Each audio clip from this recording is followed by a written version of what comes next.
And posting on Twitter now. For the late start.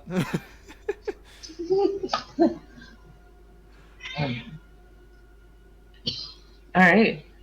We good? We Gucci? We Gucci gang? Yes, we are good. And we're live! Welcome, one and all, to what will be Session 1 of Secrets and Stakes, a New Orleans at Night game by yours truly. I'm here with a plethora of players who agreed to become one of the creatures of the night. Well, some are still creatures of the night, but not exactly vampires or kindred. We will be running using the Vampire the Masquerade 5th edition, or VTMV5 for short, and we'll be exploring the character's story. Just a little bit of a short explanation on what the campaign's going to be, where the timeline is, and where the characters all fit in. It is the summer of 2023. This is going to be a modern Gothic storyline, and it will be in the root cities of New Orleans, a mix of the past and the present.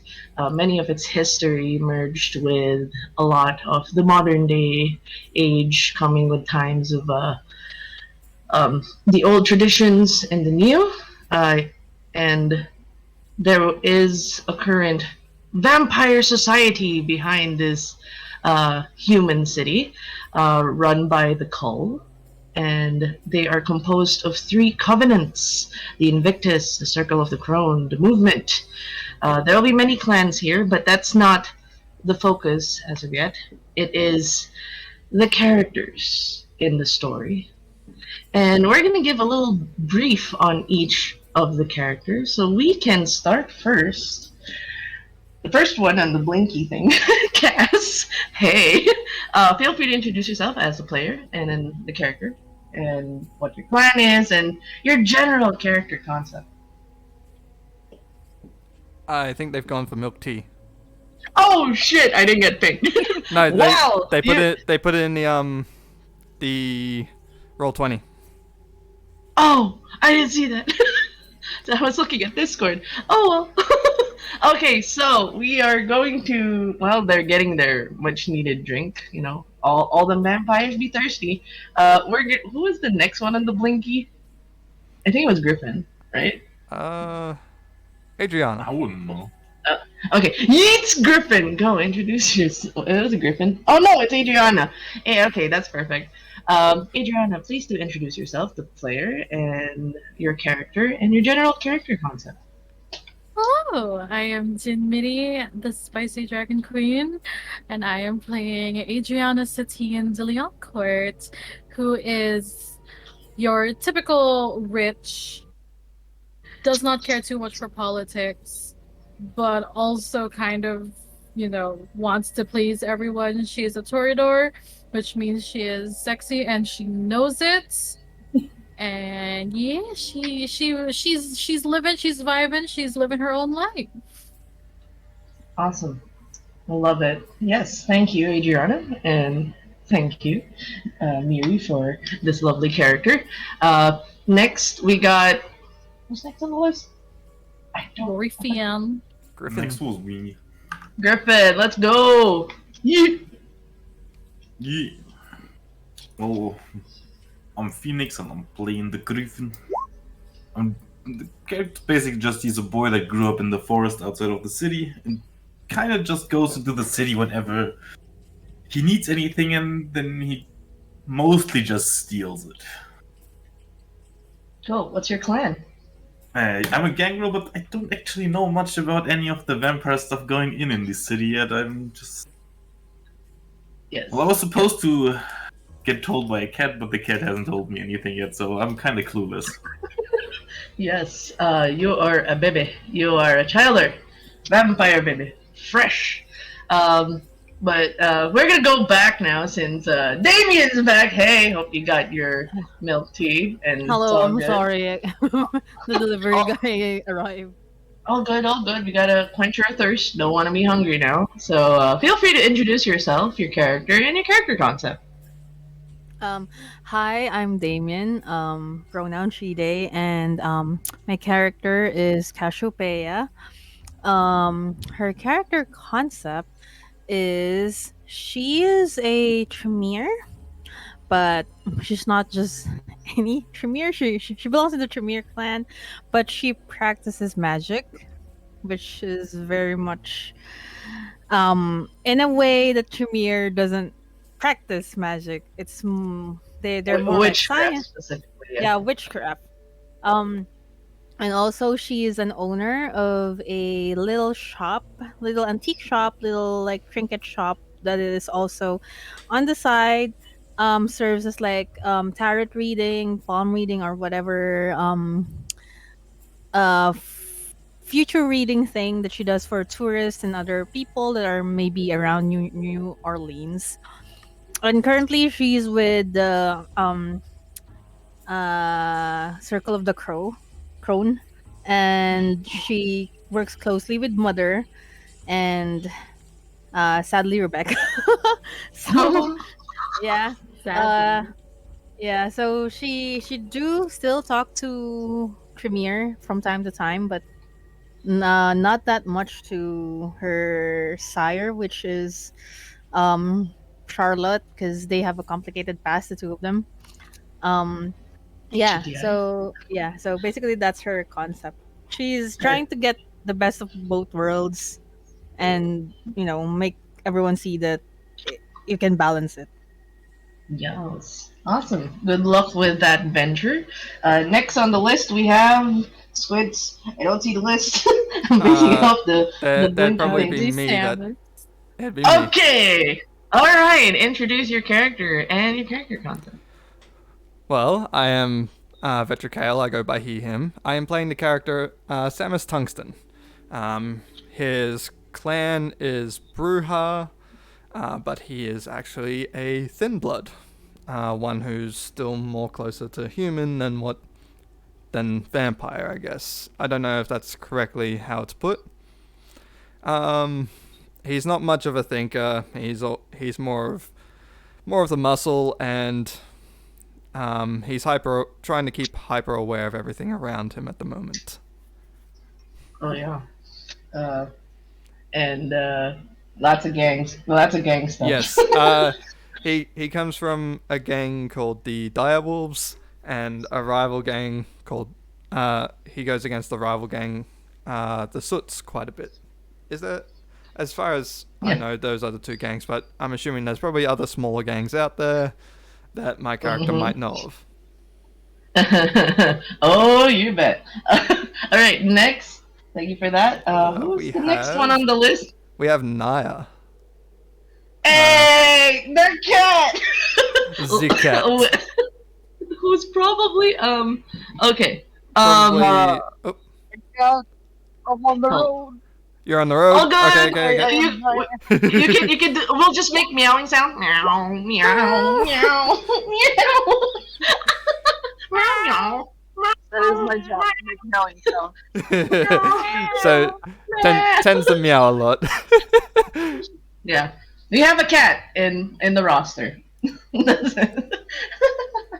So yeah, the mystery cat, all the meow meows. On behalf of Nair, Nair is playing an NPC. This is a special NPC, a cat that has been into some shenanigans, which is a perfect segue to what actually happened in session 0. Yes, there was a session before this main session, and I'm gonna give the floor to two characters.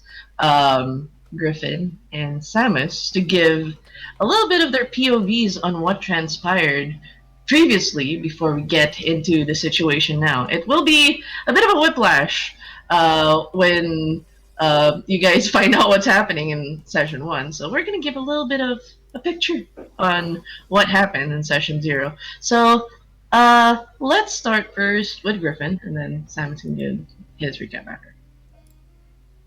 Okay, Alright. so, Griffin, there we go. You have the floor.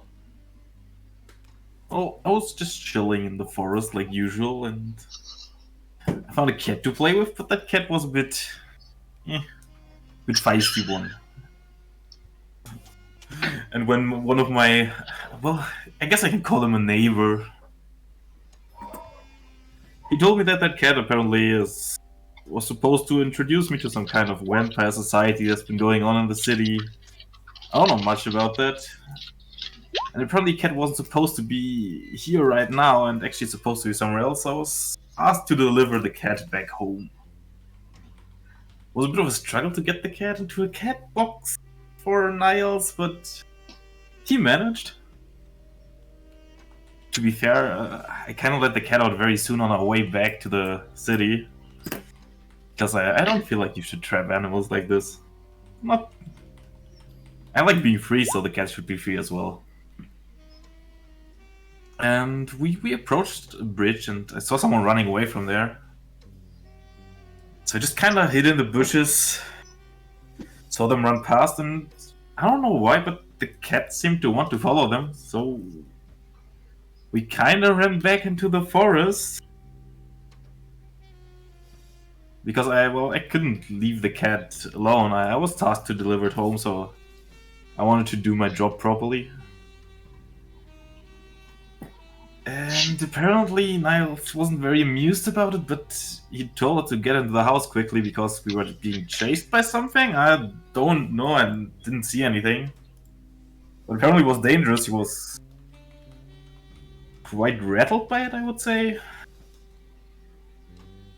Because he just shoved us into the house and locked the doors with all the locks there were. And he asked the cat to get us away as quick as possible. Oh yeah, I guess I should mention the person that we ran after. Apparently his name is Ollie. He has 3 eyes, which is kind of weird, but I guess it's not the weirdest thing I've seen. And when we got out the back, the cat suddenly grew very large. So that cat definitely isn't normal, but with everything happening, I felt like, well, let's just get away for now. It seems like it's better to not just die here. And then Ollie and me got on the cat. We went back into the city on the cat's back. It was a fun ride. It was enjoyable, even though Ollie screamed quite a lot. He didn't like it as much as me, I assume.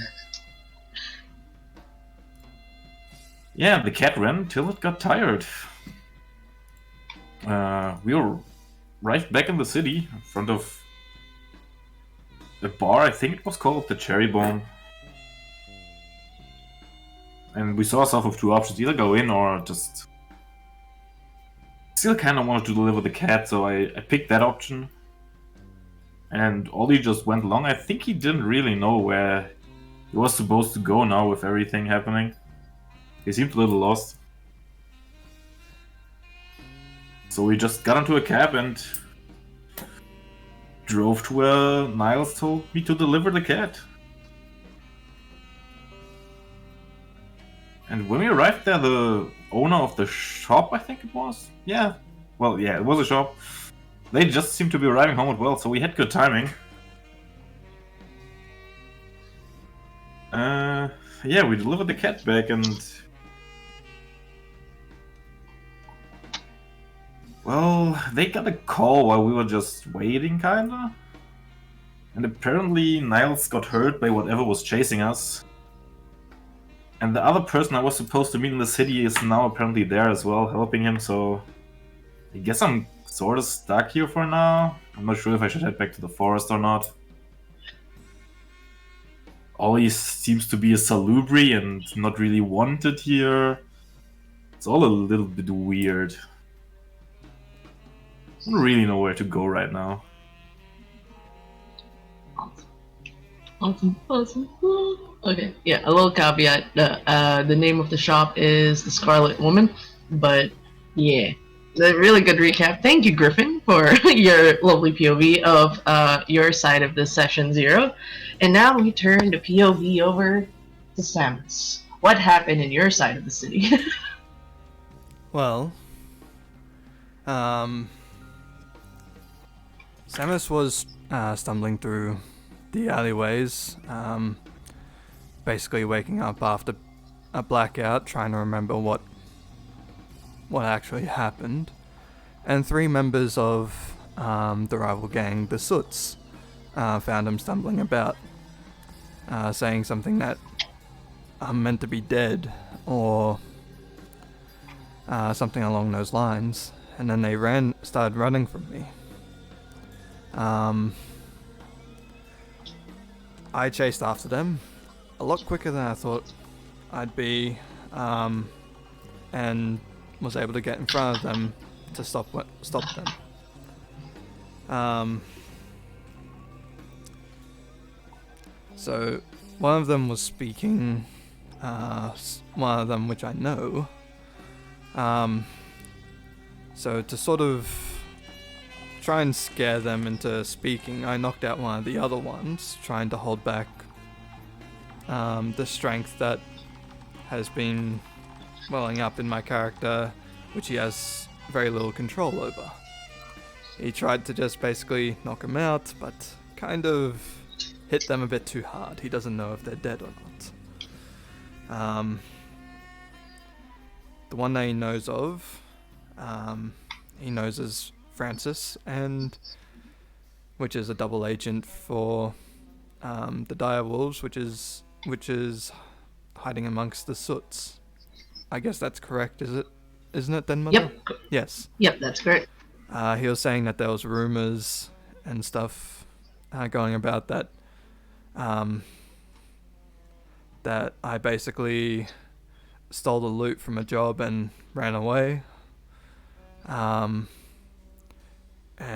the other guy was saying that if I haven't been dead, I've probably been doing illegal ring fighting in other places, which underneath my boss's rules not to go to. As they were telling me all this stuff, I had a flashback to what happened the night where I blacked out.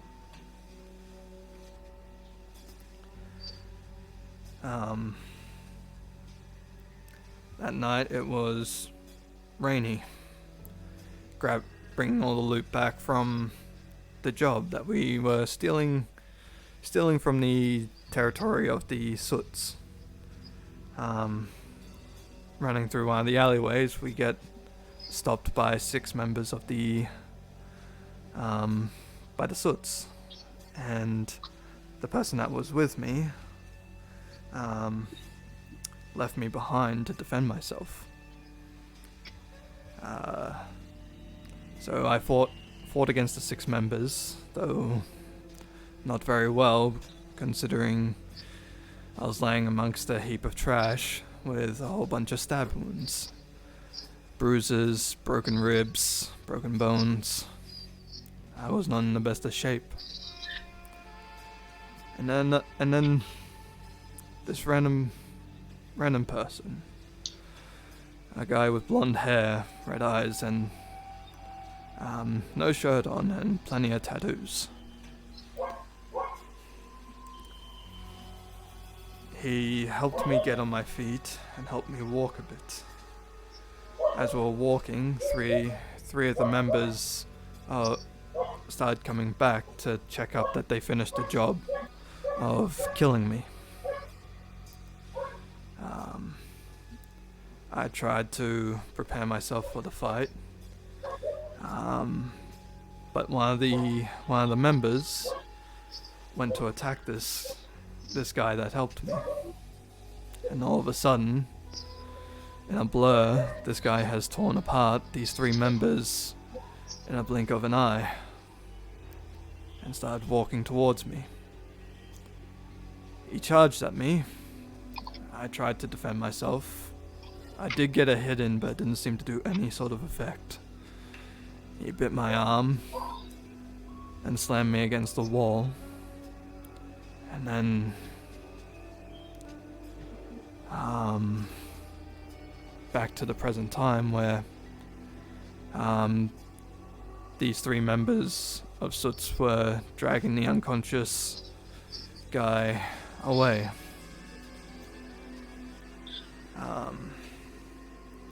As they disappeared, I tried pondering on what happened, and then this guy appeared out of a dead end of the alleyway, wearing a noose around his neck. He said he'll take me somewhere where I'll learn more about what is happening to me, and what I should know about what's happening. Saying that I'm a vampire, I still don't believe what he's saying.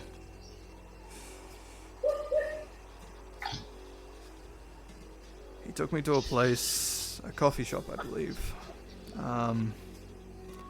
and took me upstairs saying that I need to get out of my bloody clothing. But as I walked through, it seemed like no one cared that I was beaten up. Well, it looked like I was just covered in blood and cuts across all my clothing. That seemed weird. He gives me a set of clothes to cover my entire body and my face, and saying that where we're going, if anyone asks, I'm meant to be a Nosferatu. I have no idea what that is. I'm guessing I'll learn. And after he gets himself ready and I've changed into the clothing he gives me, we head to a place called the Cherry Bomb. Now, previous expedition, well, times that we've gone past this as part of my gang, the place seemed always off and we always tried to steer clear of it.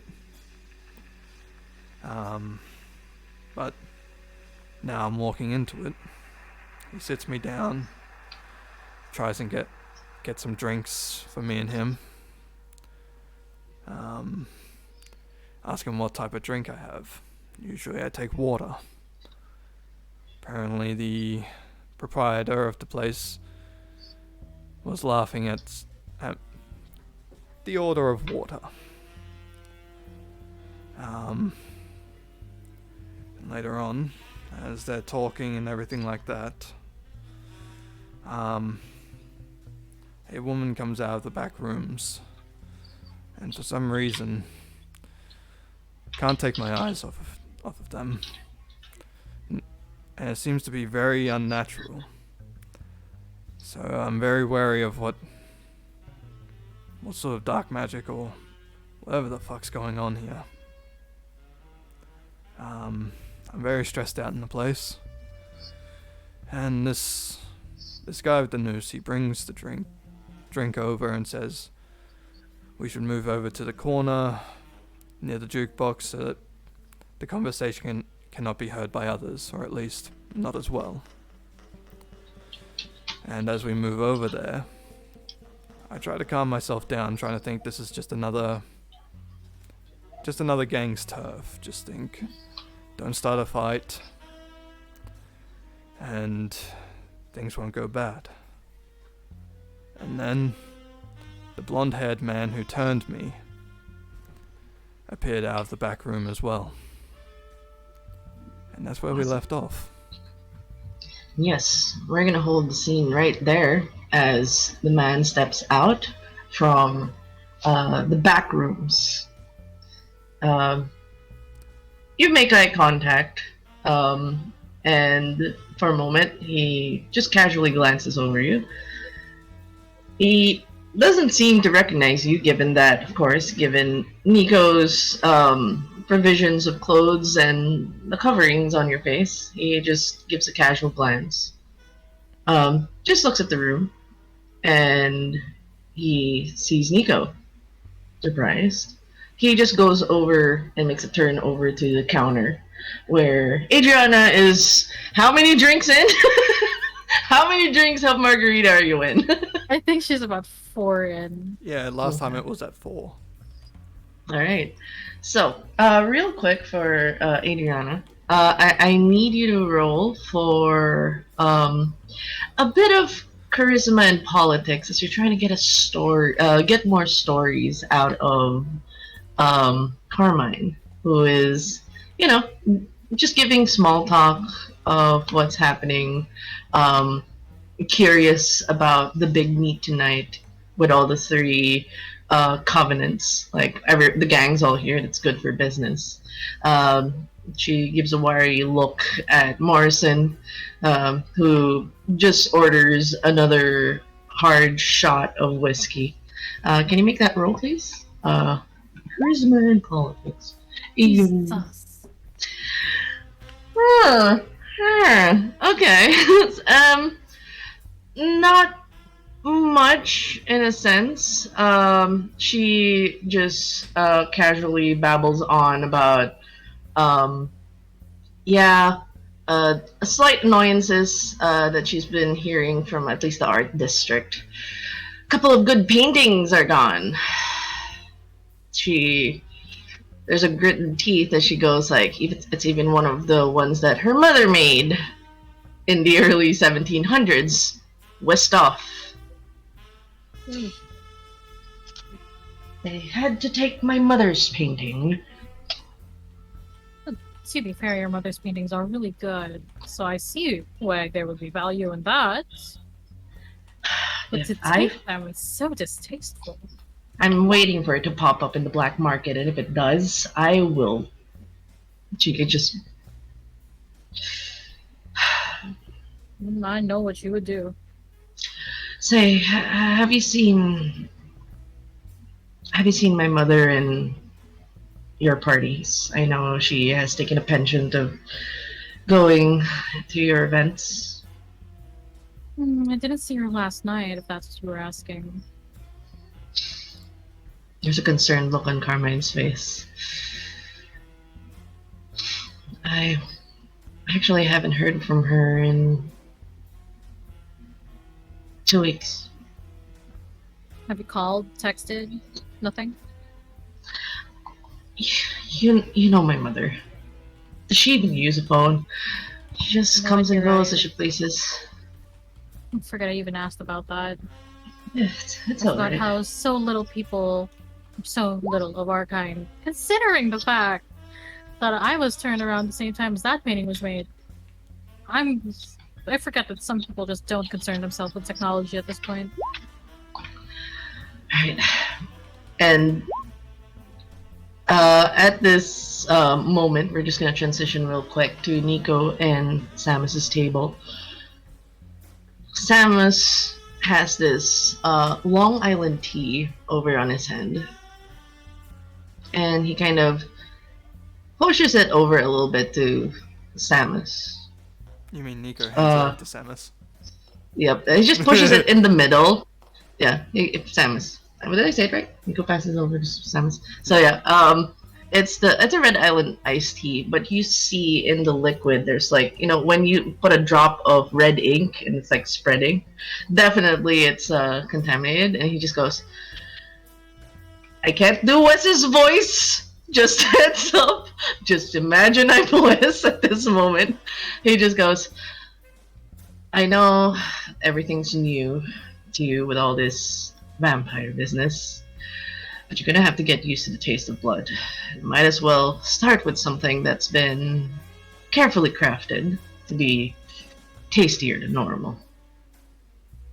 Just to get a sense of it, see if it helps. But he doesn't push it to you directly, just keeps it at the middle of the table. Samus is just gonna slightly lift the face mask that he's wearing to try and drink the water that he's been handed to first. Yeah. And he kind of just, as he's just kind of waiting for you, like, whether or not you're gonna take the drink, he looks over to where Morrison is, Yeah. And he goes, Morrison, and he just like after he takes down a shot, like, huh? Care to have a chat? Just a little chat. And then like he pats the side of where his seat is, just to have a conversation. And Morrison's like confused. He walks over. May I make a Yes? resolve check to try and not break the glass in my hand? Sure. This is more of a composure check actually, because Composure. resolve is more. Yes, you can do a wits and composure because it's a reaction thing. Yep. Crit, messy crit, messy crit. Messy I'm crit, kidding. messy crit. Messy crit. No, you're calm. I mean, it's gripped, but it's not enough to shatter the glass. But it's definitely showing that you're gripping the glass tight. Yep. He walks over to the table. He remains standing, but he doesn't take the seat over at Nico's place. He goes, "Oh, who's this fucker?" Like he looks. And he goes this. Well, let's say it's a new friend. Somewhat a vampire that just happened to go down my doorstep, and I'm helping him around, get acquainted to our little lifestyle here. But I'm gonna actually roll real quick. As Morrison you put down the mask, right? Yeah, I put down the mask after hearing that this person's coming over. And my character's just looking down at the glass of water, and he... Oh shit! Oh shit! He goes, "You look familiar. Have I seen you before?" Real quick, too. Like he's squinting his eyes a little bit, like he kind of recalls. Samus is just gonna do a slight grunt and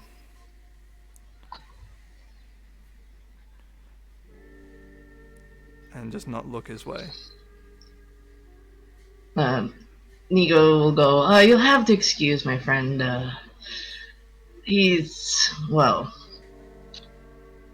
It's actually the reason why I brought him here. I figured you'd be here and thought we could have a little chat.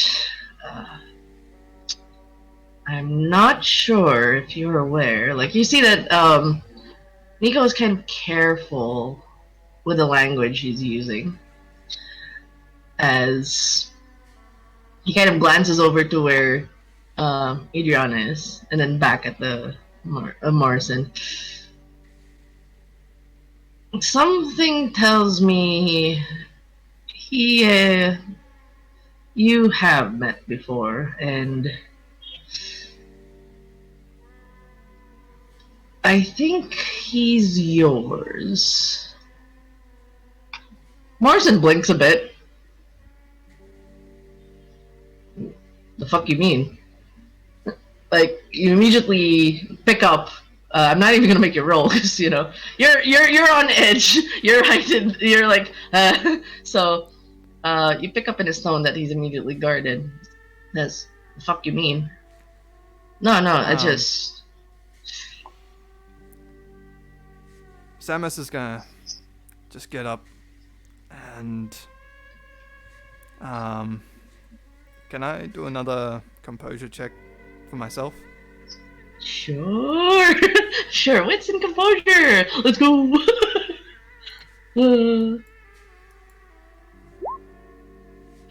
Yeah, you're holding it together. Every fiber of your being. Just like this is fine. He sets like the half-drunk water down and just walks past Morrison and going to the door. As you walk past, he actually puts his hand on your shoulder and grips it, like stopping you in your tracks. And then Nico's like, I think he'll need to walk off. But like Morrison now, as you guys are like almost like inches away from each other's face. Let go of me. Shit. Like he looks. And just tries to shake off the grip and... He shakes it off. He turns to Nico and without hesitation, as Nico was about to open his mouth, you see a fist go straight to Nico's face, like bang, and the impact like immediately throws Nico off. Adriana hears this commotion. You hear like bang, slam on the wall as Nico's back is slammed, and then he grabs Nico, and he says, "Why did you bring him here?" Like he's roaring now as Samus is moving away. Samus, like... Oh, and Nico has a blood. He's just like he couldn't even talk anymore. It's like he's in a daze. That the impact on his face is putting him in like a daze. He's definitely not the fighter type, and that punch showed it. It's like, oh, I knew he was not the fighter type because I was able to stop him even with unrestrained movements. yeah, I know. How does Adriana react to this? You're hearing a commotion right now, like bang, Morrison shouting. Just like 4 margaritas in, so she turns and sees all of this happening. She swears under her breath, just a quick French swear. She gets off of her chair and she like gets in between Morrison and Nico, kind of pushes Morrison back a little bit. Darling, you don't want to be doing that here. And then like you see like Morrison's pumping like Nico's being like real killjoy right now. And then he turns to Samus and he goes, "I suggest you fucking run. And if you come up to see me again, you better know how to fucking fight." Samus just tips his head to... what's the proprietor's name again? Carmine. He tips his head to Carmine and just walks out.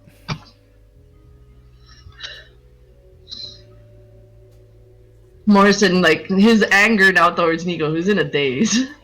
He shots like looks eyes at Adriana and goes, "You don't want to be part of this. You don't want to be fucking part of this." No, darling, I really don't. But Carmine is a dear friend of mine, and I don't appreciate anybody fighting in her establishment. He goes, Especially judging that you are new, because I don't recognize you exactly. I think it would be wise if you keep your temper under control. As you do that, you hear a voice behind you from the VIP lounge.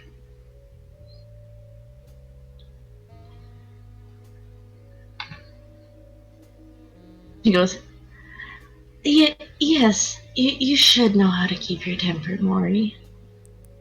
Not here."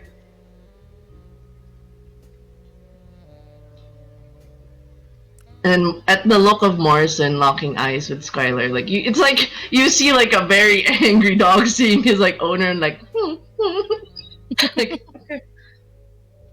Right, Bruja, Bane. Quick aggressive. he goes, "Oh, yeah, Austin told me that you bring Nico down. She'd like a little word." And then like Nico's trying to get up, and it's like his nose is bleeding, he's still in a daze, and Marcin just grabs him by his noose and just drags him towards the VIP lounge. And then Skylar gives a look at Adriana and she goes, "Please, that one's mine." I know. I'm just trying to keep the peace. And she goes, "I hope so.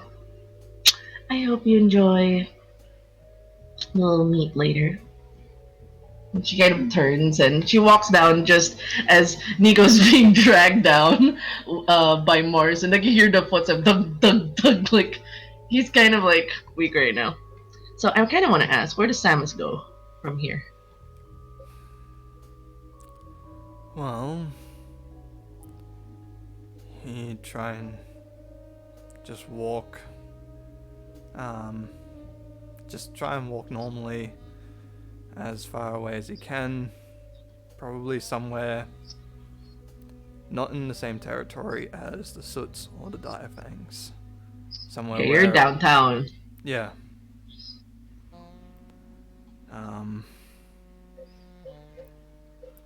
Like... just trying to cool off because he really wanted to fucking punch him. Yeah. So where are you going? You're currently in the arts district. That's where the cherry bomb is. Like a cross between downtown is definitely like Suit and Direwolf territory. I want to probably head through the downtown area to the mid-city area. Okay. Are you just gonna walk, or are you gonna take the train? Because there is a train. I have no money. Right. Fun. Well, you can do a one-two ditch. No. Like, woo, woo. Anyways, so you're gonna walk. Yeah, he's just trying to keep himself out of things, so... So as you try, yeah. since who needs money? True. Real quick, I need you to roll for a dexterity and stealth to make sure you're walking and no one's like clocks you. So you said stealth and... Dexterity. Yep. What's it like being broke? I can't relate. You've had 300 years. This guy is broke. What's it like being penniless? Shit. I got a question. Can I,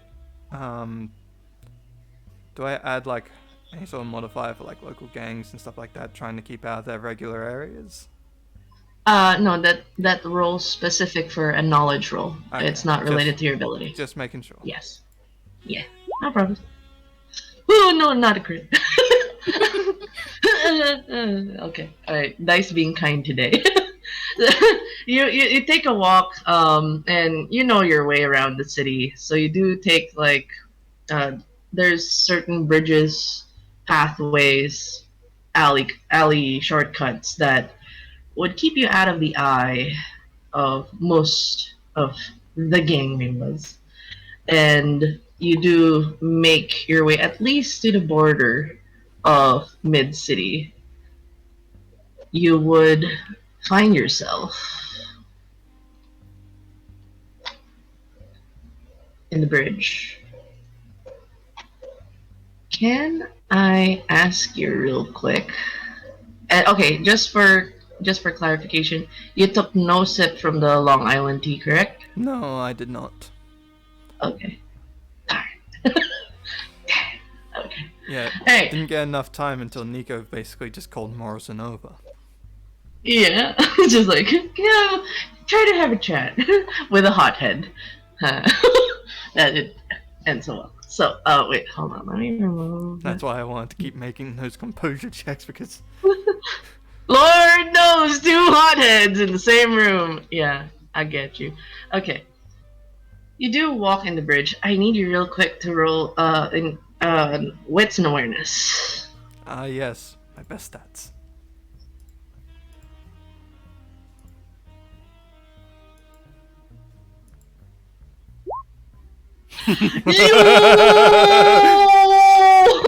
Okay. All right. I was just gonna say it's gonna need about 4 seconds. Never mind. So as you're walking, it's still nighttime. But you see a couple of cars pass by, motor vehicles.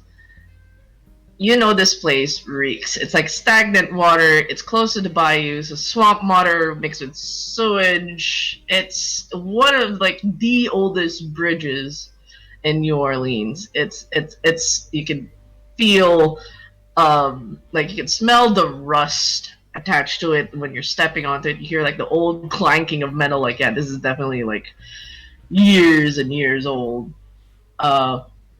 The thing that you immediately pick up on, though, as you get to the center,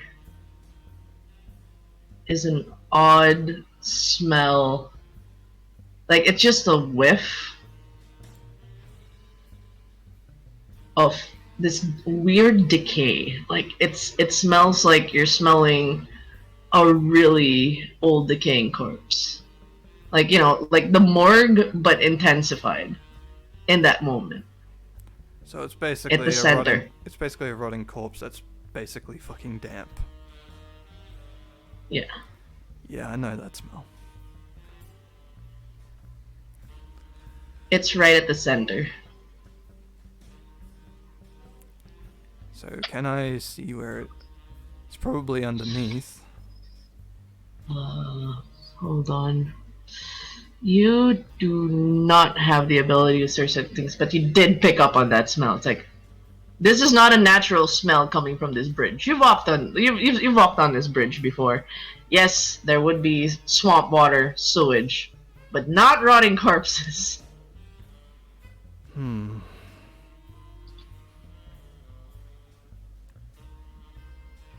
won't pry into it too much. Just walk past. Yeah. You start to walk. I'm gonna end your scene here real quick. Yep. I'm going back to the Skullet. Wait, hold on. Skull it. The Skullet. Okay, real quick, just a little caveat because you did have a week, before this scene to like. I just want to resolve some certain actions from your character for a bit. You got to change. Yep. Don't worry about it. I'm just taking. This is a lot of moving parts. Do I add in Griffin and Cheshire? Yeah. And Ollie. So the names will be Yeah. there, but they're not here in the VC at the moment. All good. Yeah. So remember you said at least Cass said that future me will worry about certain things. Yeah. You wake up to your horror. I believe Griffin is no longer in the shop. Oh, I just sneaked out. Ooh.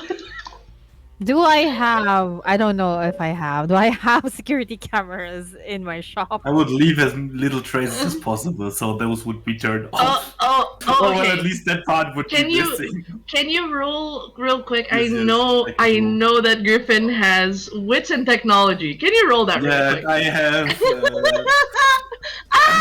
an expertise in security systems. I know! Add that +1.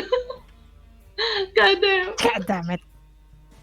He's a smart boy. I'm a boomer. I know. Okay, that's actually pretty high. Yeah. He knows what your laptop looks like. Yeah. I was given that laptop. Yes. So it's like mysteriously all the footage from last night up until the morning, the day after, and up until when you woke up is clean. Too clean. I know that's not what it's supposed to be. Like, oh my fucking god. Yeah, Ollie looks like he cried himself to sleep listening to Taylor Swift. You heard him on Spotify playing on his smartphone that's on a low bat. Where? What's that other boy's name? Griffin? I'm gonna try because I have their. No, wait. Frick. Um, what are the details on this one? Ah, frick. I can't read it full. Yes. I was thinking if I have the ability to like uh find out where he went. Wait. Oh yeah, you do have premonition. Oh yeah, premonition. I'm gonna do that. Okay, make that roll. Rouse roll first, right? Yes. Oh, you wake up hungry, so now you're at 2 dots of hunger, unless you Frick. drag on your blood bag. So please, unless you drank a blood bag, then it only stays at 1. Like I you just haven't. roll. Okay, so it's 2. So make that roll with the rouse check. Oh, you failed. You rolled a 1 too. Woof. Um, so you get another hunger from all the stress. So you're now at 3 Frick. hunger. Oh but my god. but you can use the ability. I believe it is Auspex Oh yeah. and intelligence and Auspex. Yep. Wait. Oh no, it's resolve, right? I resolved, yeah. Yeah. You're actively looking. Oh, you can't. It seems as if this individual is like, he doesn't have a concrete decision. That's the tricky thing with premonitions, is that when a person's kind of undecided with whatever it is they're gonna do, their path isn't set in stone. So it's a vague. You see glimpses of Bourbon Street. You see a glimpse of the forest, and you also see a glimpse of the cemetery. But it's not concrete. You don't see him in any of those visions. Wait, what do I see? The forest. Yeah, you see a forest. You see Bourbon Street. It's like in the middle of a live jazz night, and a cemetery. You see gravestones and mausoleums, really old. You can roll real quick for streetwise, wits and streetwise, to try to determine those locations. Okay, streetwise. Attribute. Wits. Okay.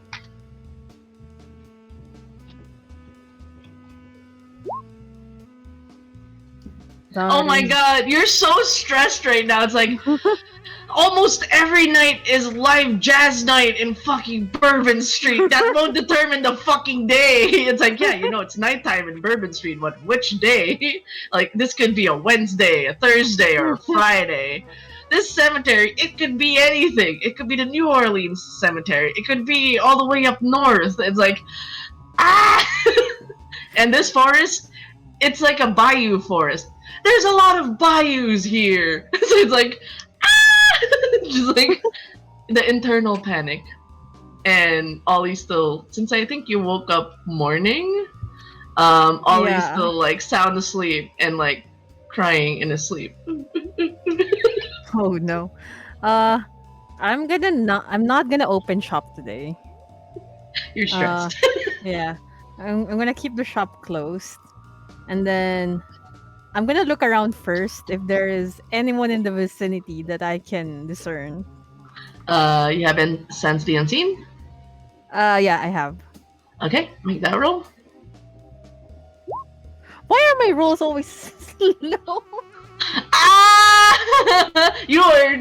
Oh wait, you succeeded. It's a rouse. You're fine. You don't get an extra hunger. You're like, the stress levels are high, but you're like, who else is there? Do I roll for the discipline? Yes. Okay. Wits. What is happening with my roll? She is not okay in that entire week. Your mind's just to like, okay, I just lost a baby vampire who brought your cat. you have no explanation why they have your cat. Like the person who was supposed to explain is like not gonna be explaining. You have a fucking salubri cat crying in your couch. Your story's closed, but you're like it's heightened paranoia. Anyone could be And outside. I also saw what's his name? What's the vampire name? Outside my shop the night Yeah. before. Yes. Your little former coworker, Sidon. Yes. Yes, I saw Sidon in the freaking shop outside. I mean, there's a slight reassurance since it's morning. No one's exactly going to drop by in a sense because most vampires are asleep until nighttime. I'm just gonna keep everything locked, and then I'm gonna look at the fridge and check if Griffin stole any blood bag. That's a question for Griffin. Did you I steal mean, it? I didn't steal any, but I ate before I left. Okay, good. Okay, how much did you eat? Is the question. I mean, I was Because- hungry, so probably 2 bags. Okay. So not much of a depletion, but it cuts you back to like a couple of days. I'll declare for the funny since Ollie still has yet to show up. In his like scared state, he kind of took 4. So when you're seeing 6 blood bags are gone, and like around Ollie, there's like littered like almost like Tatapak, zesto like tatapak na bags. It's just like and like crying.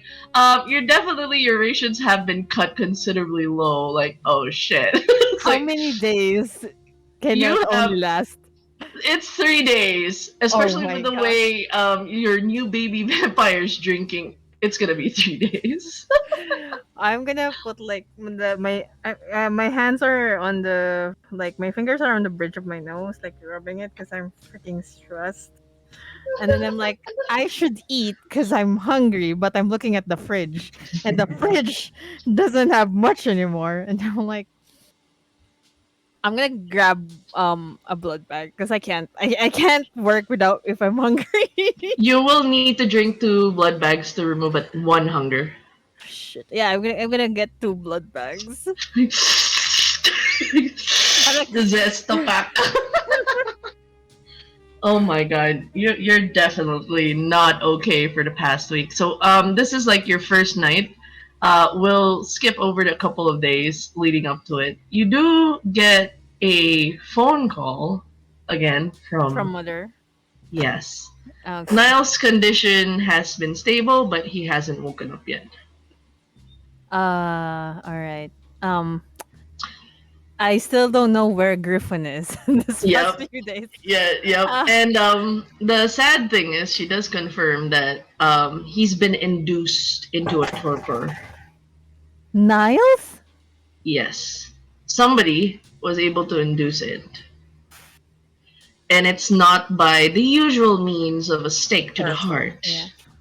Because usually it just takes like 2 stakes to the heart to induce torpor. Him, on the other hand, there's no signs of a stake, but he definitely, as you can tell from the voice of Mother, it pained her to talk about the extent Condition, of his, yeah. yeah. But they managed to stabilize him with the best of her abilities. The thing with her is that she's worried when Niles wakes up because they're gangrels. In a torpor state, that's never a good sign. Like, we're going to need a way that when he wakes up, he's not gonna go into a frenzy. But that's definitely gonna happen. Mr. Well, what should we do? I haven't really seen someone wake up in that state. All I've heard or read are stories. Yeah. No, it comes with our clan. This induced state, he will be hungry and he won't be himself for a bit. We'll need somebody with an ability to calm the inner beast. And do you have anyone in mind? It's It's Gossi from the movement. But I can't leave him here, not at the risk of him waking up and getting out and causing a scene. I have to be on watch of him at all times. And that means you will be the one representing the Crone for now in the meeting, which is in a few days. It's strange, the way the torpor was made. This is definitely a work of magic. Something of darkness, shadows. Somebody with an ability of a la sombra. Sorry, what? Of a what? La sombra. La sombra. You can roll for intelligence occult to just a little brief of La Sombra. La sombra. Intelligence. Are we getting a messy crit because you have so much hunger? I mean, what? Oh! Okay, you're good. That's really high. Yeah, you've been around long enough to know what a La Sombra is.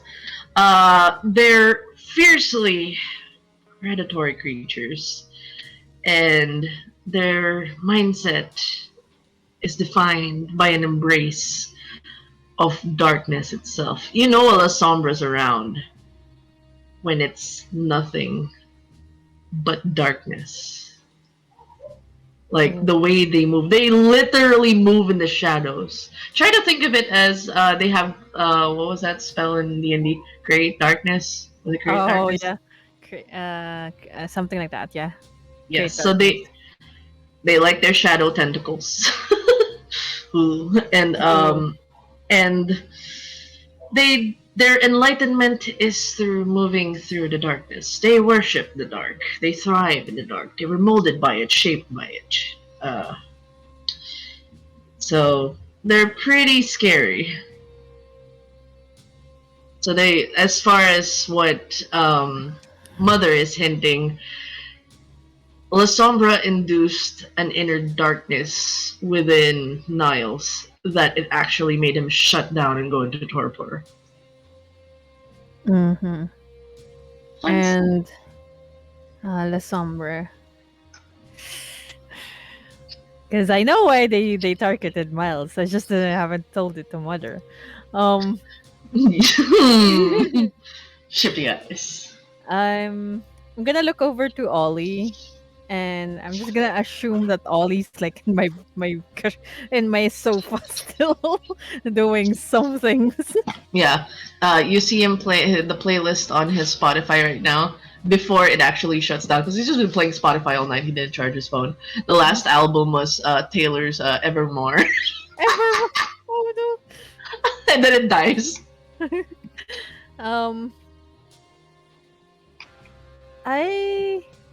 Okay, so Cass can lie to anyone except Mother, okay? Okay. She doesn't like lying to Mother. And someone. A specific someone. She doesn't like also a specific someone. She's gonna try she's gonna go ahead and say like do you know any motives of why Niles was attacked, Mother? I have a feeling it has something to do with the Invictus, but I can't pinpoint exactly. It could also be the movement. They have ties to Sabbat. That kind of magic is only that done by Sabbats, and they have a lot of reformed, as they say, ex-Sabbats. Can they really turn away from something they were?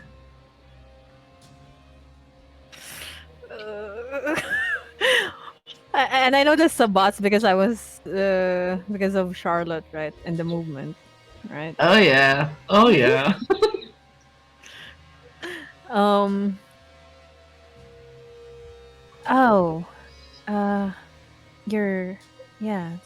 It might be.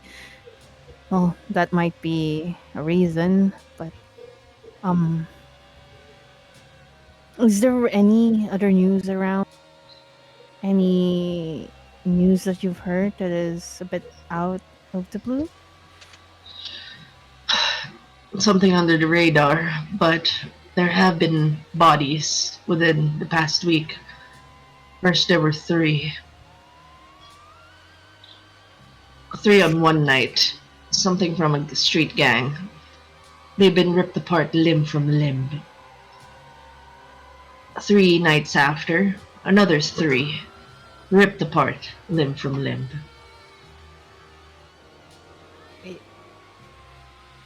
Well, that's concerning. It's a breach of the masquerade. The mortals are taking notice. Yes, You- it's The bodies were left littered about.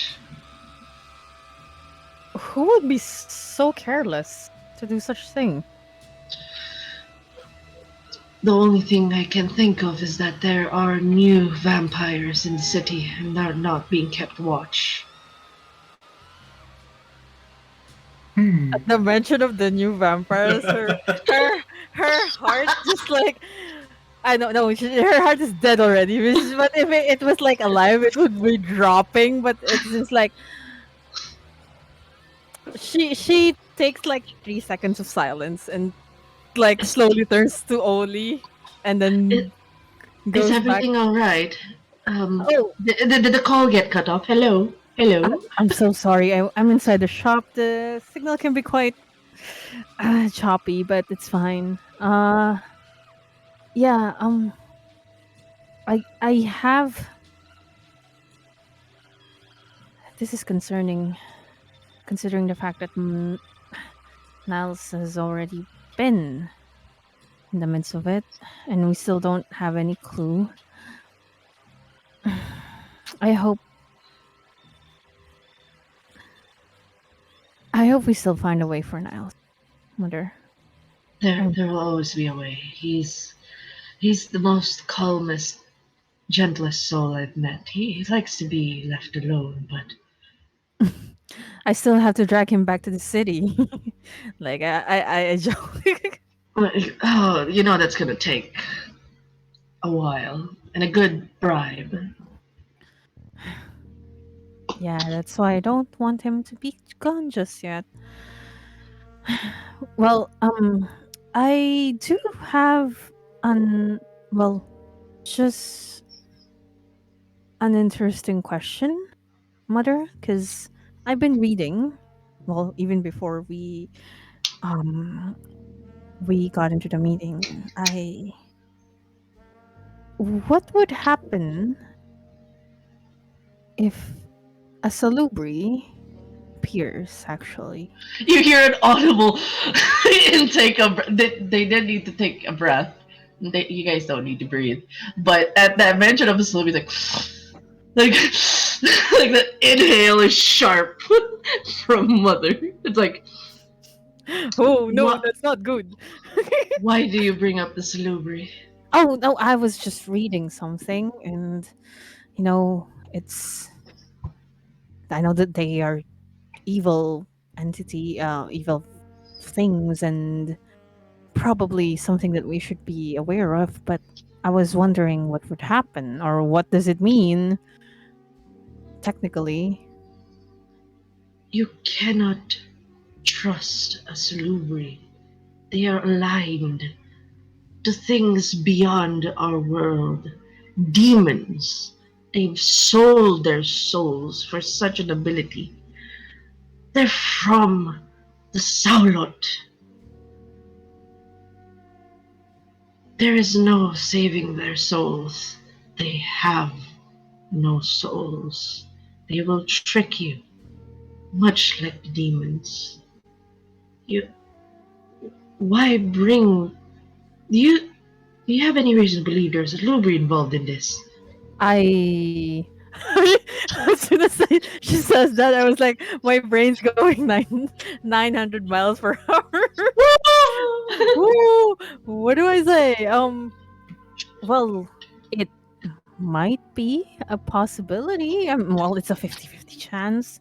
How are you so sure we've kept this city from the touch of demons?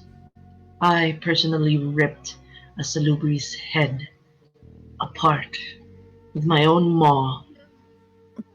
Well, I'm just considering at the fact that since the well, with whatever's happening and all the meeting and about the uh Camarilla bleh, Camarilla, um Even the there's Camarilla won't even touch a Salubri. It's against them. They brought to light what the Salubri can do. I'm just sensing. I'm not sensing actually. I just have a hunch that there's a disturbance or maybe something that is happening. And I still don't know what it is. And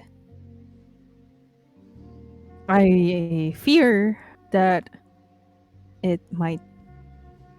Well, it's not 100% confirmed. But what if all the things that are happening is because of a salubri? And I know we kept everything in check, but what if there are corners that we haven't? You, this would sow fear. Whatever peace we have in the city, it will put into question the Cull that we've never protected this city from this threat. Just entertaining the thought that a Salubri would be here is a question of how we've long protected this city. That What? would. Why do you think of a Salubri, child? Is there something you saw in your visions? I. It was foggy, and it might have been because of me not sleeping properly. But yeah, I did see a salubri in my visions. What And does then your vision entail? Like you see the intensity of like what vision? Where was this? What I did you see? Where the location is? I don't. Was it somewhere in the city? Mother, calm down. Uh, my visions are quite shaky, and they are not as good as yours or anyone else.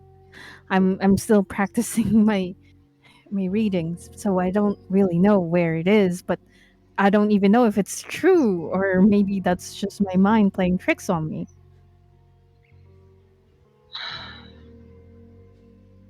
If I find another way to to look through the future again, maybe I can try.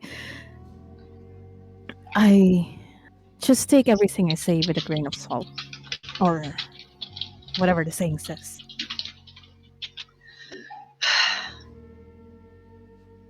If you have a vision of a Salubri, those with the ability to see will know of this as well. It might be related to those 6 murders.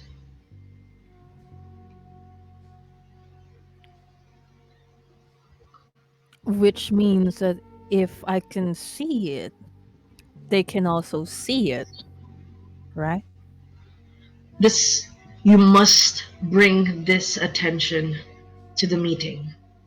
Then that means we're no longer just thinking about the threat of the Camarilla, but the existence of a Salubri, a young one. It must be dealt with. Bring it up to the council.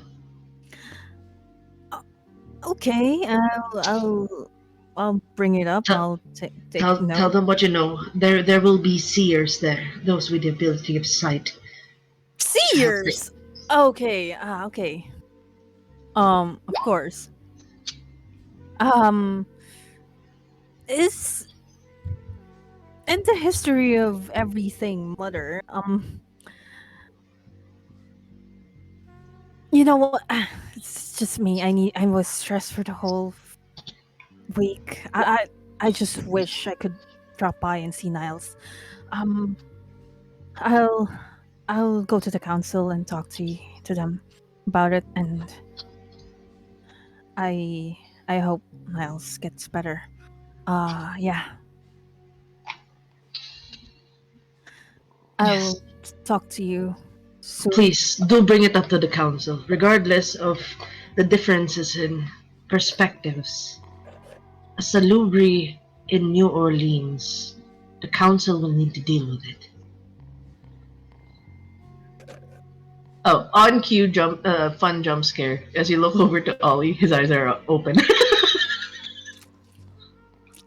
You see, like, sorry, I was eating the boba. Sorry. You see Cass, like her eyes are wide, like she saw a ghost. Yeah, real quick, Ollie, can you roll me a hunger check? Real quick. Okay, Remember your mic dying. Oh, it is? Yeah, it's going. Oh shit. How do I roll hunger again? Isn't that a rouse check? I think. Browse? Was it hunger? Wait, whose Yeah. mic is it?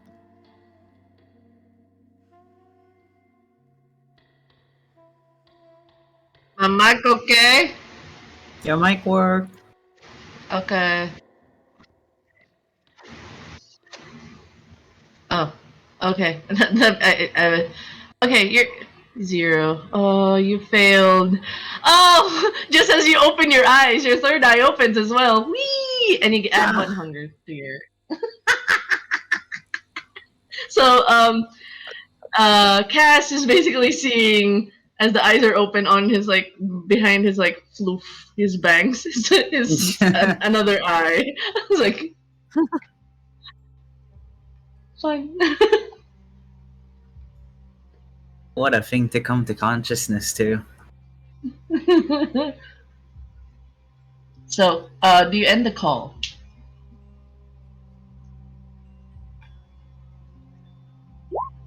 Oh no.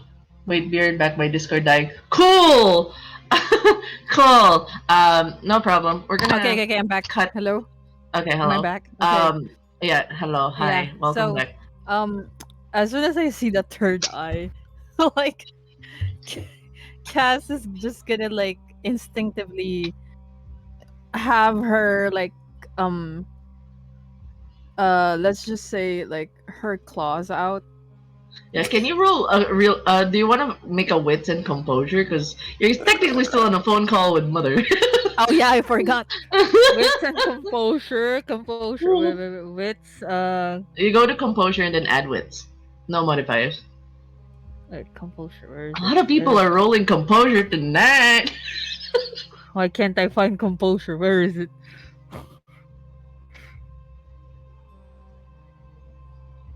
Oh, okay, there we go. I'm dumb.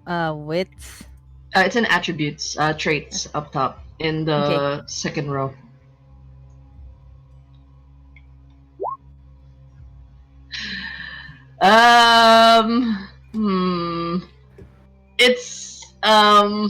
It's enough to mask it on the phone call, but Ollie's gonna see your claws. Oh, sorry. I forgot. Nice. I'm gonna go and be like, my claws are out, and I'm like, on my left hand, my phone is on my ear, and I'm like, oh, I'll call you back, mother. I think someone's on the door right now. Alright, just call me if you need me. All right. Burner phones at least. Thank you. Take care of Niles. I will. Goodbye. I will. And then I close the phone, and like with my claws out, I point at Ollie and like, your third eye is out, youngling. It what? Do you touch your forehead? I'd like to grasp around, yes. But not just like you straight up don't- poke it, because I'm scared of Yeah. poking my eye out. Yeah. You do feel like, you know the sensation when you're touching the side of your eye, like, oh, you're Yes. feeling like, that's the sensation you're feeling on your forehead, like, oh, I can feel like a side corner and like your eyeball move, like when you touch the side, like your eyeball kind of moves a bit. Like oh yeah, Oh. there's an eyeball there. Ooh, that's a weird sensation.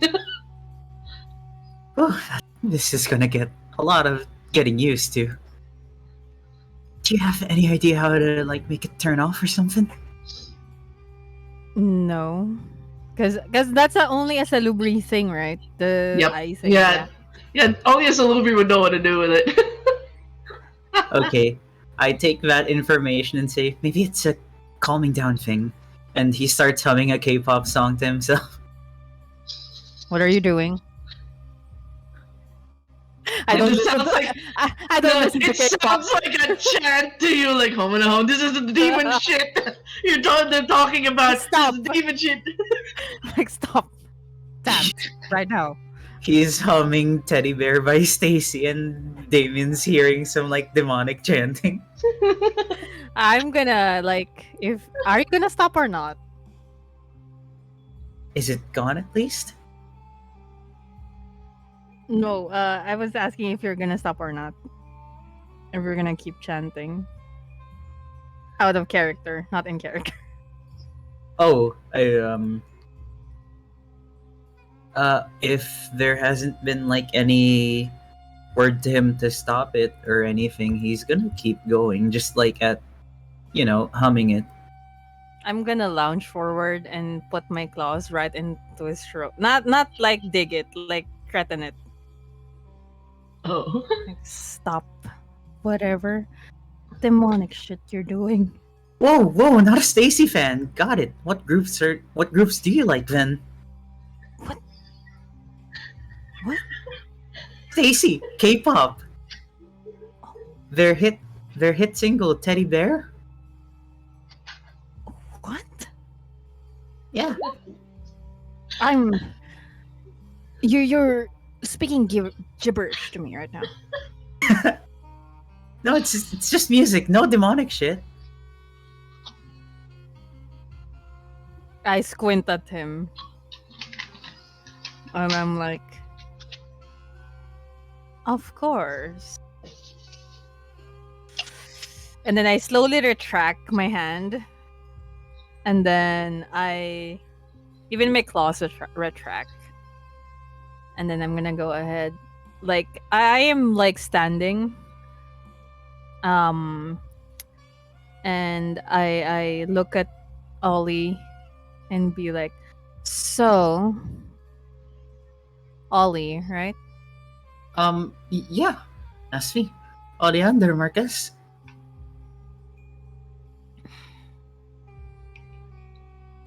Remind me again, who turned you into? And then I like my hands like waving, gesturing, like who turned you into a vampire? This dude I met for like a first date, one night stand thing. I'm not sure how it was in his eyes, but called himself Santiago, and Niles seemed to know him. Make a intelligence and politics check. I have nothing on politics. Sheer force of intelligence. Oh my god. With hunger. Oh, that's gonna be so fun. That's Oh, a one. who the fuck is Santiago? I mean, like, it rings a bell. Like, oh, it's a familiar name. It's But like it's like, it's kind of like the feeling when, you kind of know a certain person, but you don't, you have a feeling you know them, but you can't pinpoint where exactly. yeah, I'm gonna go and be like, who the heck is Santiago? And I'm gonna try to like remember, and then I don't remember anything because I barely get out. Oh, yeah. Well, wait, how do I know how salubris are made? Is it just like the same as vampires? Yes. So it means that as a little bit San- bit this boy. Yeah. Yeah. And it means Well, that there's with your high roll, actually, there's an added caveat that they go through demonic rituals and sacrifices and dip themselves in blood and basically profess their allegiance to whichever demon they sold their soul to, because there's a lot of demons. So Jesus, what a wild night that must have been. And freaking Niles know this person. What the heck, Niles? it's like there's questions like, why does Niles know this Santiago person who, as far as you know, if it's the guy that sired this Salubri, is a Salubri, why is Niles going meeting and fraternizing with a demon worshipper? And I am now with the freaking one. I'm gonna go ahead and be like, I don't know who that is, which is quite concerning. And then I turn to Ollie and be like, you.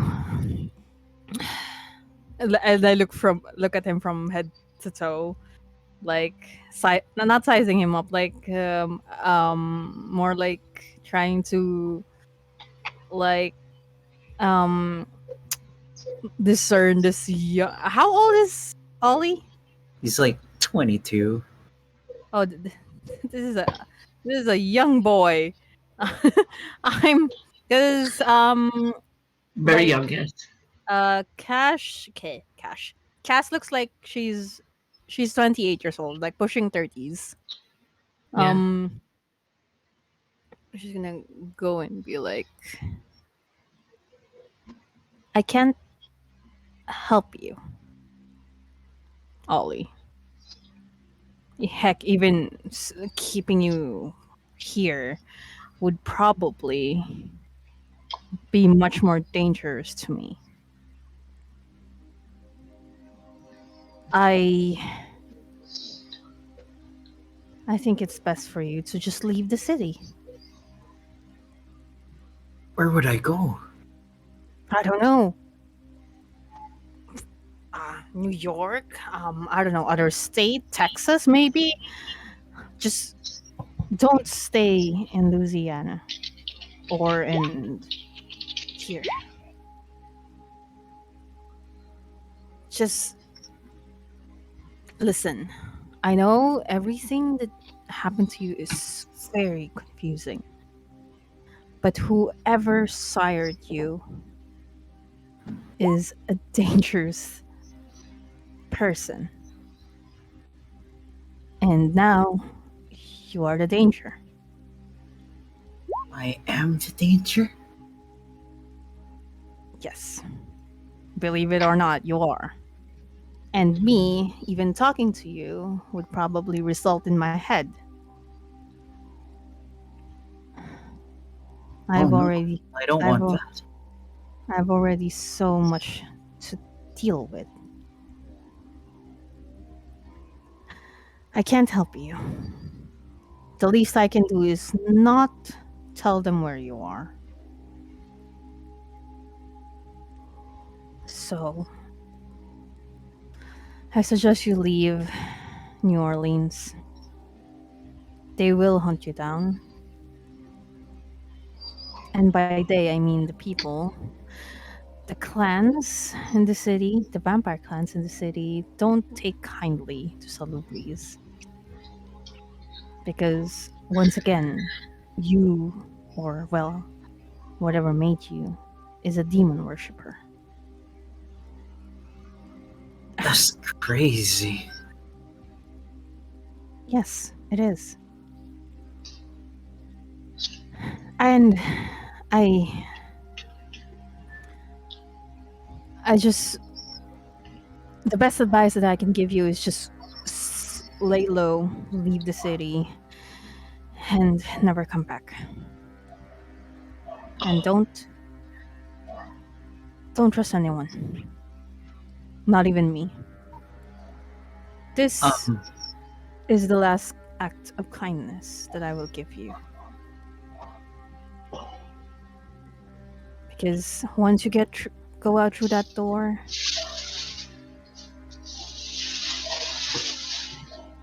I have a clan to keep and a promise to keep.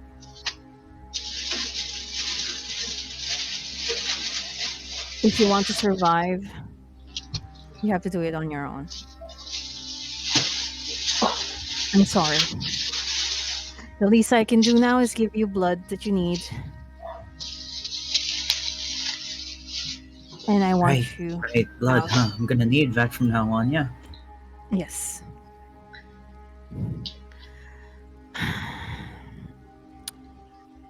You seem like a good kid, and if the circumstances were different, I would have helped you. But housing a salubri is probably the worst thing one can do.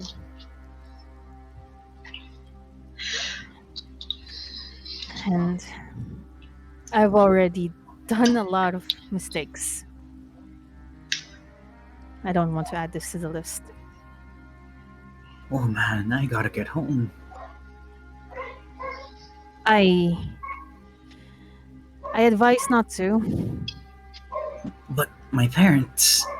You will be endangering your family, Ollie.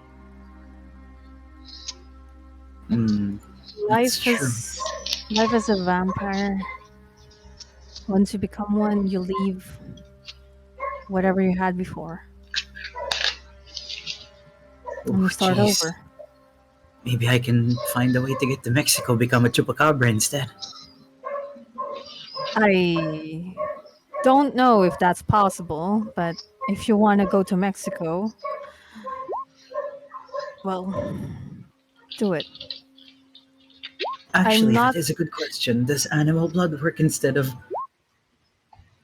Well, yes, it does. You can consume an animal blood. Okay, so the chupacabra plan isn't all that far off then. Yes, I don't know, be a chupacabra. I don't really care. But once the sun goes down, it would mean that you have to get out of the store and my house. Okay. Well, thank you for all the help you've given me so far, Dia. I'm really sorry, Ollie. And I guess this might be a lesson already. You know, you kids keep using this whatever app. I don't know. Tinder. I don't know. You kids really like to just meet people on the first day, and you know, if I was even a human that could be a murderer, I would not go home with a random person. But I guess that's, well, you already know what happens when you do that. So, I don't know. Just be careful out there, Ollie, okay? And if they ask, never say my name. Ever. Okay, I won't. Your existence is still a secret. I'm gonna keep it safe with me. I'm not gonna tell them your name. But I suggest you do the same.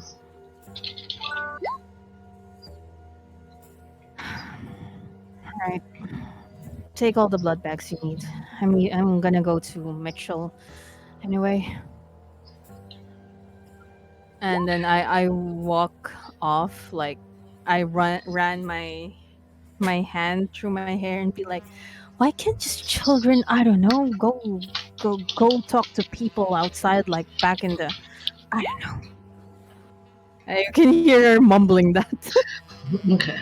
So, I'm going to pause the scene here. The last memory on Ollie is of Sandy that night. The softness in his eyes as a man you just met, opened up to you at how lonely he felt. Girl, I could have fixed him on God. how You know, that's how- already a red flag when you think you Yeah. can fix him. and you kind of get the context now at how alone this man is and the burden he carried, the curse that he unfortunately gave to you.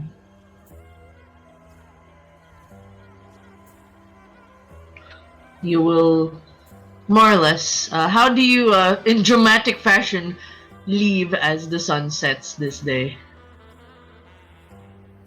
Tears in my eyes, making sure my mullet fully covers my forehead, and checking in any reflection to see if the third eye is open or not. It still is. You see It's- now. It's like a reminder of the curse you've been given. As Ollie like walks off, I'm just in the second floor staring at him from the window. Like Yeah. And the last words of Santi to you at the bridge. To run. Now you're on the run. Again. I'm on the run. Yup. how many Oh, and blood bags did you take? He would. Do you take 3 days worth? Because that's gonna empty out. That's emptying out everything I have. I have to go to Oh. Mitchell. I'll take 2 days worth, I guess. Okay. So yeah, 1 day. And yeah, so the scene goes with Ollie leaving. And I'm gonna move the scene real quick to the present, back at the cherry bomb.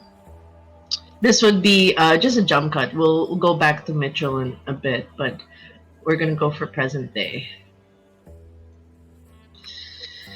I With like to imagine the music as Ollie leaves is Gotta Go My Own Way from High School Musical. Yeah. Oh, by the way, I'm just letting you know. I made it so while you were away, you were listening to Taylor Swift for most of the night.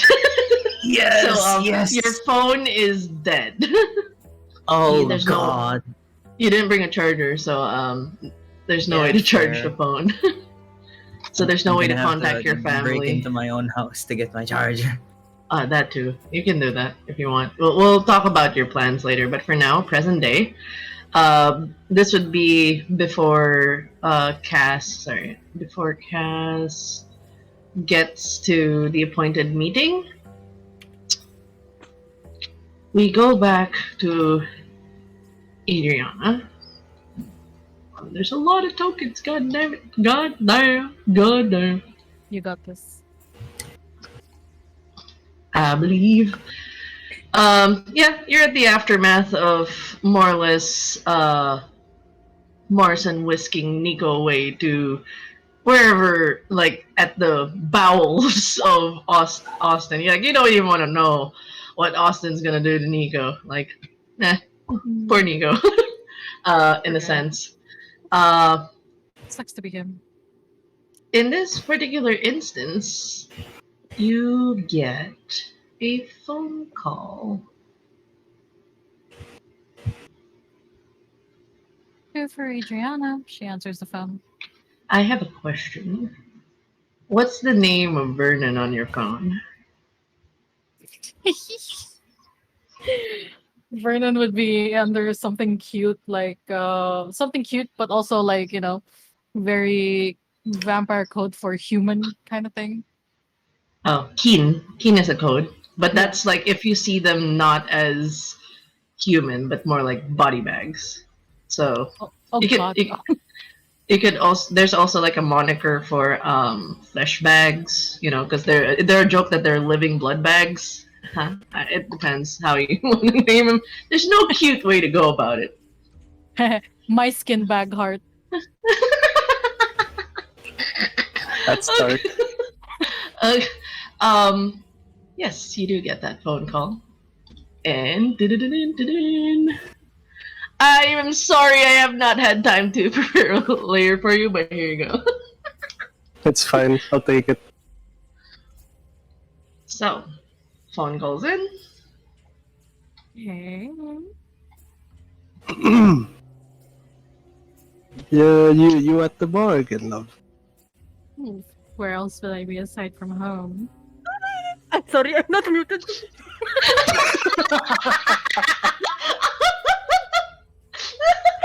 Excuse me, I'll be away. Oh my god! Wow! Yeah. Anyway, how's business going about? A slow night. I have had 4 drinks and waiting for, I don't know, the apocalypse, the apparent doom. Something's gonna happen soon. That's rather dark, but well, I was wondering how you've been doing. No, same old, same old. Can't get shit in this crew. Oh, poor darling. You know, if you really want some good paying employment, my house is always open. Oh, I'll consider that offer. However, whole gang believes they're gonna make it big someday, or some bollocks like that. Hmm. This is the American dream they've all been talking about. So Your tenacity is adorable. same old fucking dickhead of Bodhi taking all of my credit again. Oh, again. When will he ever learn to give you the credit that you deserve? I'm the one who usually goes in solo and gets shit done, but he's the one who needs the whole fucking crew. A fucking joke, really. Oh, you really should be the head of that gang. Yeah, well, keeping it on the DL right now, at least, because, well, we've noticed all the gangs, at least here in this area, at least. Quite established fuckers those are.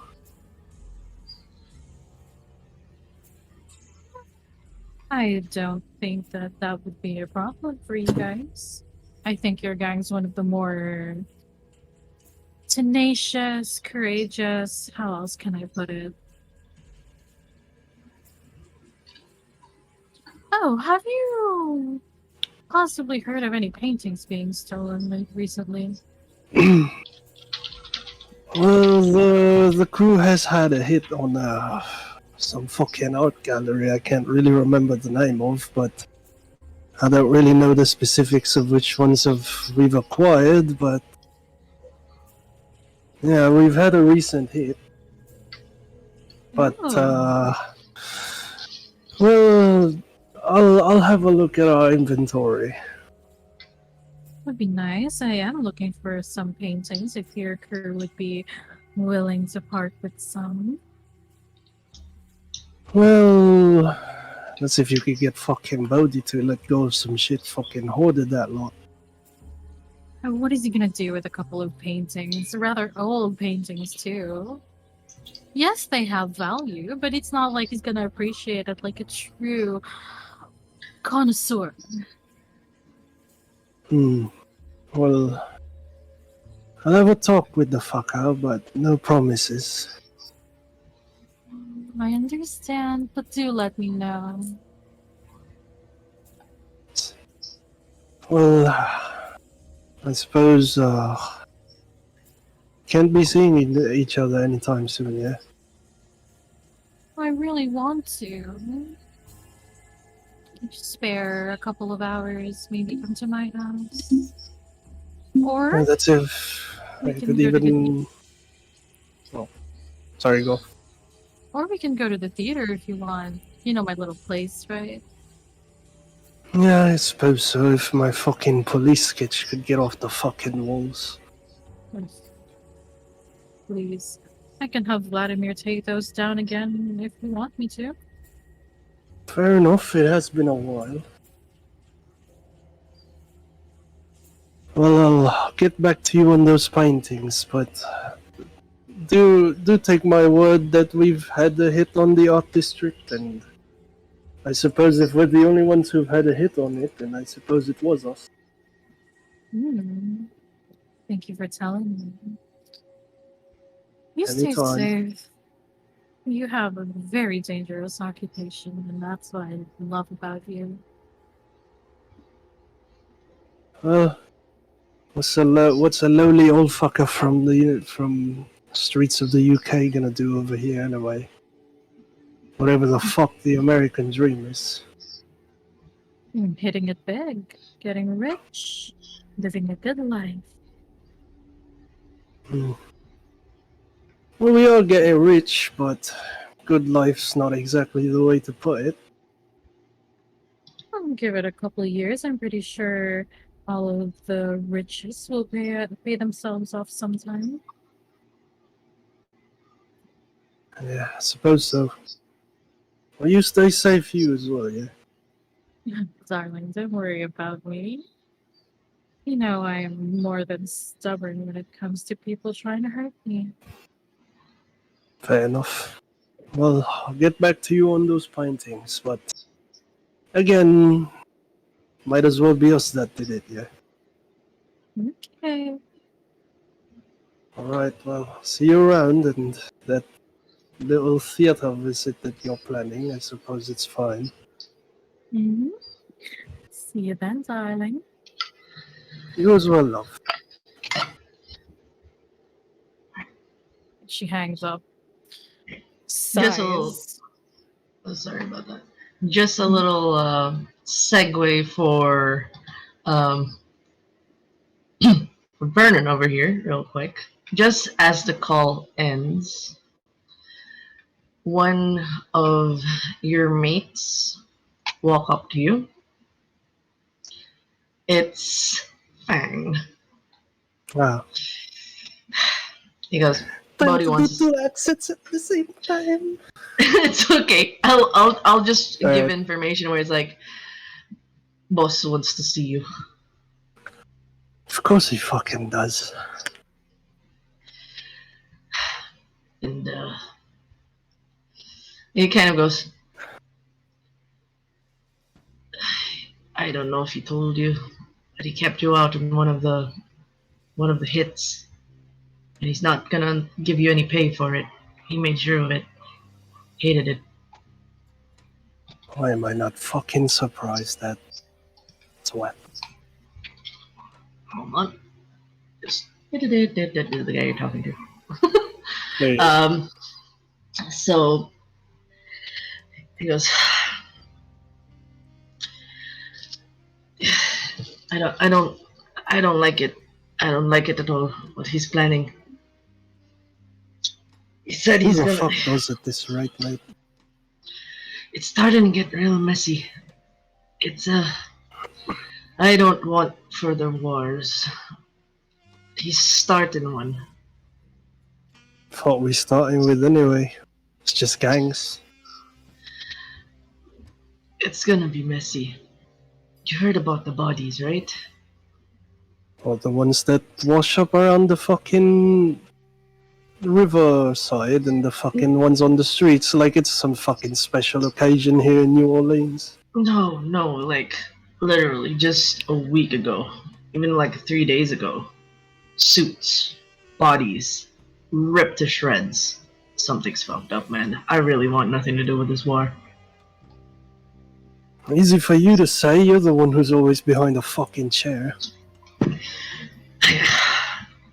I know. You're gonna get into the thick of it. That's what I'm saying.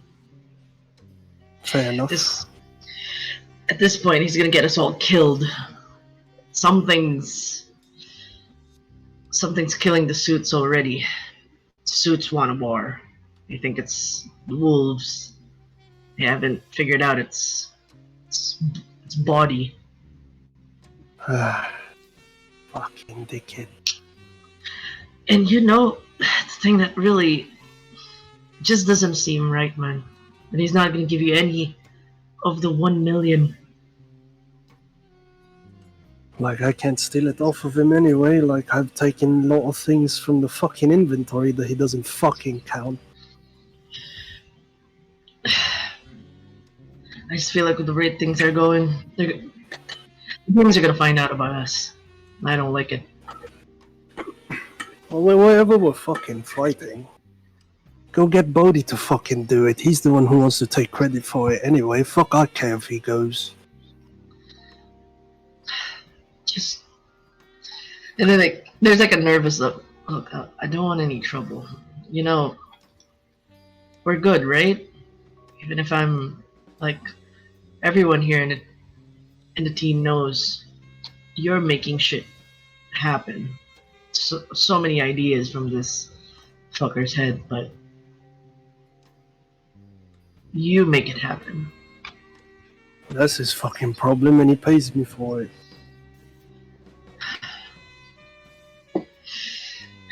Just have a talk with him. And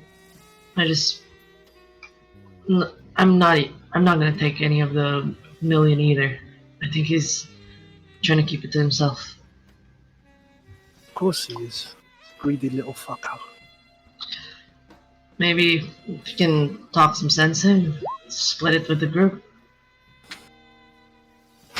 If that fucking... If he would even fucking listen to me is the fucking problem here. Like, he kind of looks around, like, careful he's not being heard. If you start anything, we're gonna follow you to the ends of the earth. You know that, right? Yeah, you better fucking do. I'm the only one who's really running things at this point. If fucking Bane could get his head out of his fucking arse. If you start anything, we'll follow your lead. That's what I thought. Then he kind of just takes a sigh and he starts to move. You guys are in a warehouse, by the way. You're in the Arts and Warehouse District, one of the biggest, one of the smallest out-of-the-way warehouses. I don't have a photo for it, but he kind of goes back to his. You basically see like a huge surveillance system with multiple monitors and multiple keyboards. Like he goes back to his little IT room. You're gonna take. You know that kind of like lift, like that elevator from like construction to get to like the higher floors, because like it's an open, high ceiling warehouse, and the only way to access some of it is through that weird lift. It's not like an elevator, but it brings you up and down. Okay. So you take it, you go to the highest floor, and one of the balconies where the undesirable is smoking a cigar.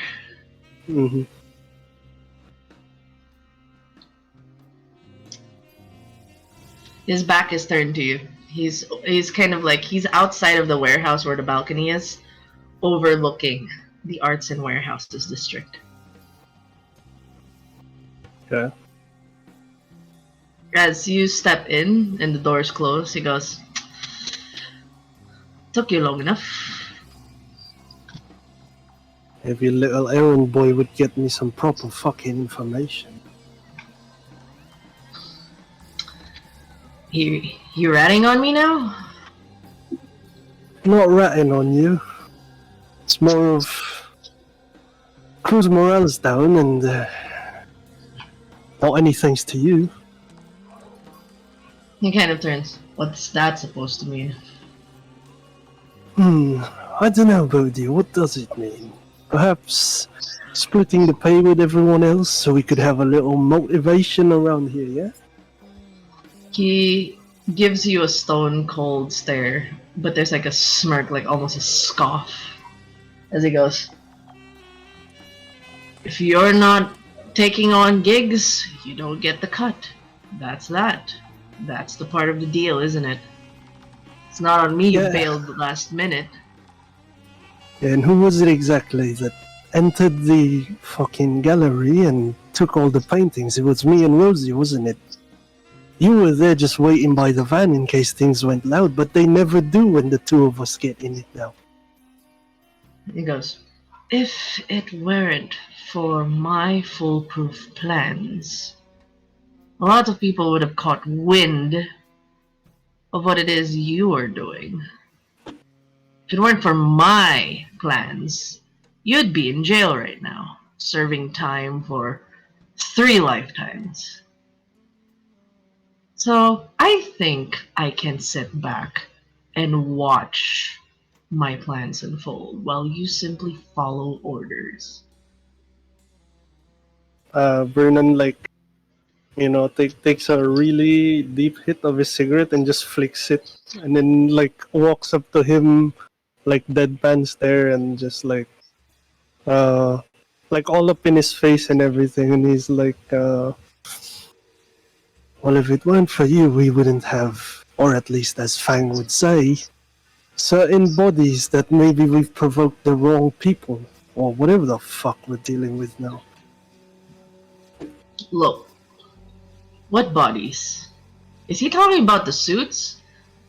It's probably the wolves, just being a bit more messier than usual. You know, the wolves got an old man running it. His time's coming up.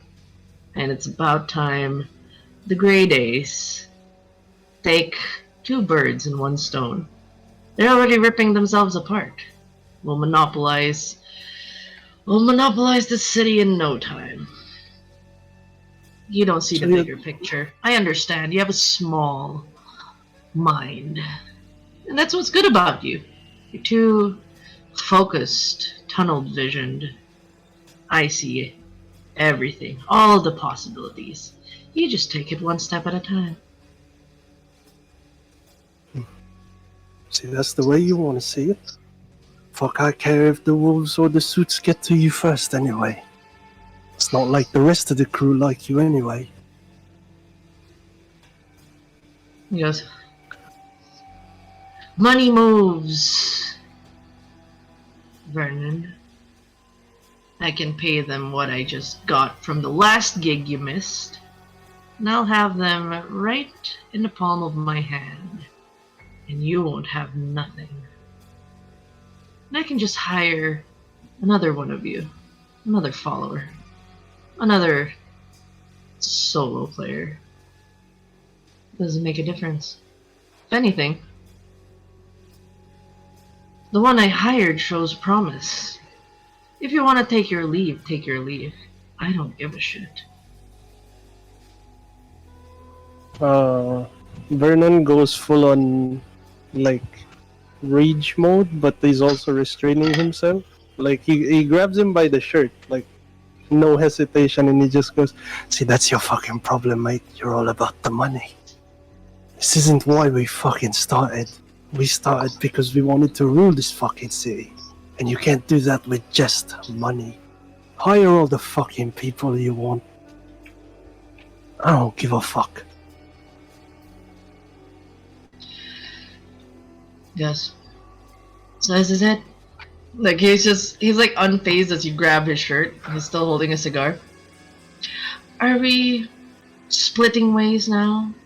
I won't have to see your mug of a face in this place. Suppose it is. Not the only one leaving this shithole anyway. Anyone that follows you are dead to me. You're all replaceable. Fucking try me, mate. Got a higher body count than you can ever fucking muster. Sure. Go on. Step out. Take the people with you. I dare you.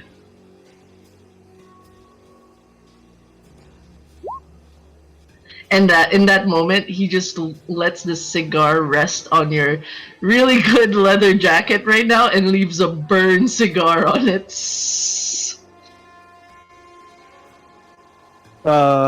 Before Vernon turns around to leave, he's gonna like on his shoe just straight up like spat on that shit, and he just goes and then like lights up another cigarette, and like as he walks away he's like balancing the cig on his index and his middle, but his middle's clearly up, like that as he walks away, and he's just like, good riddance, you fucking pig. He does. Goodbye now. Like, I'd last word advice. Watch your back. He does not. He does not listen. He just keeps walking to the elevator or the Do you lift s- rather. do you slam the door that leads back inside the warehouse? Sure, why not? Okay. You make a slam. You go down, and you see like the entire roster of the gang just like all gathered up already because like that bang was loud and then like as your lift going down, you see everyone: Stockholm, Rosie, Hmm. Fang, Bane. They're looking at you now. It says, "Oh, like, dude, like, like he just talks like that. You don't have like he's here, um, at least Bane going, come now, you guys keep fighting like this. You're not really gonna leave, are you?" Uh, just with the blankest look on his face. Not out of like sadness or anything. It's more of contempt that he's free uh from Bodhi. He's not even gonna answer the question. He's just gonna look at the rest of them and just go like, well, listen up here, you cheeky fucks. You're either with me or with that asshole upstairs. And then he genuinely gives like a proper like two-fingered salute at everybody, and he just goes, he just goes, before he reaches the door, he's gonna turn around and he's just gonna tell the rest, parang, you either stay here or you come with me. Day Grace, what a fucking joke. There's a pause with everyone. From Fang to Rosie to Stockholm to Bane, they're kind of looking at each other as they see you at the door. Like, okay, this is like the fight that they were dreading. Like, that's gonna split the group. Like, Bodhi's gone too far at this point, but there's all this hesitation on their faces. Fang just looks at you, adjusts his glasses, takes a step forward. The others are still standing. And then Rosie's like, I'll meet you at the spot. She goes, like, with her, I can't do a Korean accent, I'm sorry. No, it doesn't have to be. It's just dissent, really. It's not really. Yeah, so she goes, I'll meet you at the spot. You know the spot. Vernon's just gonna nod and then like look at the rest, because these were his brothers and sisters, and as much as he dreads this moment, he's happy he'll get to lead the gang. Stockholm goes, you know, if I was in the room, it would have been much, much better. Stockholm goes like, I should have helped negotiate the terms, but no, these two hotheads keep banging into each other. It's like, I'll meet you at the spot. And then Bane's the last one as he goes. He shrugs. Bodhi's gonna try to kill us, isn't he? Yeah, and you're equipped to fight back, aren't you? And he goes. And it just, I can't do a crack neck, but he cracks his neck. Right. And he just stomps and moves with you. And then, no, thank you. Well, like, Denma, before Bane starts walking, like he asks like, you're equipped, right, like that, and then Bird is just gonna say like, you're the muscle of the group and you've got him, fucking use them then. And you see Fang look.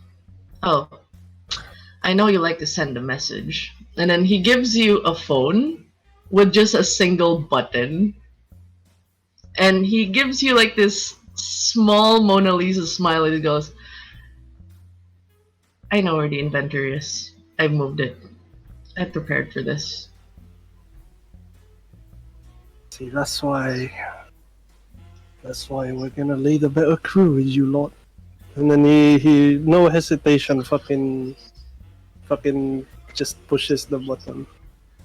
As he pushes it, the IT room goes on a fritz. It explodes.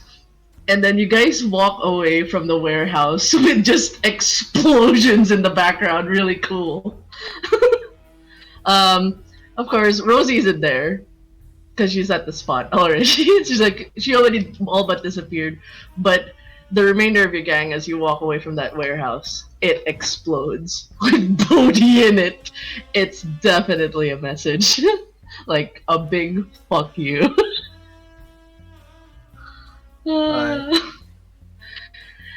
Alright, and the true Grey Days have a new leader. God, that's And so now- hot. And now we go back to Cherry Bomb. It is the time for the meeting. Cass, you're there. And Oh shit. Okay. like, hi. So, you're there. You get, you actually see that, at least Adriana's at the counter. Not much people around, but most likely they're in the private rooms. And you get a text message.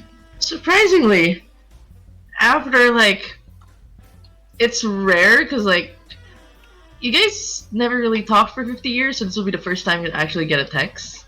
And it goes like, hey, oh, quickie? Chat, I mean. And then, Charlotte. Oh, I know that. But yeah, you enter it and you just see Adriana with Carmine. And Carmine, recognizes you. And she goes like, hey, Oh, if it isn't the... Carmine. I don't know if it's rude to call you that, but apparently you got, I was about to say if it isn't the whore, but it sounds so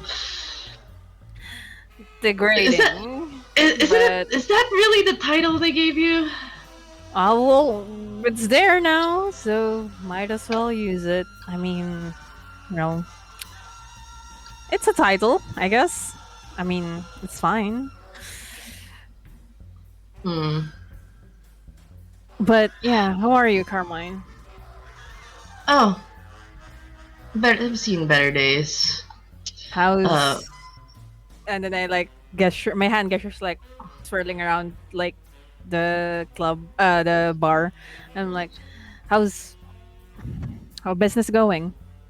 Oh, you just missed an almost fight with Morrison over there. Can't be him and his temper.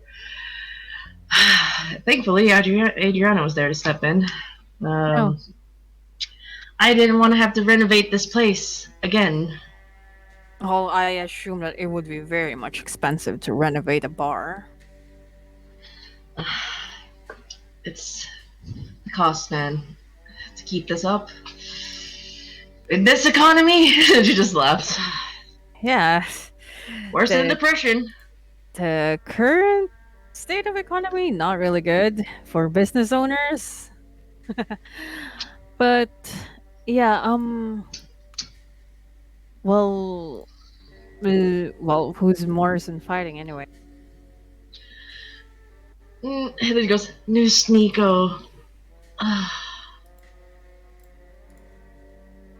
I know Nico, or you can do a wit politics on the general idea of.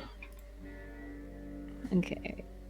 In Politics. this time, can we say that that Adriana has called Vladimir and told him to bring the dress that I showed you a couple of days ago? Oh yeah, you were like, I'm not gonna like in a meeting in this party dress. No, we're gonna change. I have time. Like he actually like books like a boutique, a very high end boutique. Like this will be your fitting room for the night. He books it. There's no customers gonna come in, so you can dress up there. Nice. I got Bl- 0. Noose Nico, you've heard of the name, Yeah, but you're not good with names. I'm just gonna go like, wait, Nico. Who's Nico again? Can you remind me? um, Fixer, well-known fixer. Wait, You sorry. have What? Fixer. You have a problem, Ah. he can fix it. Oh, okay. Huh. Apparently gets his name from the noose around his neck. Yeah. Well, that's I wish I could have met Nico, but I guess it's not the best circumstance right now. Yeah, has any Oh wait, Adriana should be there because she's dressing up right now. Oh. has anyone already arrived for the meeting? Oh yeah, Charlotte. Charlotte's here. Oh, can you She's upstairs. Oh, She points. She points at the vehicle edge because the Invictus are on basement. I'll just head up, I guess. I'll, talk to people before the meeting starts. That's what Mother would probably say, mingling. Wait, it's just you of the Crone? What about Becca? Becca and Mother is. Well, I don't know if Mother has already told you, but there was an incident that happened, and Oh no. yeah, I will actually probably tell it to everyone during the meeting. Well, sadly, I can't be there. I have I don't want to deal with any politics in general. But what happened? What happened to Mother? Is she okay? I haven't Mother- seen her. Mother is okay. It's Niles. Niles? Yeah, you know Isn't he far out? What happened to him? Well, you know what do you call it? The dude that's always in the secluded area where no one probably goes or something. I mean, isn't he called the Hermit for a reason? Yeah, I was actually surprised, but well, Niles got into a little ruckus and he got hurt. So Mother and Rebecca are there over to watch over him until he stabilizes. That means the crone would be just me for now. Is he gonna be okay? Like, that's concerning. And then she kind of like gives like this pause that I haven't even heard from my mother in a few weeks. Oh, well, he's so far. Mother said that he's doing. Oh, better. my mom. Sorry, Magdalene. Sorry. I can roll another politics for that. Like, do you remember this person? It's like, there's so many names tonight. Why do I have nothing on politics? I hate this.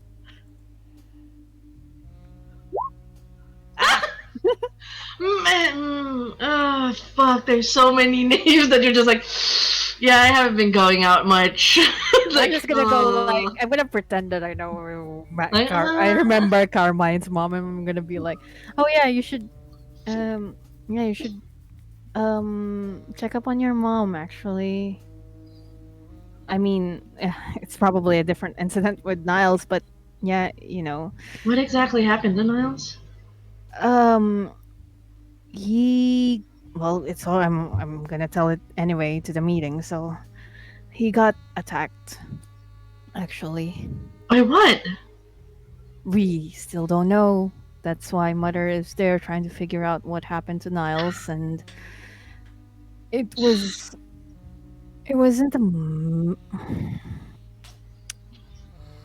a very peculiar attack, at least to say, and I don't want to cause any panic, but I know you've already heard a lot of stories and kept it to your own. You're freaking you own a bar for sure. You've heard a lot of stories, but just don't tell this to anyone yet. Maybe I don't know. Maybe after the meeting, but Miles is Miles is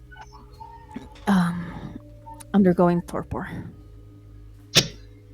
Oh God! Don't tell me the Inquisition got in here. We actually don't know, but we suspected that whoever attacked Niles is still out there, so I still have to tell it to the council. Okay. And all right. Yeah. You should go up to. Sorry, I held you long enough. no, it's fine. Yeah, I have to go check up on Charlotte real quick. And should I give you the usual? I'll send it up there. Oh, yes, of course. Thanks, Carmine. I'll see you around. All good. She gives a smile, but you can tell like she's distracted now, like worried. A vampire got attacked. Like, my mom's been gone for 3 weeks. Like, shit. So you go up and you get to the second floor. It's a black spiral up above the curtains, so it's the entirety of the second floor. It's a big lounge. You do see the familiar face of Remy, who gives you a polite nod. You see Gauzy. Yeah, Gauzy.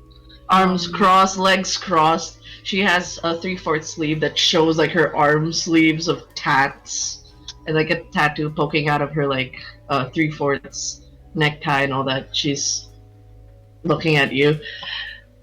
You look around, Satan's not around, surprisingly, and right smack dab in the middle, you hear the familiar voice, "Oh my God!" Cass like gets up. You can tell like she's wearing this like jaw-dropping black sparkly dress. There's black gloves up to their arms. It's like a sparkly tube like hugging their body, and fishnet stockings. There's a cut on their thigh, like, and it's really like out there. It's like boom, and then like white hair, black goth makeup. And she walks, "Oh my God, hi.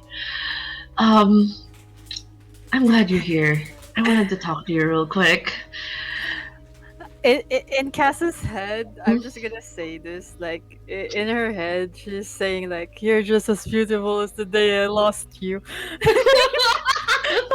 Oh, I'm gonna I'm gonna go and be like, "Oh, of course. Do you well, where do you want to discuss something? Or is something bothering you?" And she goes, and she kind of holds her hand. "I'm worried about you." And then she actually takes your hand and puts it between her gloved black hands. Looks like the face is really close to you. Like, you know, you know her. She's the type that will move. She doesn't know personal space. No personal space. She goes, "Just between us, I do keep watch on you from time to time. I know we don't talk much, and there's a lot of things we need to talk about over the years, but I do keep an eye on you. I worry about you."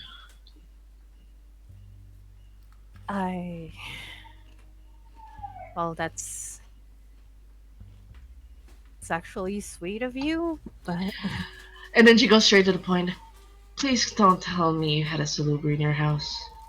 She says that with a really, like, you know, that devilish, foxy smile. Like, she just dropped the bomb on you. "Please don't tell me you have a salubri in your house." I, like, with all the remaining composure. You will need to roll for a wits and composure for this one. Wait, because my thing, if I remember, my thing was about lying or stuff. Yes. Wait, Yeah. okay, wait. Do you want to use subterfuge? Hmm? You can. You can use subterfuge. You just have to add your composure to it if you want. Wait, subterfuge. Okay. Wait. And I use wits. No, composure. Composure. You gotta be calm around her. Give nothing away. Conceal, don't feel. Please give me a good roll. No. You want to use a willpower for this to roll your dice. You have. Oh no, you can only roll 2 dice. Do you want? It makes sense character-wise, because it's Charlotte. But do you want to use your willpower for this? You know what? Fine. I'll use Okay. my will. I feel like it will not change anything. But Okay, just roll your subterfuge again. With the 2 dice. Why is it just 2 though? How much is your Oh wait. It's 2. Yeah. I don't know if I did my character sheet right, but yeah. Why is it's so weird. Composure. Oh, okay. Yeah, it's automatically removing all the low rolls. Oh my god. Yuck. And I don't put anything in the modifier, right? Yeah. Oh, wait, hold on. Cheat. Click, click, click. Specialties. Do you have any specialties related to lying? To lying?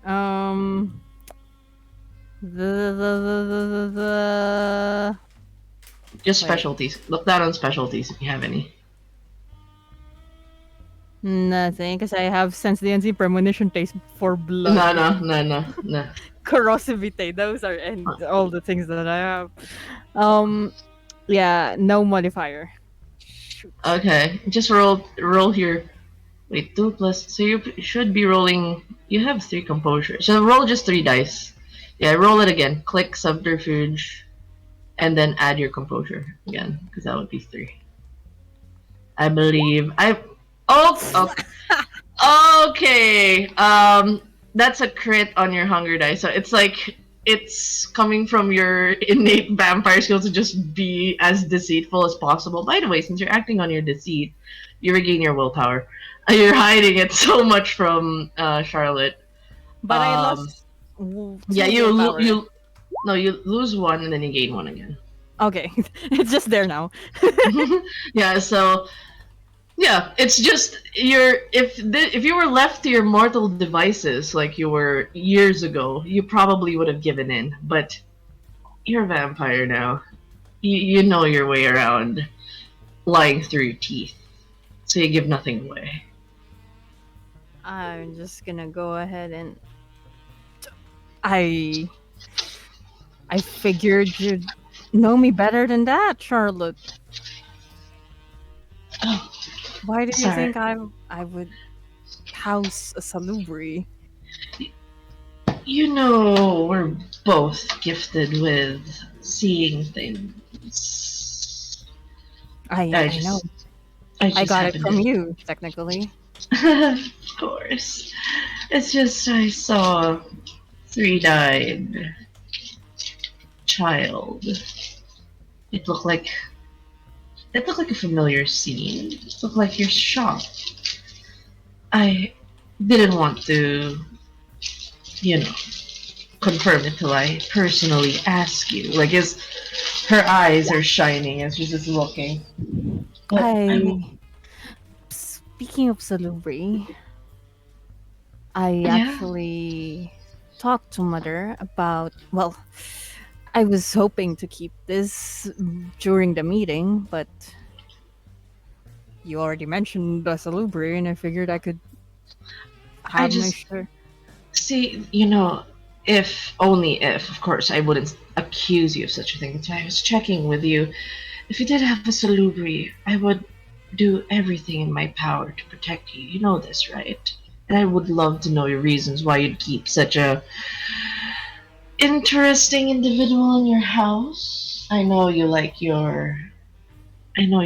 lovers dangerous, but that one's a bit too much.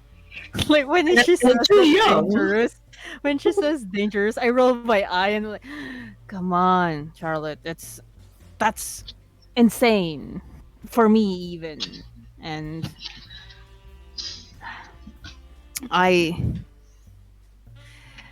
well, I am not one to go wait. I am one to go wading through dangerous waters, but not to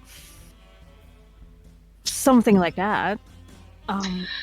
So what did of course, I just wanted to check. You know these visions. And I was genuinely worried if you were held hostage, if they harmed you, if they manipulated your mind.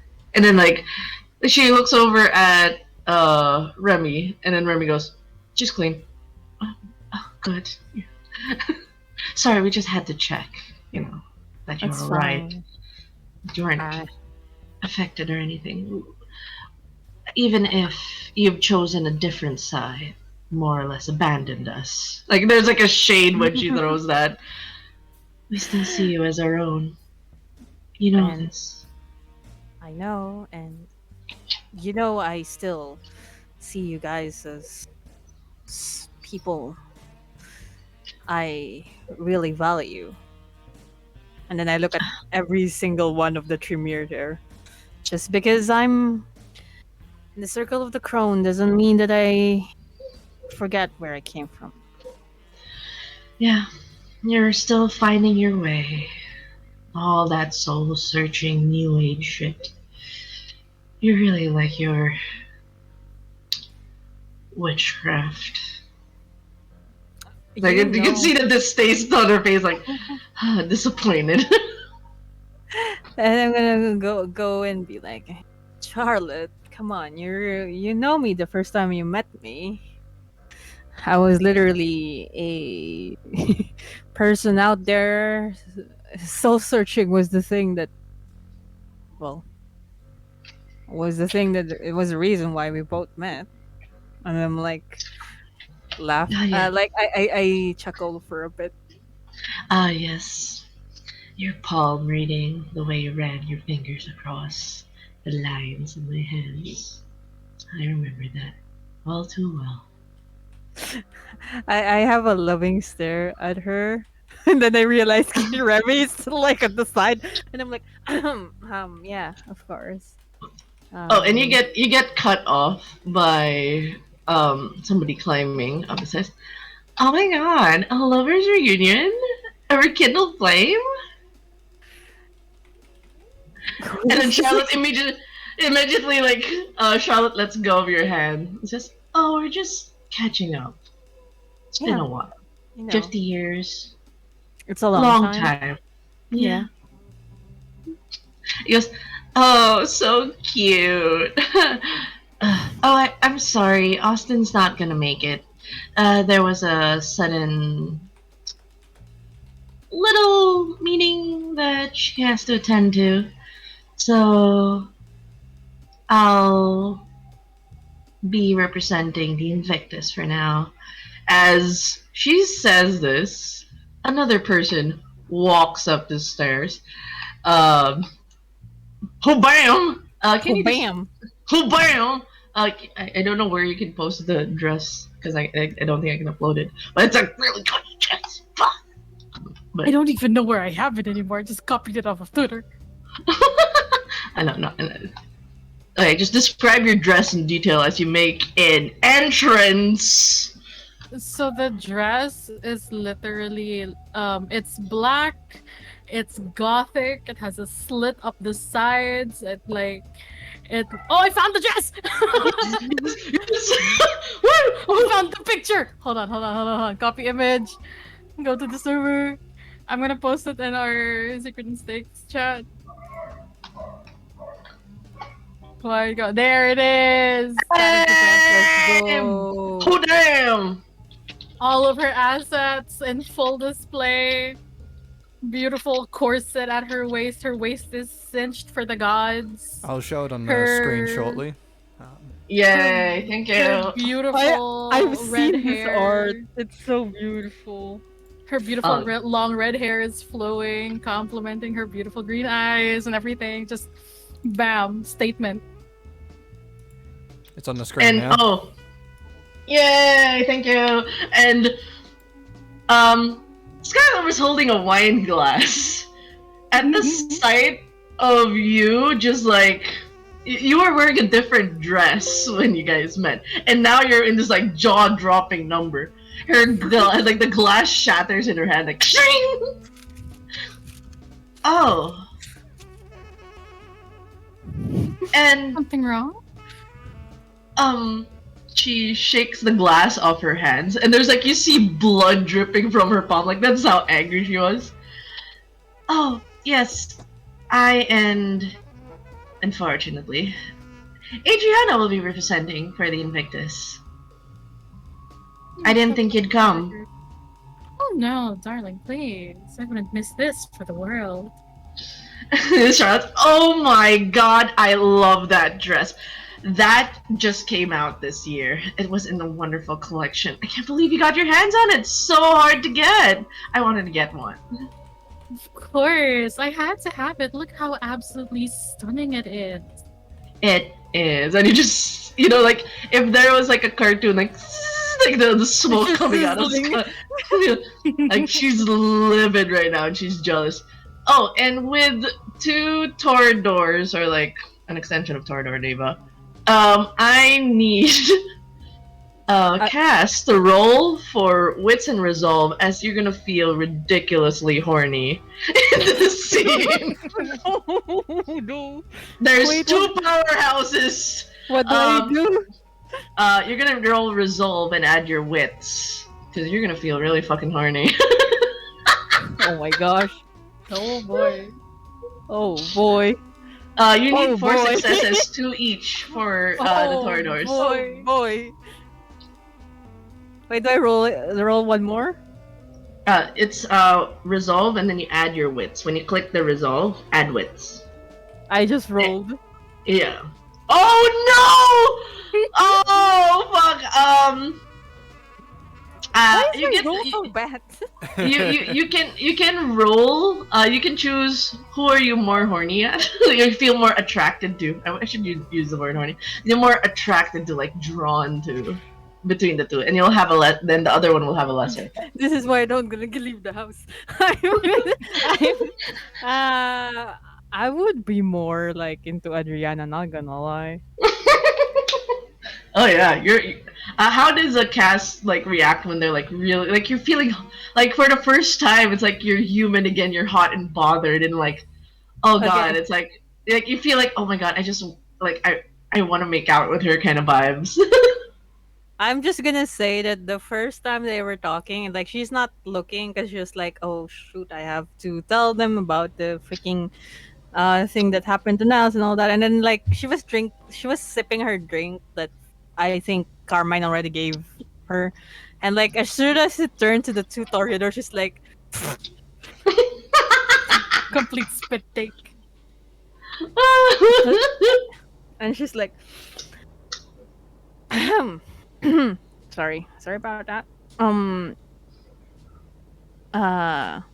Adriana reaches like between her boobs, pulls out a hanky and gives it to her. Oh, it has her scent. It's like, oh, Charlotte picks up and it's, I believe you've met, I believe this is Cassiopeia. You know when she drops your first full name, like she's pissed. She's mad. This is Cassiopeia. Oh, just Cass is fine. Charming. Oh, thank you for the handkerchief. And I'm like, I have the Edward Cullen trying to keep everything together. Oh, and Adriana, feel free to roll for Wits and Politics to get details on this lovely, lovely individual who's just choking on your sheer. Oh. I would like to also. I'm choking in real life. Um, I would I would like to also like say that I'm the most underdressed in this meeting Yeah. because like I still have my trinket things like this is the best dress that I have, but it's not that fancy as everyone else in here. But I look like I just look out of place. But yeah, I'm in a dress too. Wits and politics? Yes. I know intelligence politics. My bad. Intelligence politics. Okay. Mm,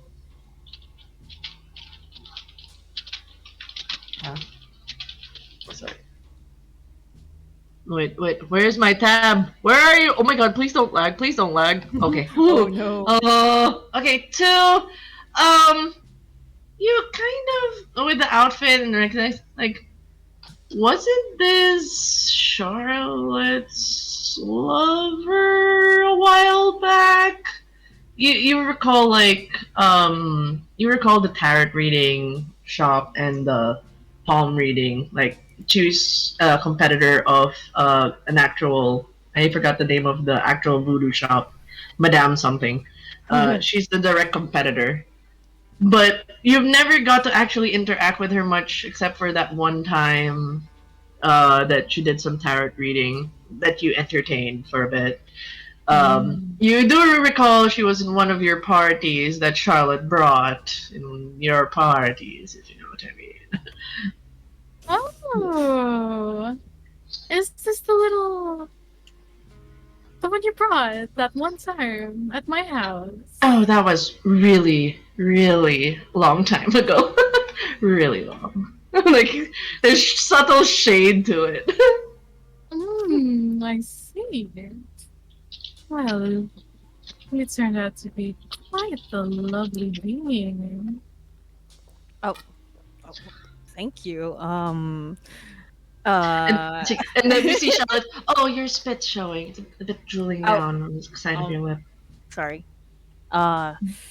Sorry, I was not aware that we would be graced by such beauty. Of course, Adriana's the most beautiful Torador. No offense to Magdalene, of course, but you know how to dress. Like, don't tell Carmine I said that. Oh, since we're all here, I think we can move the meeting along. I do have some places to be. Like, you see, like, there's a very pointed tone now. Look at seeing your reaction to Adriana. It's like, you don't need a roll to know, like, she's fucking jealous right now. It's like, Ex-girlfriend.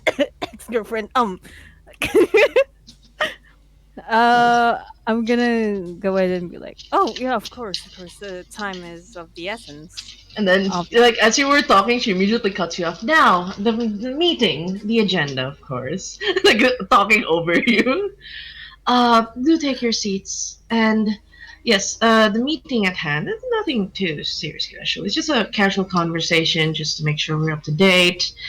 You understand that, I think word's gone around on what happened to the City of Angels. Bless them. Oh, what a beautiful city, really.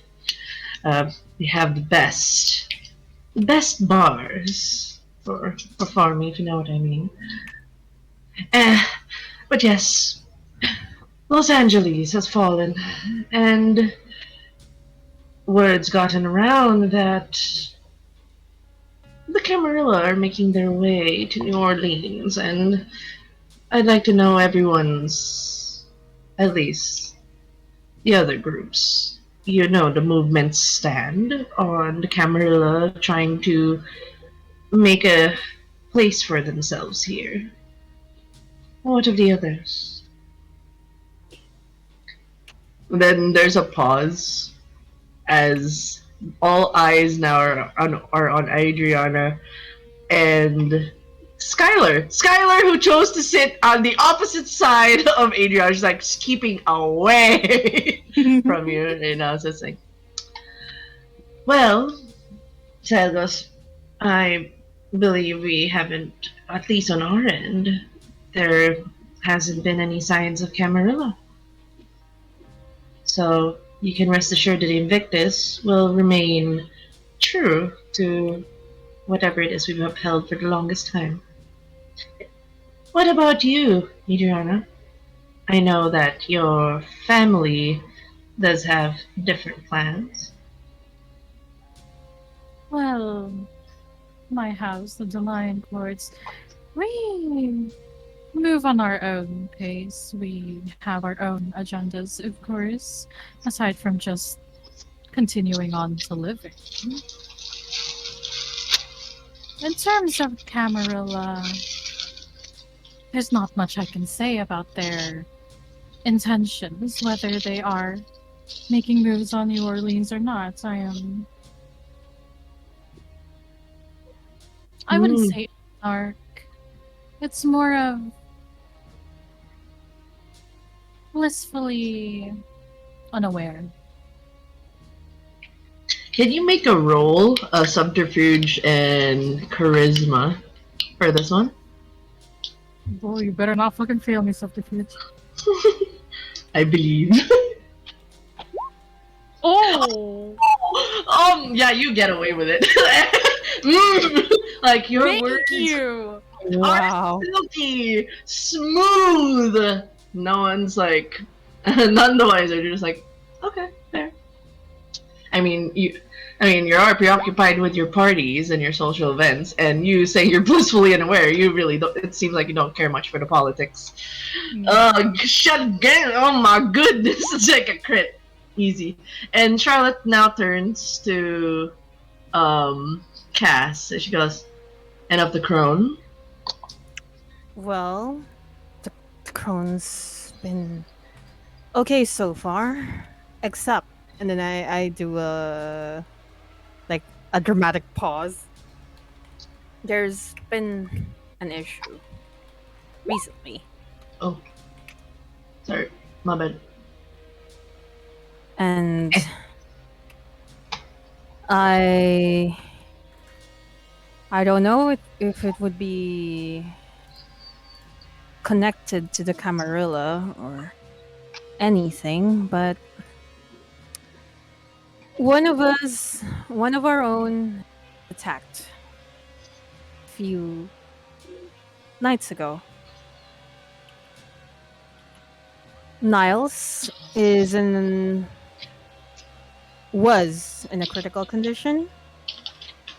You see the But- collective. Even Charlotte, like, even if at her frustration, that shows concern. Like, Niles, like, Out of what? everyone, Niles? Niles?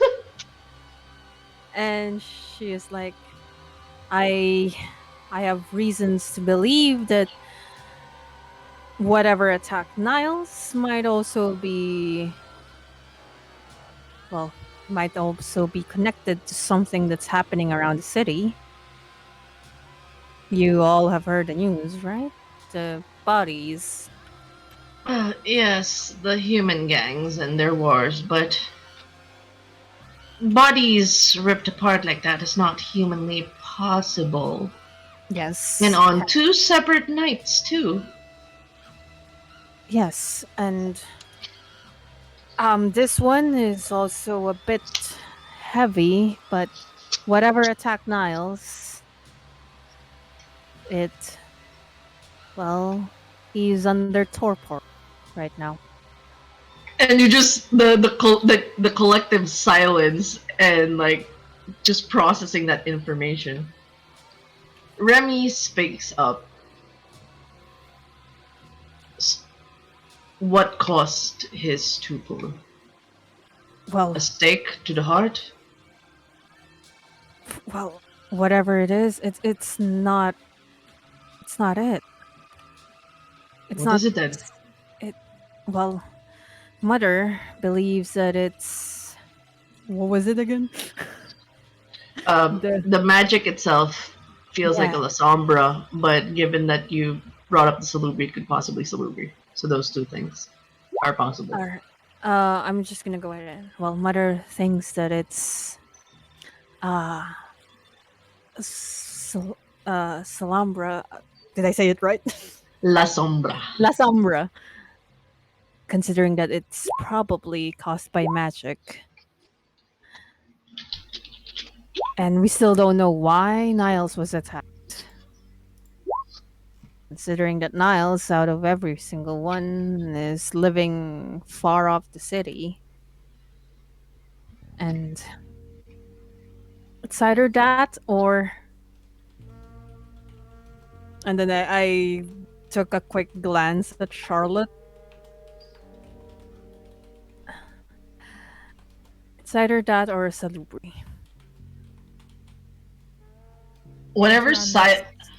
whatever silence is there is even more silent. Oh, sorry. What is it? Adriana do? At the mention of a salubri, Adriana kind of smirks and stares over at Skylar. Skylar is like she's gonna have to roll for composure real quick. She's not having a good day.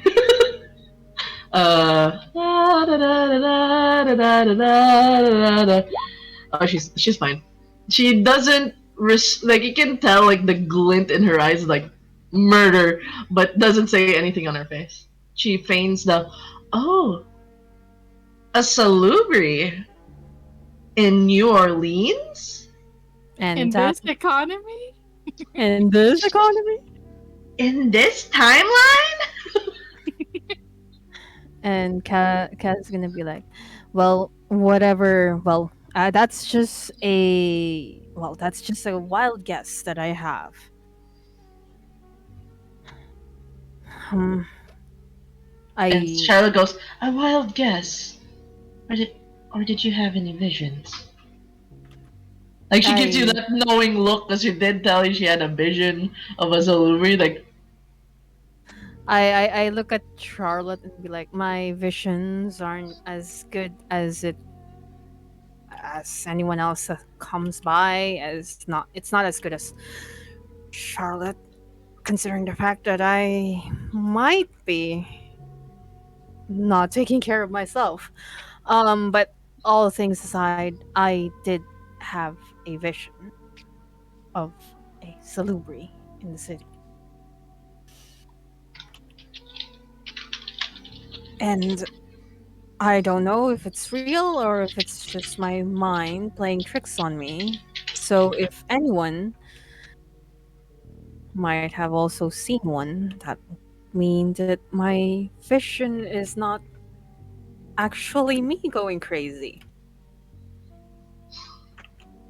Charlotte, I can confirm that I did see a three-eyed individual. We can have a sketch from, but it seemed to be in the city. What did Mother say? I'm assuming she did give you the signal to inform everyone Yes. about what is her course of action. And you guys see Cass like rub the back of her neck and she's like, well, she told me the right course of action obviously would be to eliminate this salubri wherever it is and make sure that we get it off the city, or the best course of action is to kill it. Of course, we shouldn't. We've kept this place salubri free for years. We only need to uphold it, Charlotte goes, and we mustn't let the others know of the presence of the salubri. We'll make this discreet. I will work with Cass, if she would allow. You can go to the sanctum. We can further enhance our visions to pinpoint its location, and we'll send Gossi and perhaps anyone from the Invictus to get rid of the salubri. The quicker we do this, the better. Probably let's not wait for another week. The word will get out. we um we don't know where it would be. And that is why we come to the sanctum. We use our abilities to try to pinpoint where it is. Or okay, I guess that's the plan. And of the Invictus, who will you send for this? Morrison, perhaps? Skylar gives a She turns. Adriana, do you have any ideas? I think Morrison's a bit too young to handle a salubri. She puts you on the spot. That is true, but who else would be well fitted? He does have quite a temper, sure. And he seems indifferent to many things. I feel like killing wouldn't be that much of a problem. Well, as much as I believe in Maury's skills, you know what the salubri can do, yes? They can play with your mind, your emotions. They can make Morrison turn on any vampire. Maybe somebody who knows how to manipulate emotions, tricks of the mind, would be a better off fit to deal with a salubri. She kind of blinks at you like, Are you suggesting what I think you're suggesting, Skylar? what do you think I'm suggesting? I don't know. With that look of contempt on your face, it almost feels as if you want me to do it. Well, I think, given your years of manipulating people left and right, a salubri would be an easy task for you. You're not wrong. It would be Fine. much easier if you do it. Fine then. But only because I wouldn't want to see your pretty face get scratched up in a fight. She goes, even with a scratched face, I still look pretty good. You see like the lines, there's multiple lines on her face actually. Like scars, like marks of staples. And she goes, I'll let Austin know that we are sending Adriana to help take care of the salubri. Oh, that's good then. Each one for each. Well, at least we vote. We all have representative. Representative. Representatives. You understand me? You understand me? Words. I hate thoughts. And then goes, well, this is the priority for now, Charlotte goes. Is there anything else in the matter? I think we've all come to an agreement that whispers of the Camarilla will remain whispers until they make a move. Then we make the move. But for now, I think the salubri is a bigger threat. If anyone catches wind that a salubri exists, it would put into question our ability to protect them from such threats. We wouldn't want that, would we now? Of course not. That would just simply solidify the fact that we can't protect the city, giving more, claim over Camarilla. Claiming it. Well, she gets up.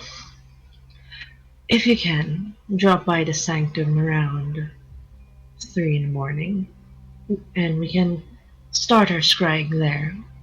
We'll inform Adriana, and of course Gossi will help you as well. You won't be alone. Addie. Like Charlotte goes like, "We'll help you." Blink, blink, blink. Oh, of course. Thanks. I still have to talk to Mother about what we have agreed on. Of course. Take your time, and I have somewhere else to be. It's nice seeing all you ladies. Addie, Sky. And then Sky just gives a pointed smile like, and then stares back at Addie like, giving that like knowing look like, now's your chance. Like, She don't gives- fuck it up. She gives a charming wave. Don't worry. I can take care of myself. And if you want, Mara can come along with you. And unfortunately, everybody had like that kind of like collective, like trying not to like shudder and keep like a polite look as at the mention as Skylar mentions Mara. I'm sure Mara's assistance would be greatly appreciated, but I wouldn't want to take them away from anything that they were already doing. Well, I'm sure Mara would like to help with dealing with the body when you're done playing with it. You say I play with the body like I think of it as a plaything. Oh, I'm sure that's nothing to you. You play with a lot of things. Wouldn't you like to know? And then he goes, "No, I will go. I'm sorry I can't stay. Nice meeting everyone." And she doesn't look at Cass's way. She just immediately goes down, and Remy and Goss follows.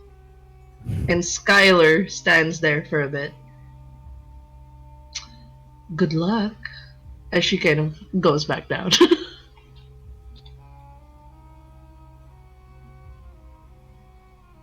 I'm gonna like You're alone now and horny. You're the source of the Oh. horny. I'm gonna no. No, I don't. I'm gonna go home, quote unquote home. But I'm like, she does the awkward thing because it's like, is it like Skylar and Adriana still there? Oh no, Skylar left already, leaving you alone with yeah. Adriana. Is it like Skylar leaves? I'm like, oh, I should be heading my way. I still have stuff to do in the shop, but thank you. I'll wash this for you and give it back. And then she awkwardly goes. Adriana, she stands up and grabs Cass's hand. First of all, darling, you don't need to return that. Oh, well, thanks. Thank you. The contact with her hand, you know, vampires are usually cold, but her hands are so warm. It's like, oh god, and it's so smooth. It's like, it's like every part of your body's just tingling right now as she touches you. Like, huh? Oh. And I'm gonna be like, you can physically see her like shudder because she's like, she hasn't really, you know, usually most vampires are out and about. She's not like that. She's holed up in her place. So the freaking touch and like the sensation of it was just like, it's not alien to her because she already felt that before, but it's been a long time since, and she's like, like it gave her, it made her feel something that this freaking gay ass girl can't handle, and it's just like, well, thanks, Adriana. I best be going now. Still have to Before check up. you do, and she like I'll- moves in closer, and she has one finger under her chin, like right under Cass's chin. Lord have mercy! Close, We must Cass. stay focused, brothers. We must stay focused. Make a composure roll, please, for your life, because this is probably gonna make you feel warm all over. Composure. Also, how tall is Cass? With is the like- composure. She's 5'9". Okay, work. Because Adriana is like 6 foot and she's wearing heels.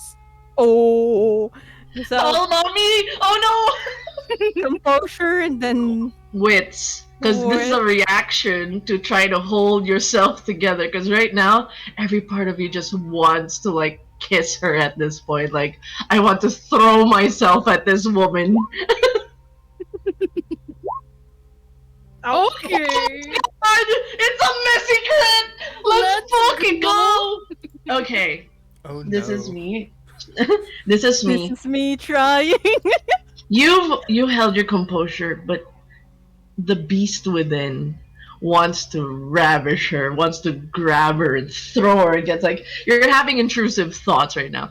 It's like the messy crit is basically you're able to calm down on the outside, but inside you're having like this fanfic moment of just like throwing her and pushing her Cabedon style. All the whatever fanfic you're thinking, it's all intrusive thoughts, intrusive thoughts, intrusive thoughts. It's gonna plague you for most of the night. I'm just gonna say that this is the equivalent of a dude having a boner and just like Pretty much. and he's like if Kaz is a dude right now, like she'd be like all calm inside, but she is a raging boner. Yeah. But It's just filling all the lustful thoughts, all the things you could do to her if you're given the chance is all in, like, it's vivid in your brain right now. But yeah, like she's gonna keep her composure and just like, oh, I'll see you around then. And she like, diba she's holding like her chin. Yeah. Yeah, she slowly backs away from that, but takes your hand and gives you a kiss on the back of the hand. You know, like freaking Victorian vampire style. And then she walks away. But as soon as she walks away, like as soon as she turns around, she's like, and then she walks down to Yeah, you're just feeling weird all over. You gotta deal with this. It's like you've never felt this much heat and this alive and this so much passion contained in your body. I don't even say goodbye to Carmine anymore. I'm just bolting towards outside. No. Carmine would probably be like, "Oh," and like, Goodbye. You didn't pay your bill. Okay. "Keep it on my tab. I'll be right back." Yes. I will have to say, behind the scenes, you're gonna have to deal with that. You're gonna have to deal with it. But the sooner I have fingers. I'm kidding. but like the sooner you keep, like, the farther you get from the cherry bomb, like the feeling of the warmth and the not horniness, the warmth is gone, but the raging feeling's still there because of your messy crit. So you're gonna have to deal with that. Fade to black. Yay! Yay! Raging boner. Oh, we got a raging boner at session 1. God damn it, Adriana. We knew this was going to happen one way or another. Ang unang victim si Cass. I'm just here, being a nerd. I get attacked left and right. That line on Adriana's how many party members can she have sleep with is in pencil right now. Okay, so we are going to shift scenes now. This is gonna be 2 days prior, the first night that Ollie is out in the streets. We're gonna go to Ollie's scene now real quick. I'm sorry, Ollie, but I have to preserve myself. He's kicked back to the streets where he grew up in. It's like, It's no. Ollie from Streets. God damn it. Hold on. We'll just. Oh no. Nani? Hold on. Oh no. Oh shit. Technical difficulties. Wait, my roll 20 is shitting itself. Di na naka-recover kay Gianna, tangina. Parna. God damn. Oh, hold on. Is this working? Is she working? Hello? Or Ang hirap maging bading pambira. my god, what a mood. I should have known I am one, but I'm like, Girl, you're making this too easy on both me and Adriana. All I know is that Samus is just gonna keep very far distance from Adriana. Oh, you Like, can try. You can I'm gonna try. send you something. Who are you sending who? To them I'm one. sending Damien something. Oh, Damien. Okay. oh, can I see? Can we all see? It's the song that I sent to Cookie during Green. What the? I'll Like put it here in the chat. What song might this be? Oh my god. Delicate. Okay. Oh. Alright, so you're wandering about in Bourbon Street with a dead phone. Night is up, and it's a lively street.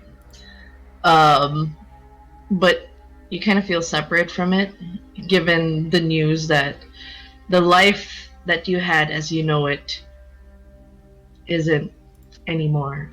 You're now ostracized. You're now alone, much like the man that turned you. Oh my god. There's the typical scene at Bourbon Street and New Orleans streets is like outside there would be performers, and people. yeah, you hear a song playing on the streets. Feel free to I'm gonna give this to Vetra. Feel free to play this on stream if you want. What do you want? Oh my god, I cannot open my character sheet for some reason. Roll 20, please. I don't know. It's okay. It's okay.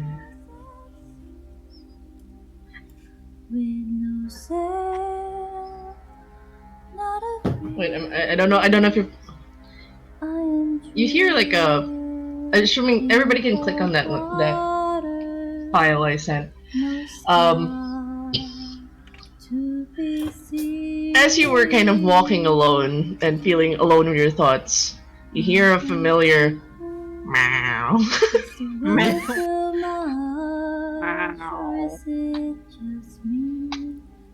Wait, what are you doing here? Shouldn't you be off with your owner?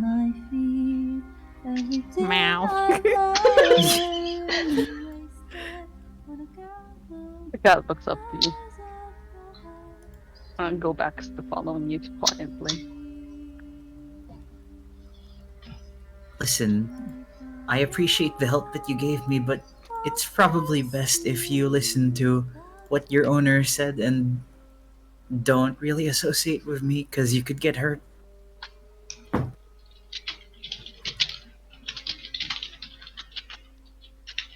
The cat pretends not to listen to you. Completely Aye, Oleander. You're talking to cats. You're looking crazy in the middle of the fucking street. Yeah.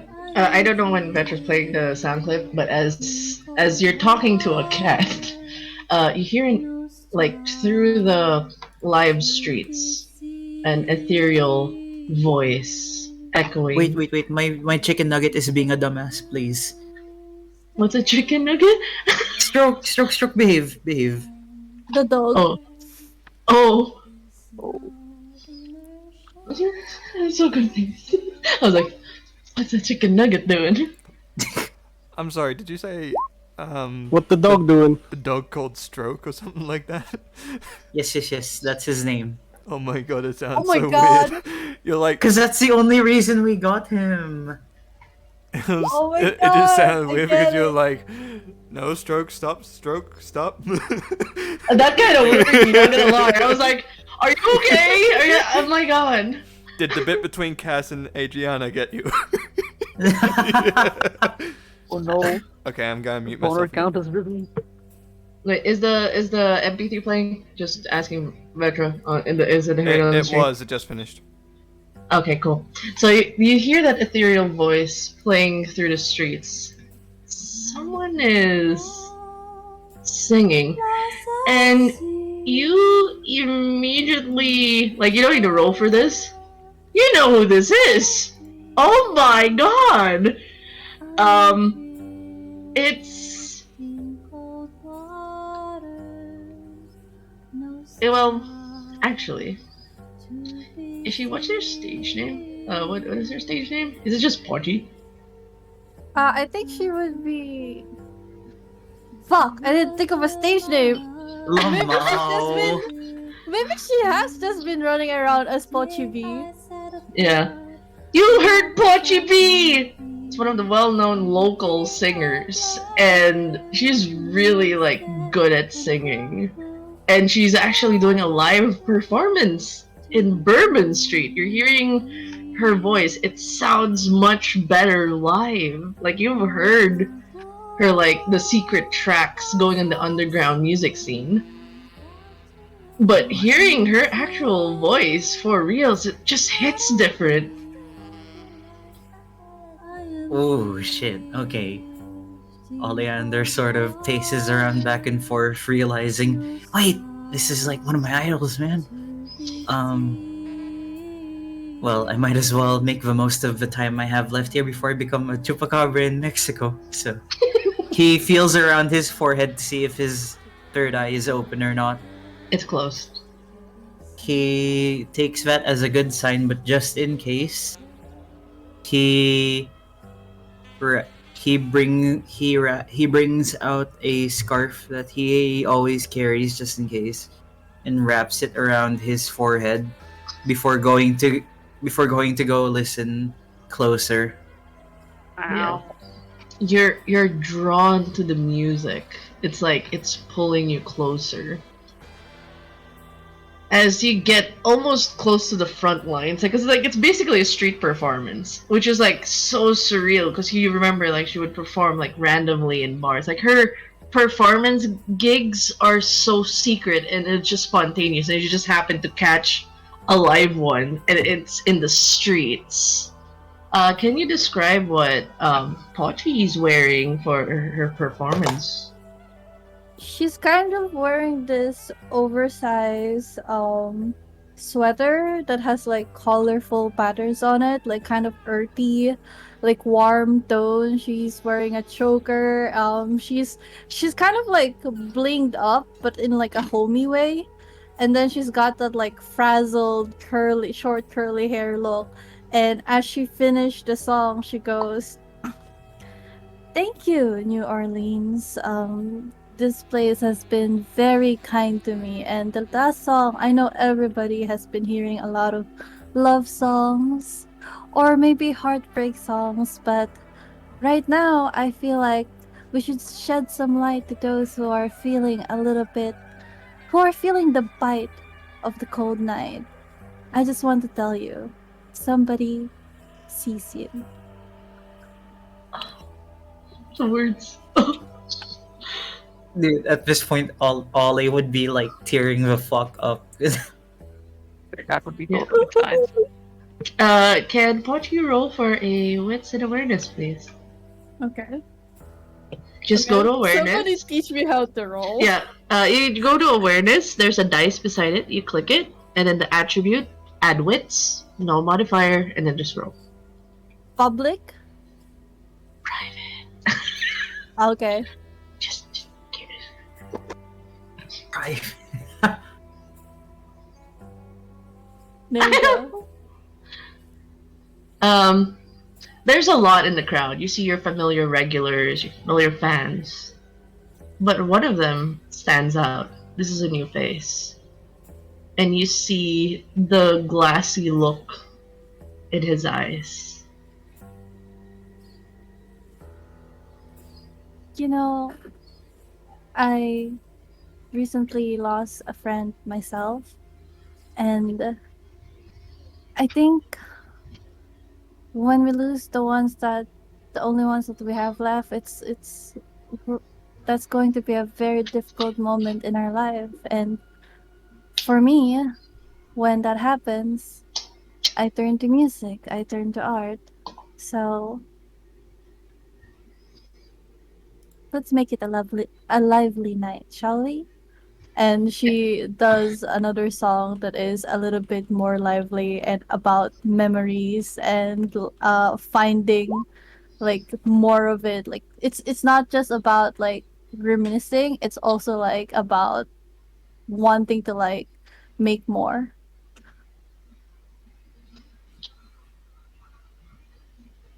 And does Ollie stay for the entirety of the performance?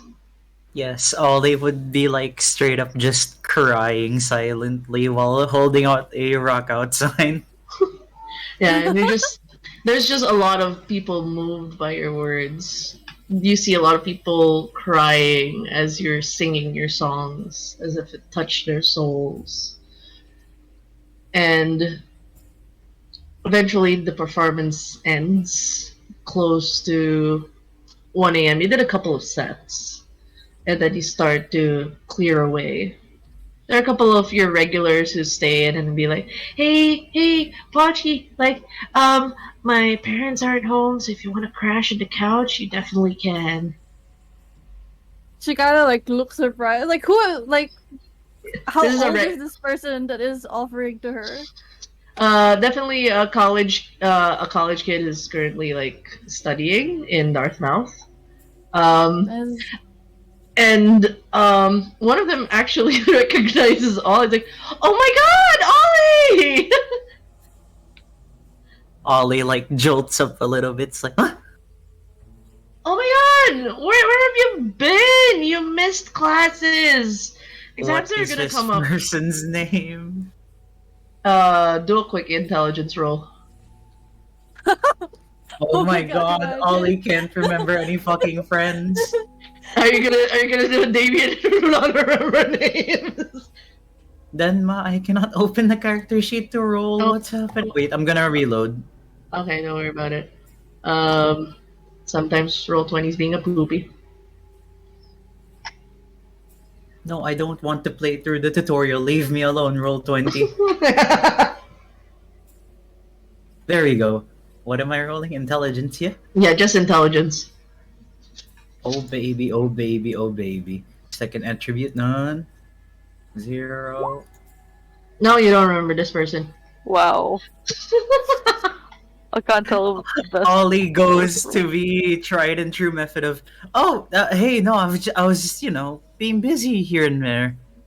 You know, my mama and papa, they need the help around the store every now and then.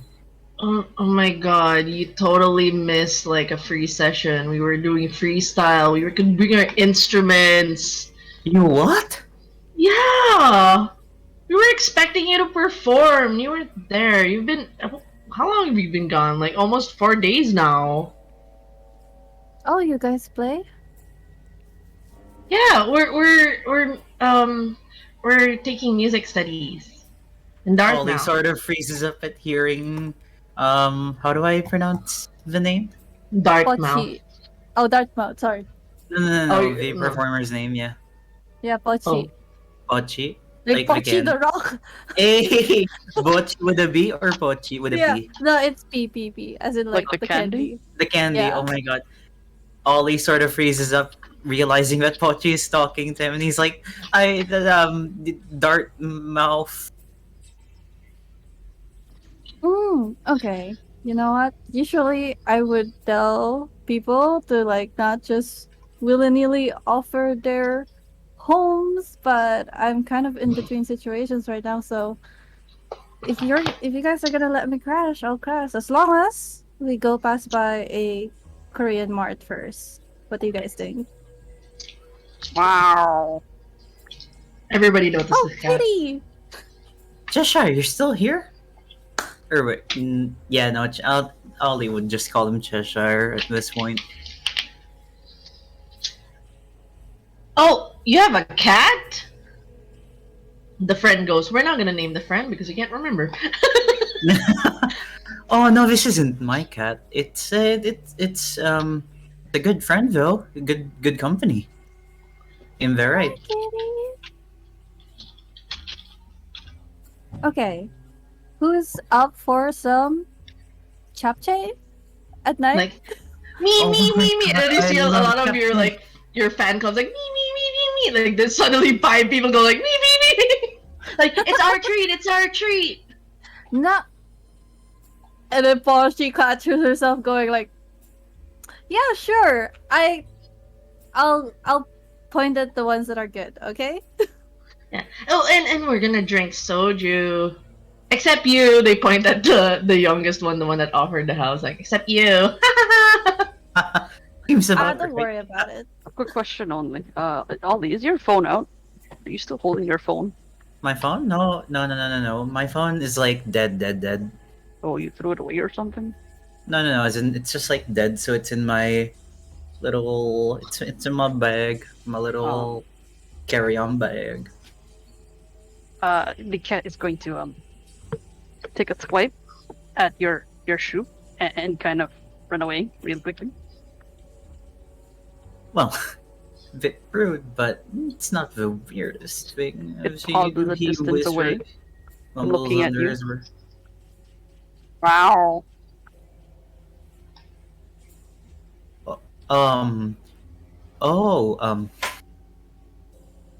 Ollie looks back towards Pochi and the other people there. It's like, I think I actually gotta go soon, so you guys enjoy yourselves. Lovely performance, Miss Pochi. Big fan.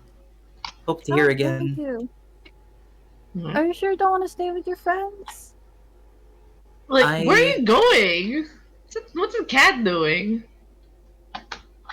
Oh, I think it's telling me that it needs to go back home, and you know, cats. They usually just try to sneak out by themselves, so it needs someone to open the door for them. I see. All right. Cat Oh, begins what's to your fall name? away. My name or the cat's? Yours. Ask the It's- cats too, if that's free. The cat is Cheshire. I am Oleander Marquez. It was nice meeting you in the flesh. Nice to meet you too, Ollie. Hope to see you Bye, next time. My Ollie, see you in class. Yeah, see you. Don't tell the professors you've seen me. I don't want any of those bastards knowing where I am. Okay, weirdo. I go ahead and follow Cairo or Cheshire. The cat is already running pretty fast now. Oh You God. will need to make a dexterity athletics to catch up to this cat. And you know the Good capabilities Lord. of this cat. Please don't suddenly turn into a big cat and make me run Cat's for got it. pace. Dexterity, athletics. Yes? Yes.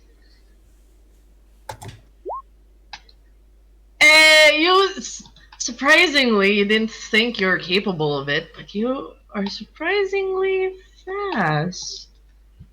And you actually catch up.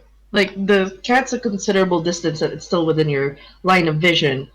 And it's like, you keep the distance, you maintain it. You don't feel tired at all. Like, usually you'd be winded after like 2 minutes running, but you just keep running and you just keep running. And Must be all that running from the bridge all the way to the bayou that trained me for this. It must And- have been the screaming. you continue to run, and the busyness, the life of the streets start to fade behind you. The cat seems to continue to run away further from civilization to darker streets, trees, until it eventually stops at a gate.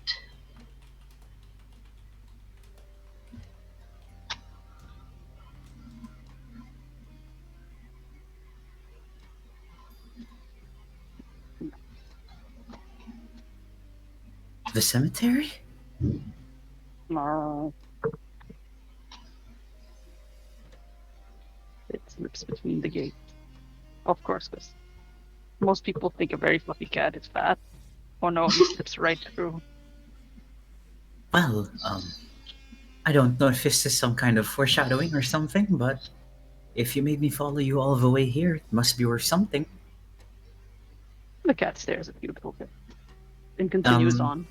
Ollie would like to check if the gate is open or No, locked. it's locked. It's locked. It's nighttime.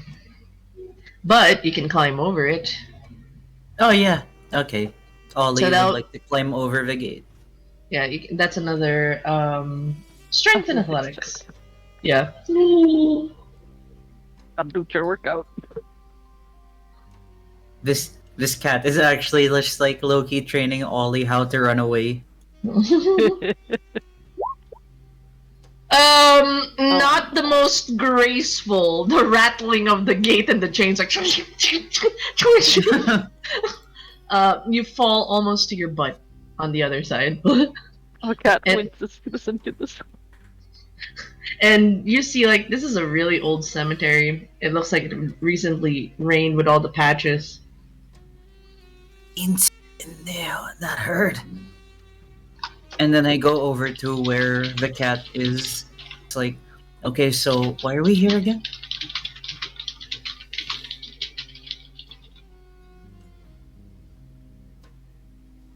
You see the cat start to move towards one of the mausoleums. And perch there. Give me something. I'd like to check out the mausoleum it's perched on. It's an open one. There's no door. There is a very old and dusty coffin. It looks like it hasn't been visited for quite some time. Interesting. Do I see any like name? You do see a name. It's more or less it's a random name. It's just something like Helena Bordy. It's definitely like a local, and she has been at least the date of death shows that she's been dead since the 1970s. Oh, that's freaky.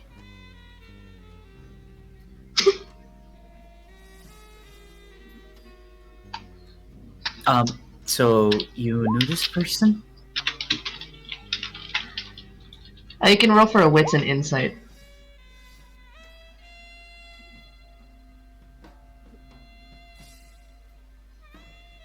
Wits and insight? Mm-hmm. Oh. There it is, I found it.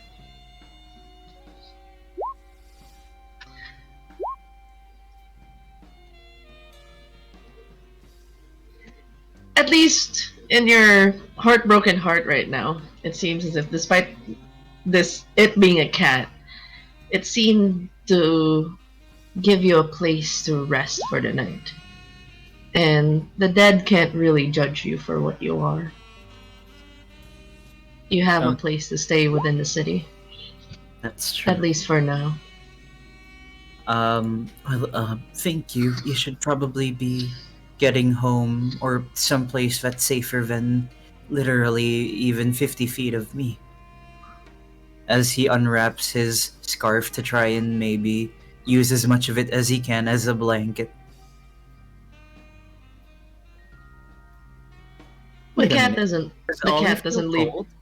Oh yeah, it's a fucking cold, wet night.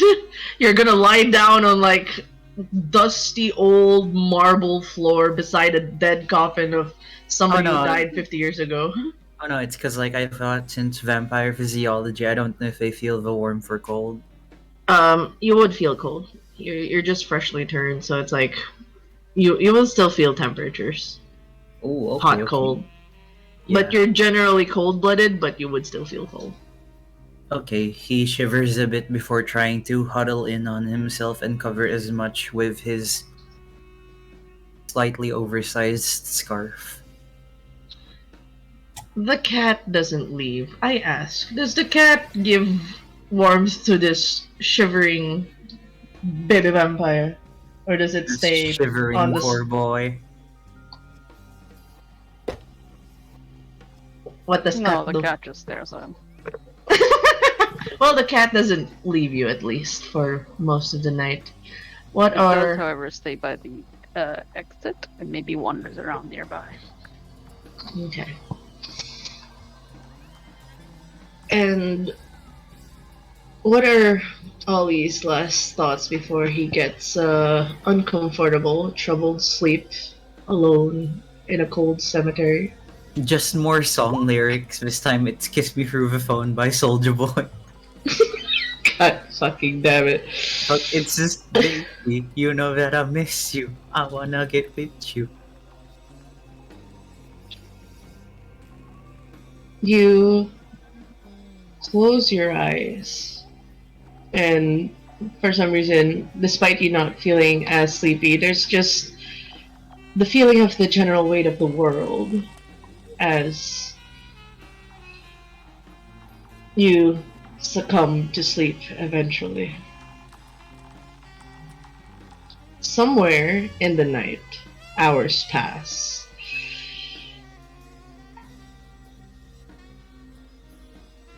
Oh wait, he's out cold now? Yeah, he's out cold. Okay, the cat now will sit against him. Oh. Yay! Cat actually cares. You just can't know about it.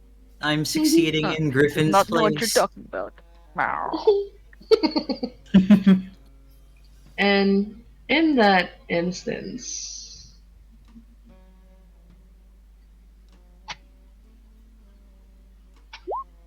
can you make that secret?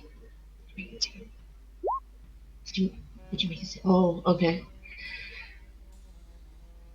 Something bothers you as you are surrounded by your fans and, you know, the chatter and excitedness of your next gig. They're trying to figure out where it's going to be. You're very secretive about it, you know, like, you know, you want to keep it a surprise. But, you know, your fans somehow find you in some shape or form. They're just very shrewd that way. As Fauci is enjoying, what was the food you said? The Korean... Japchae! As you know, Now I want some japchae. as everyone's eating japchae, making their own version of a milku with like parts beer, parts Sprite, spinning it around. You know. It's milkies and soju. Yeah, milkies and soju. You know, that kind of like they takatak it and they spiral it and give it like, you know, they're trying to be cool about it. Through the noise of it all, your mind lingers to that sad, glassy-eyed boy and the cat. Did Cat I look- infer anything? Oh, sorry. Yeah. go on, then. Yeah, the cat looked familiar. There was definitely a sadness, as if your words got through. I need you to roll secretly again. Oh, wits and awareness. Awareness. With which That's a I crit, roll- though. You can definitely tell the boy's sorry, the boy is troubled. You know a soul that's carrying the weight of the world on their shoulders.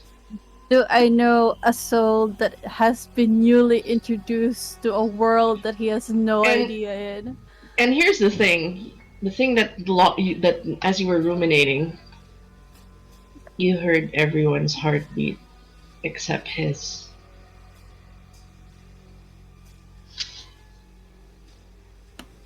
Okay. This is during the like The when chapche, yeah. yeah, like they ate a little bit at the Korean mart, and then like when they're about to go out with the soju and all that, like Pochi is gonna go like, "Alright, give me a second, guys. I'm just gonna have a personal smoke break."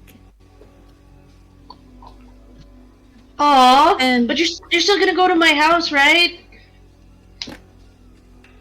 Yeah, sure. And the people that have been following Pochi more than the others would know she's about to disappear.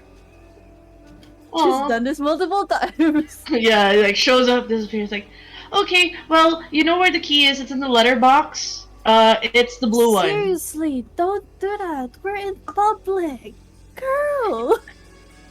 Okay. And then she whispers, "I'll hide it under the potted plant, the one that looks like a Venus flytrap." Okay. You really should not trust your idols this much. And like she like shows the like bit of a cigarette and like starts walking away. Okay, I need you to roll for a wits and survival.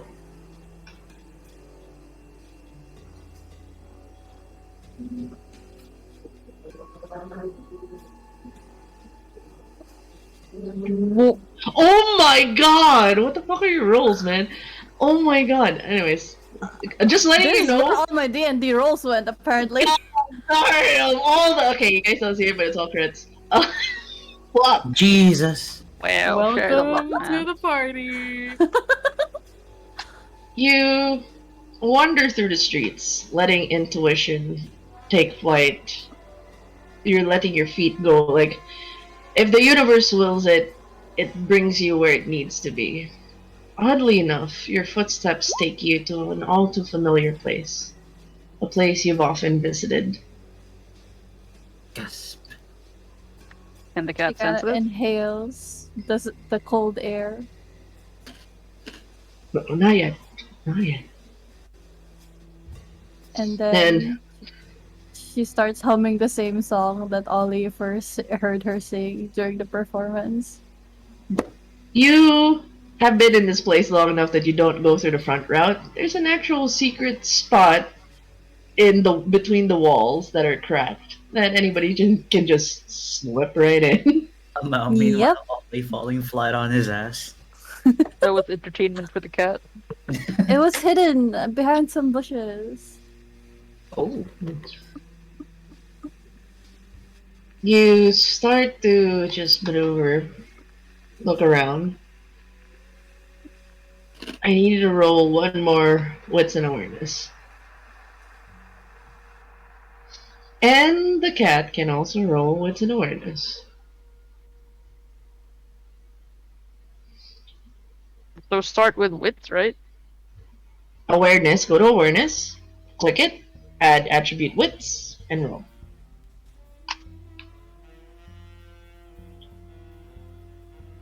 Whispered roll, yes.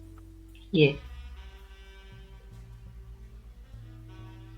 Plus the wit.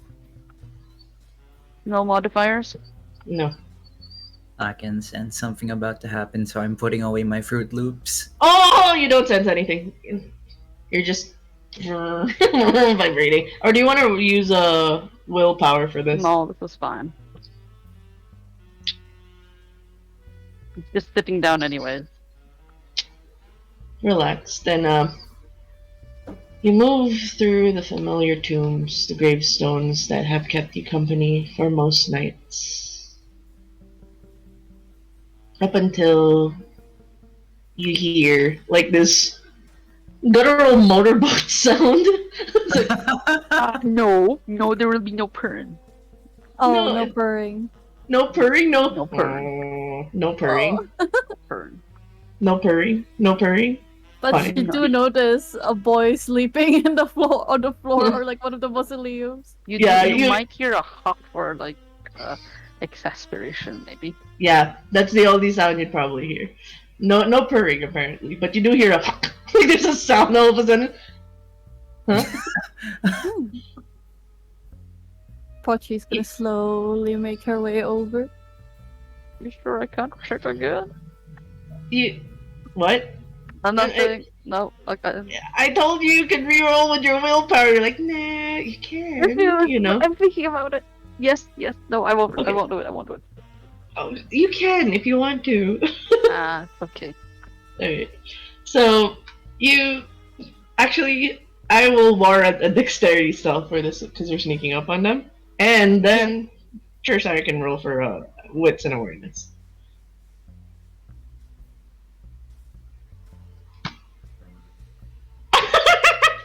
Okay, let's see what. Uh, no, you attempted like to a sleeping Ollie. You might have sneaked up. And you got in. You kind of know like you've gotten acquainted with the names of the people of each of the tombs. You're surprised to see somebody inside Helena's mausoleum. You know that Helena hasn't been visited for quite some time. Her mausoleum has been abandoned for about 50 years. So to see someone sleeping there, the cat does hear footsteps, against the gravel. And the cat also hears Pochi go, "Good for you, girly. It's been a while."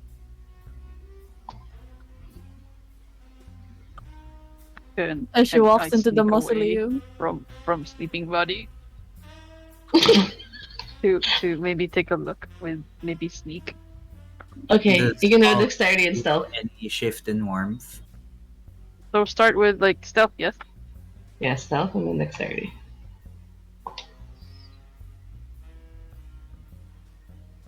Any modifier? Oh, you're sneaky. So you have a +1.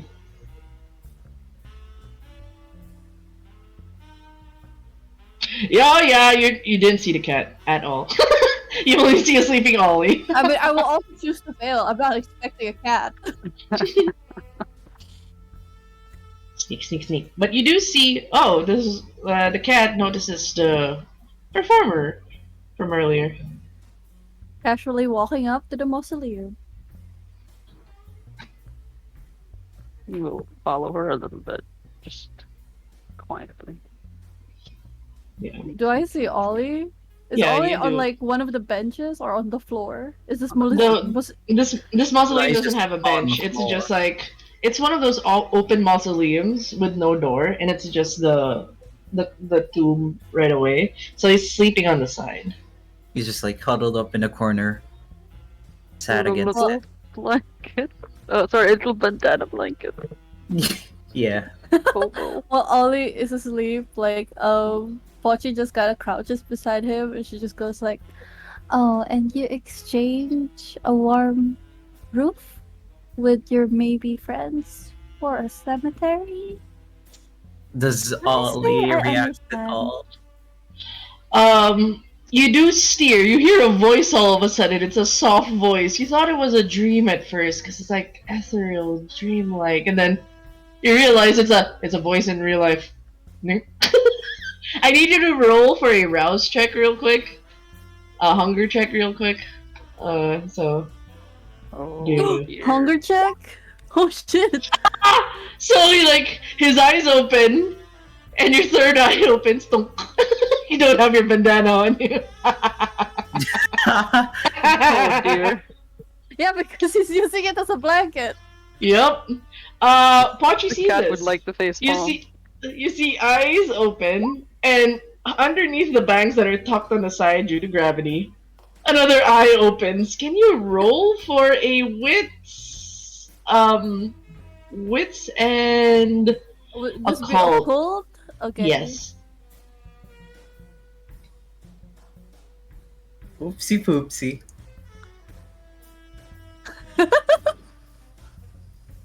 What does this mean? I have zero idea. Oh, it's good. You didn't get a crit roll. So you got Okay, a crit. Oh, you were like, oh shit, oh shit, oh shit. You know about this. How far do I know about this? You heard stories. But the way the stories have been told to you, from given your Oh, actually, this is actually a +1. Can you just roll a d10 real quick? Yeah, I forgot you had a specialty. How do I whisper a D10? Just roll d10. Don't worry about it. Just roll a D10, 1d10. Okay, that's a 10. Oh my god! Oh my god, this is a messy crit!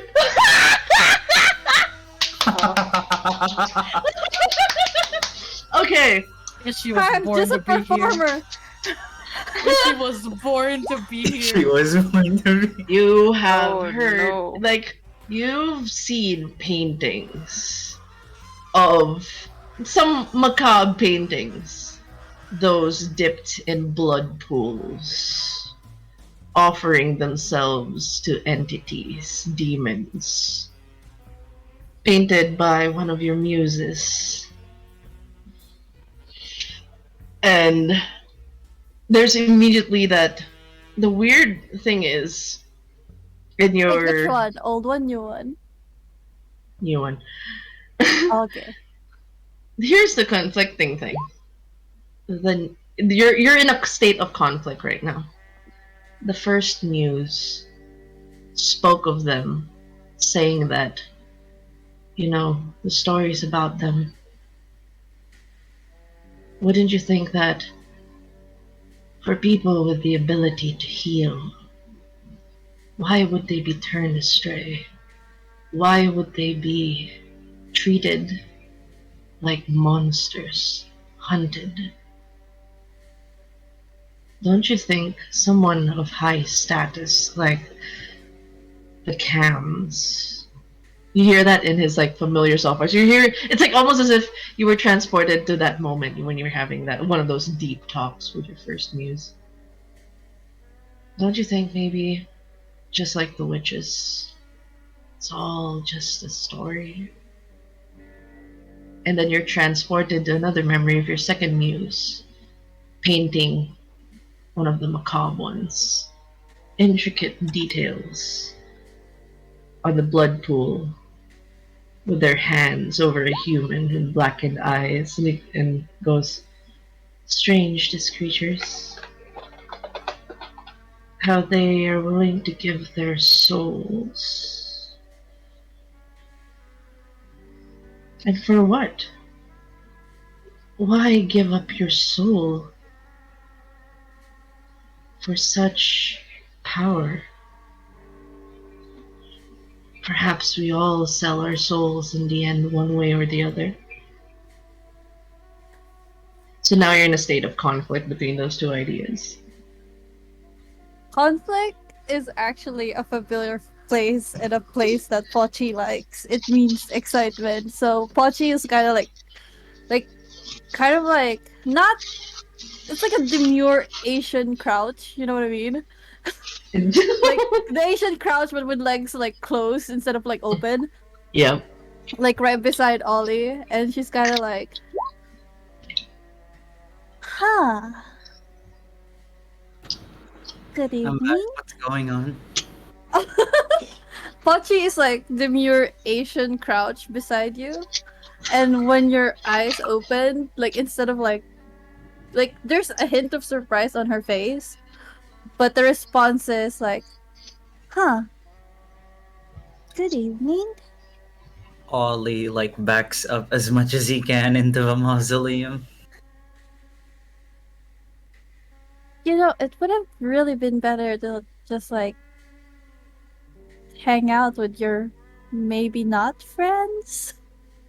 Wait, what are you doing here? Wait, is it really that weird to see a musician in a cemetery? Yes!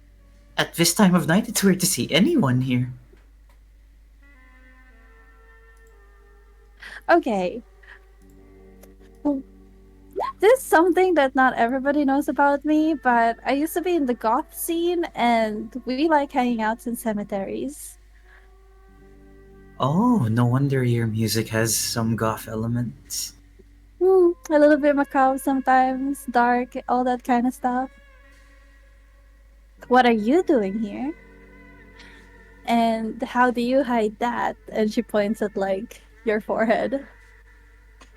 Ollie panics. It's like, and scrambles to try and hide it with his bandana sweater thingy.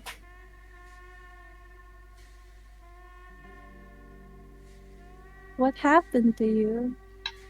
I have no idea what you're talking about. Did you guys get too drunk? No, I didn't even get a sip. Oh no. Ollie's just thinking to himself, one of my favorite musicians just saw me with my freaky ass third eye. I hate this. Pochi kind of like raised her two hands and it's just like, look, look, look, look.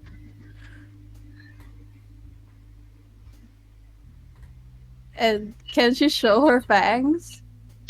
Yes, you can. Real quick, can you roll that roll, please? Wait, which roll? Oh wait, I forgot. I did fix this. My bad. Wait, hold on. Click the dice. Beside that discipline, it starts with a B. Oh, okay. I'll do it quietly. God damn that messy crit. Y'all with a messy crit tonight. What is Yeah, this? no, yeah. You don't incur hunger doing it. And like you see the fangs like kind of pop out of like the side teeth of Pochi. Still not pale, still very looking alive, except for like the little hints that I have fangs too. Ollie is completely bewildered, like, man, can this week get any weirder? Oh. New blood, huh? Wait, you...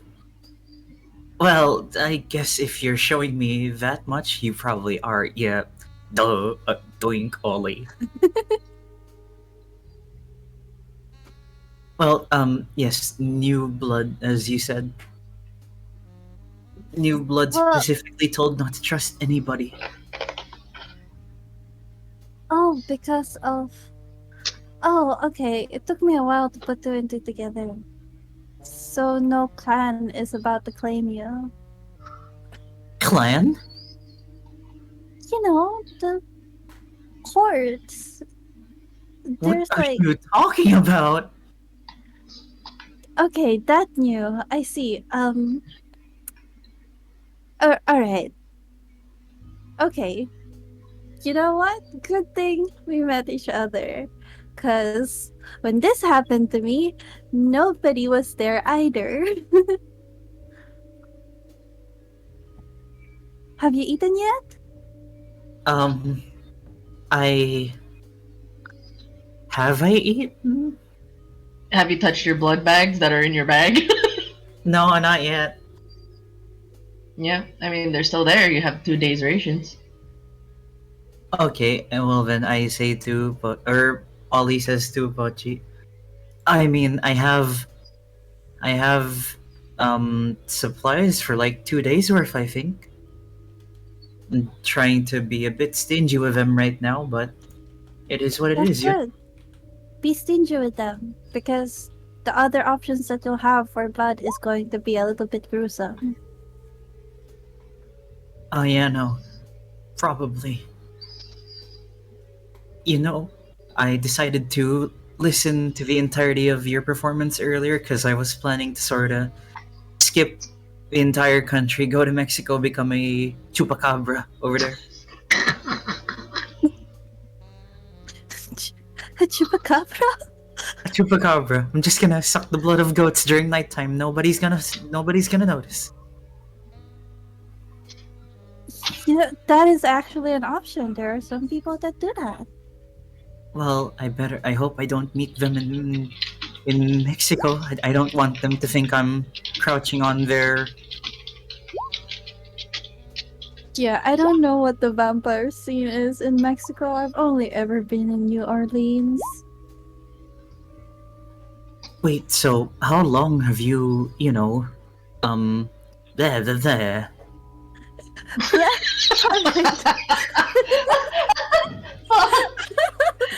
Oh my god, he wants She to actually, like, he wants to starts smack you right cackling. now. Sorry, defense mechanism. I tend to crack jokes when I'm really nervous. No, that's good. That's good. That's gonna help you go through a lot of things. Humor. Let's just say,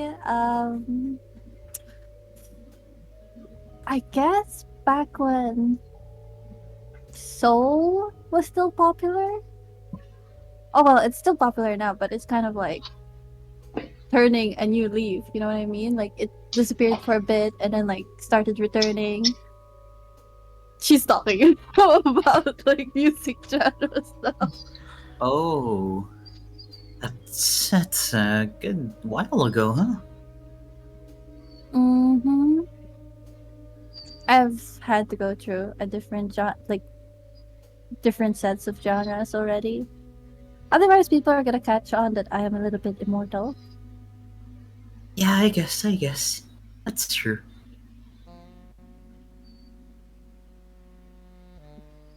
You know, I know a spot here in the cemetery that's a little bit warmer.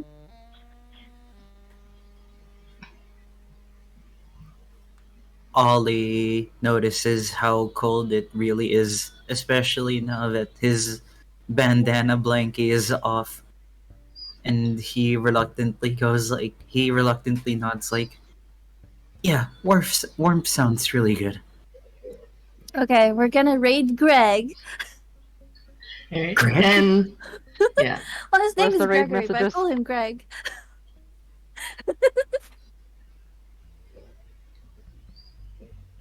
yeah, And I lead him to Yeah. one of the bigger mausoleums with like an inside part. yeah.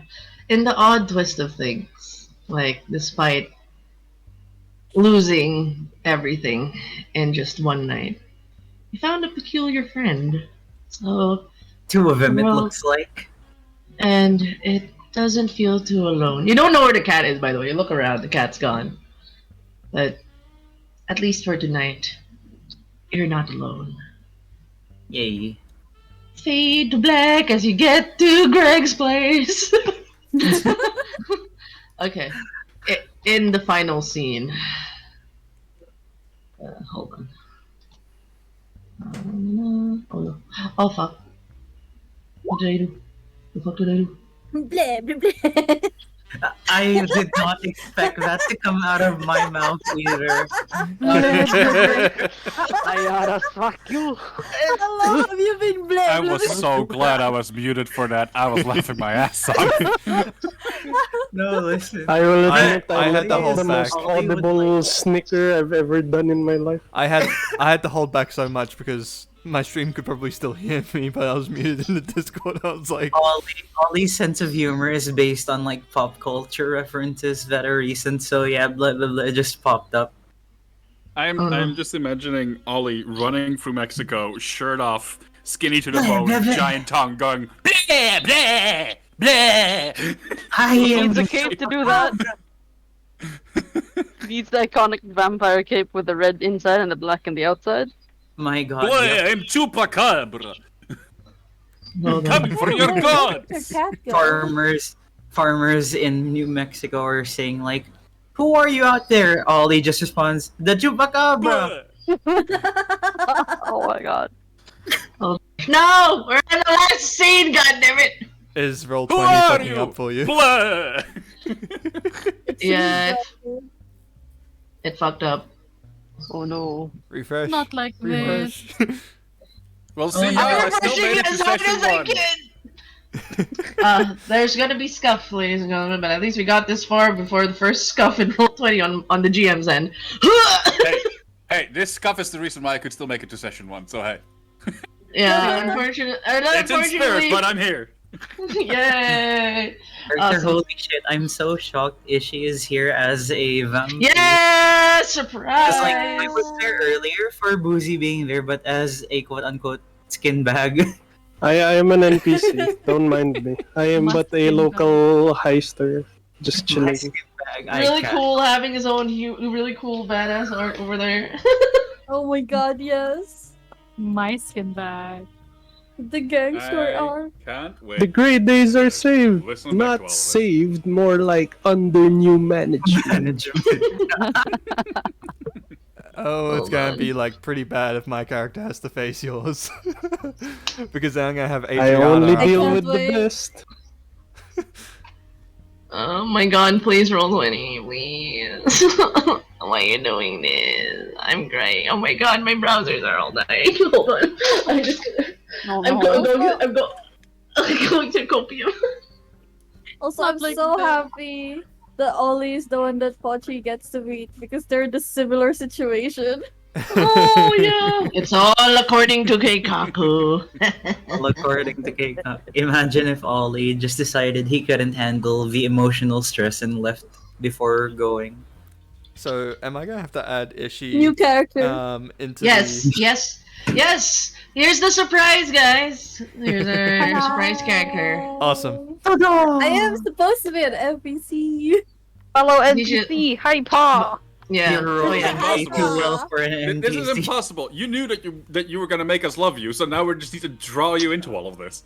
You have no choice anymore. And it just so We got our happens to fangs be the into you newest now. baby boy. I really just wanted to like unmute myself and crack my neck when at the part where Demma mentioned cracking the Crack neck. But I was just like, I have I to was waiting unmute for it. myself on two things. I was like, I don't want to just jump in and do it just for the sake of doing it. So that's why I asked first. Yeah, it's okay. And it wait, was a resounding please don't. It's like Please don't. one I'm out still of holding 10 it. means says I'm still yes. holding the crack. Please crack it with your mic muted. Wait, how do you Oh, Okay, That will I don't have to ha- be a new channel status. Holding the crap. Where's the page background? Because I can't see it. Right now it's at cemetery. I know, but it's at page background and it's not letting me paint. Hold on. No. Hold on. Don't worry. I have a fix to this. Don't worry about it. And when push comes to shove, it's gonna be a bit jank, but don't worry about it. I have no choice. I'm sorry, guys. Why is it page background all of a sudden? It's not letting me select map. Why? Why you do this, Roll20? No. You know what? Okay, you know what? This is fine. You forced my hand. Okay, this is fine. Everyone convene at the cemetery Just now! send a screenshot. No. Oh my god. Don't worry. No, my sanctuary. We're just gonna move to this. Sorry about the white stuff in the bottom. I just have to do this. Flight mode. I'm blind. White stuff Okay. at the bottom. Okay. Just because I'm late doesn't mean you have to put me on everyone's boat. Come on! I'm gonna have to fix this eventually. But anyways, I know, wrong person. I grabbed the wrong person. Somewhere in downtown. Can't choose downtown right now. Downtown. It triggers me. But you just a cutaway scene in downtown. One of the rundown apartments. Francis walks in, maneuvers past what looks to be like it feels like there's like parked bikes up front. I think whoever wrote that, I'm sorry, my Roll20 just broke. And he moves past the people playing billiards, a couple of people chugging beers. He just walks right through, moves to the back, goes into one of the rooms. The room is different from the style outside. It's a lot more organized. Leather chair, shelves of books, a bigger office, so to speak. Thank you to whoever's doing that. I appreciate it. He goes, "Boss." An old man looks up.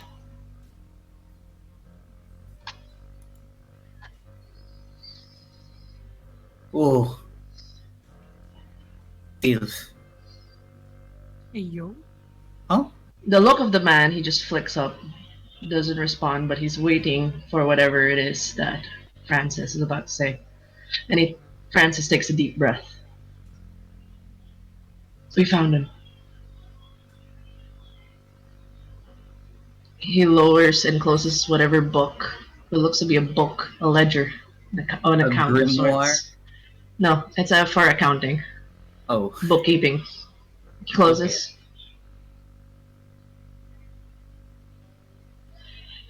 He took out Dan, and I had to tell John first, before I. And in this gruff voice, he goes, "Bring him to me alive." We cut away to the scene of you on the bridge. I need to roll for wits and awareness real quick. Okay. This is in the present, so this was like a couple of days ago.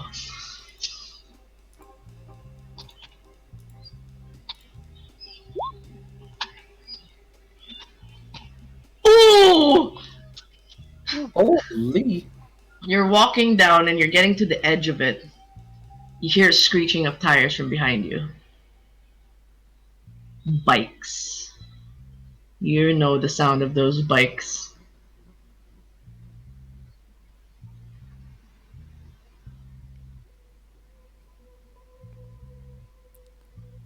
So they're the ones. So they,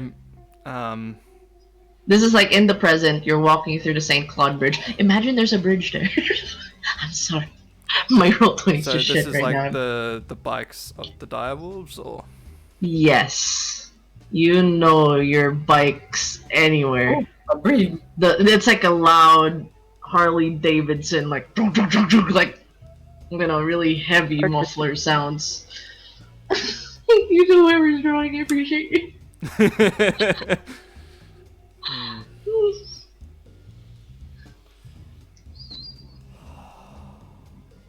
You can tell because of that nice, really nice crit. That's 4 bikes behind you.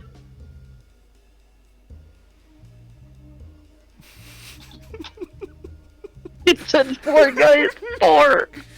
Oh my god.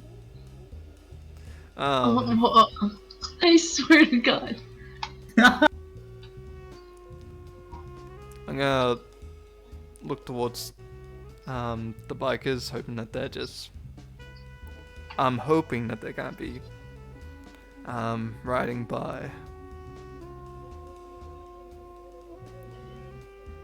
You can tell they're looking. They're actively searching. And one of the faces that clocks in one of the bikes.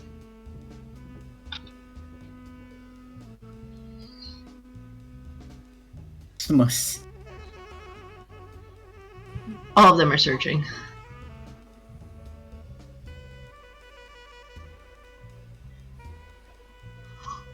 Thank you for the artistic depiction of the St. Claude Bridge. I am. Just the smus.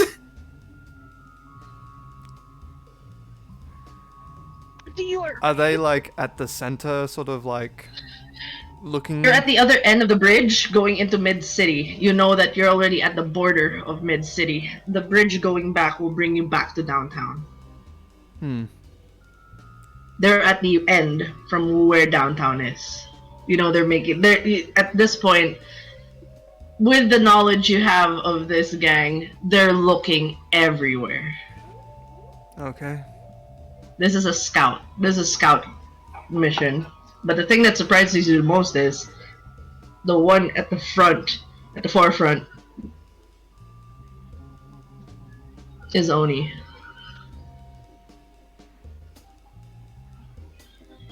I'll just make it look like I'm still casually just walking towards Midtown. Okay. Make a dexterity and stealth roll, and I'll roll against it. Okay.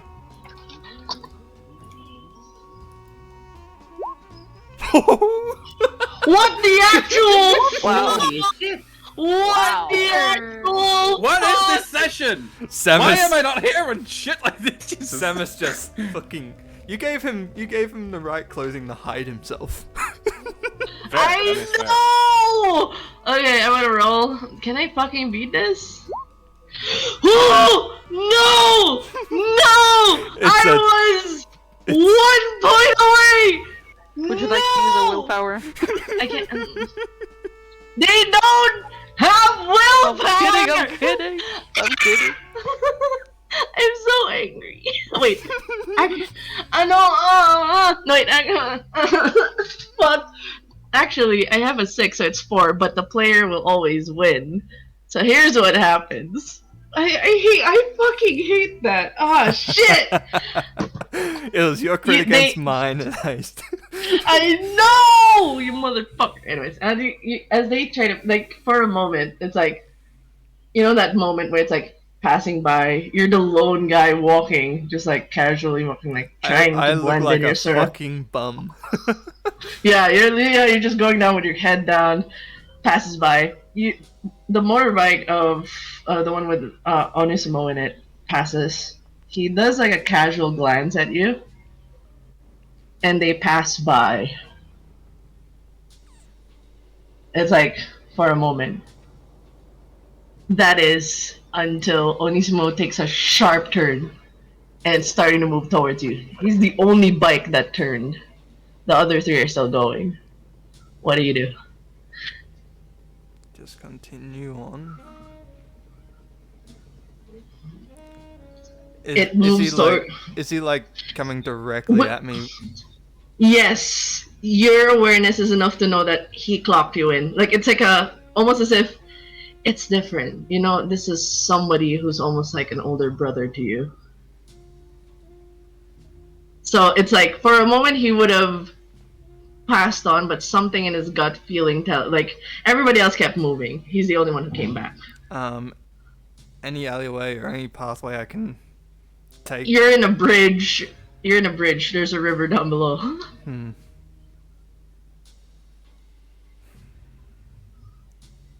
You know, he's like, it's kind of like the gut feel. Like he's following a gut feel right now, and he's gonna try to confront you. So what's your action?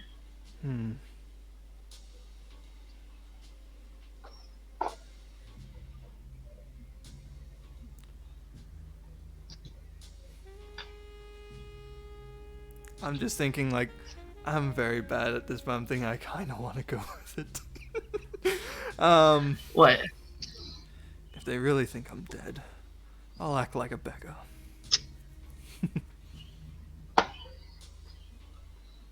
The bike slows to a stop. And you see him face to face. And it's a look of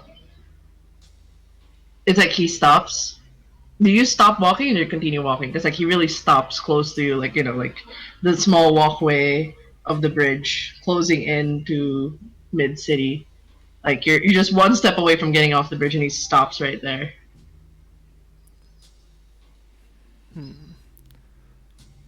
I do a slight sort of, like I don't fully look up, but I sort of do like a tilt my head slightly to the side and just like nod my head and just shamble on forward. He goes, wait.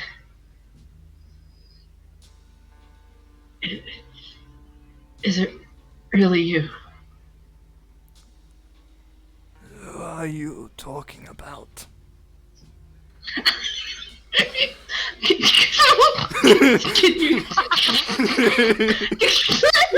Can you make a manipulation subterfuge? Manipulation and subterfuge, please. Talking about? I'm like obviously a bum. Look at me. Hey, if you're not here to give me money, I'm walking. This, I'm gonna lose my mind. I'm gonna fucking lose my mind. Wait, where's manipulation? Manipulation and what? No, it's you click subterfuge. It's in your skill, and then choose the attribute of manipulation. It's in the second column. Like if you scroll down. I'm walking over here. If you fucking crit, I'm gonna lose my shit. I'm me alone, you weirdo. Finally, it's like the crits, the consecutive crits, man. I'm losing my And mind. it's like willpower gets the crit. It's like no. Do you want it? Do you want a No, willpower? I've only got one dice for subterfuge. No. You. Oh, wait. Oh, you do. I mean, you can. It's just you're gonna roll one die. I know yeah. it's useless. Okay. It's He just- practically a death wish. Okay. As you try that, he says, "Look at me. Look at me."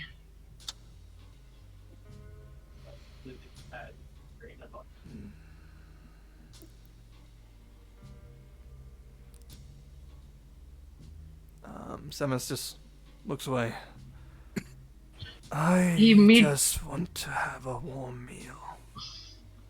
He immediately gets off his bike, runs to you, and in the most unexpected way, he just gives you this biggest tight hug. Oh. It's like, and he goes, "I thought you were. I shouldn't have. I shouldn't have left. Shit." Like, Can I please make a there's- composure or resolve Yes. check on this? Yes. Composure and wits. I shouldn't have left. Oh, you're calm. You're fucking calm. I hate this.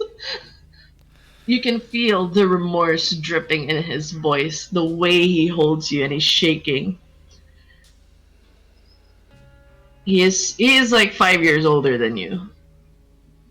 And he's been with you for the 16 years you've been with the dire wolves. He's seen you from the moment you stepped in. You stepped into Ferdinand's turf. And in a way, he kind of watched over you. You guys were in the same situation. He had a debt to pay.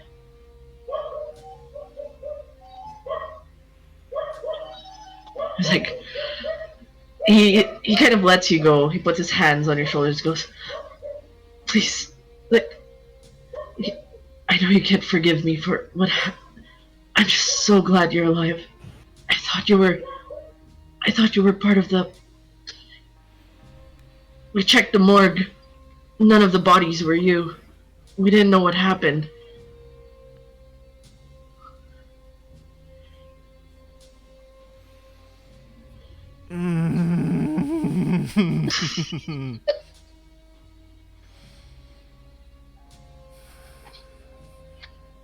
Of course, the memories of last night. I would actually have you roll for resolve for this, as the memories of that night. You know, when you guys locked eyes, and there were 6 of them. That moment when he just looked and he left is on your mind. Oh, you're fine. fucking grits!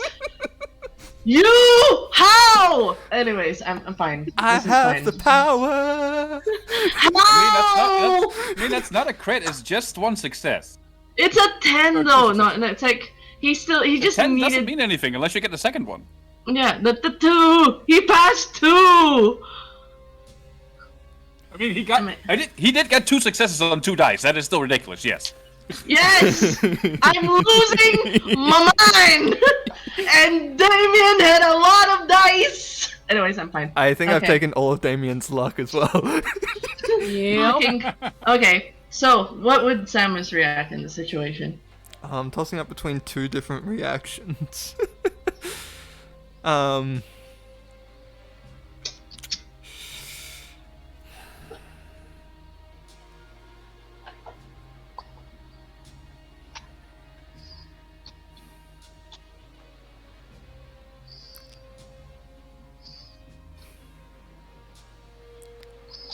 You left me, so I'm going. Wait, what? No. Where are you going? No idea. Like, wait, I know you can't forgive me. I know I know what happened that night. I still don't know what happened that night, but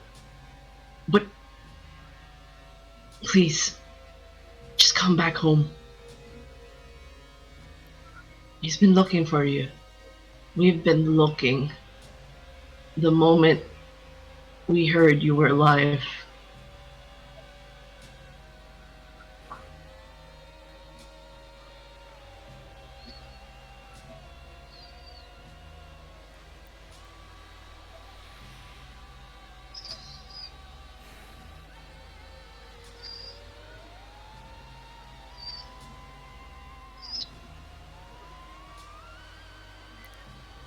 Look,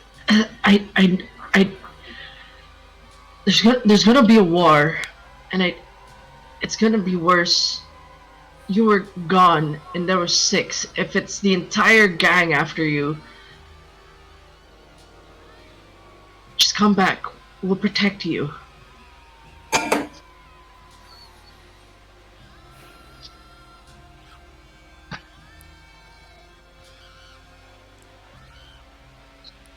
I don't think yous can protect me from what's happening.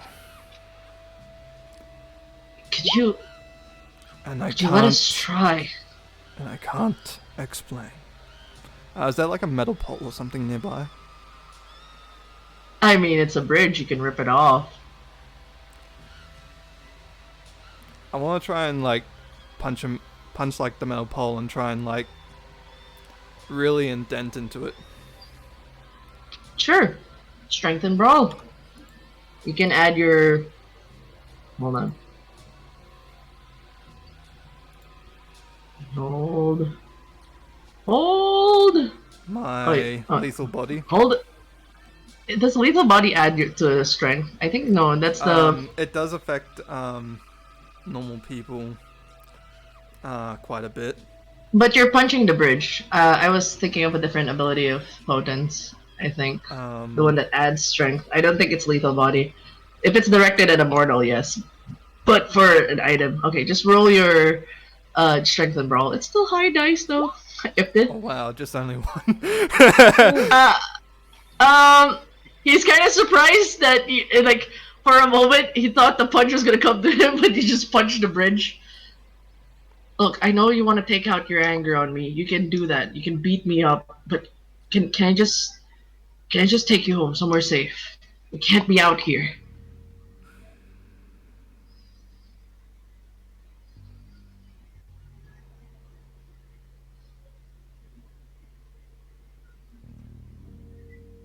Let me protect you. I failed you once. I don't want to fail you again.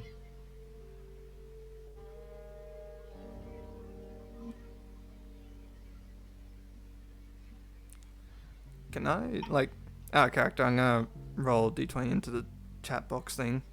Sure. I've got numbers in my head of what... Sure. Yep. Whatever helps you decide. Whatever helps you decide.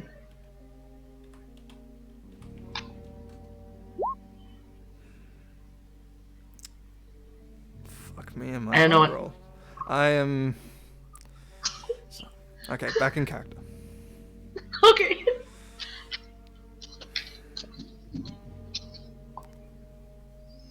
Fine. Take me back. But if things go wrong again, I will leave. He nods. And don't say you want to take any of my hits. I'll take every bit. He's And then he gonna goes- regret that later. Oh yeah! He goes to his bike and then like he offers the back seat of the Harley. And just as he revs up the bike, he turns to you and goes, I'm so glad you're not dead. And then he revs up and then he drives away from the borders of Mid-City, going back to downtown. And this is where we end session 1. Thank you guys for this wonderful night. I know we extended for 50 minutes. I was shitting bricks with those crits, man. How the fuck? How the fuck? I was like, he has to fail at some point. But This is he, Samus we're talking about, man. Look, I Demma, I think I told you about my Call of Cthulhu days. know. I've beaten 3 monsters in that, where I shouldn't have been able to defeat them. Okay.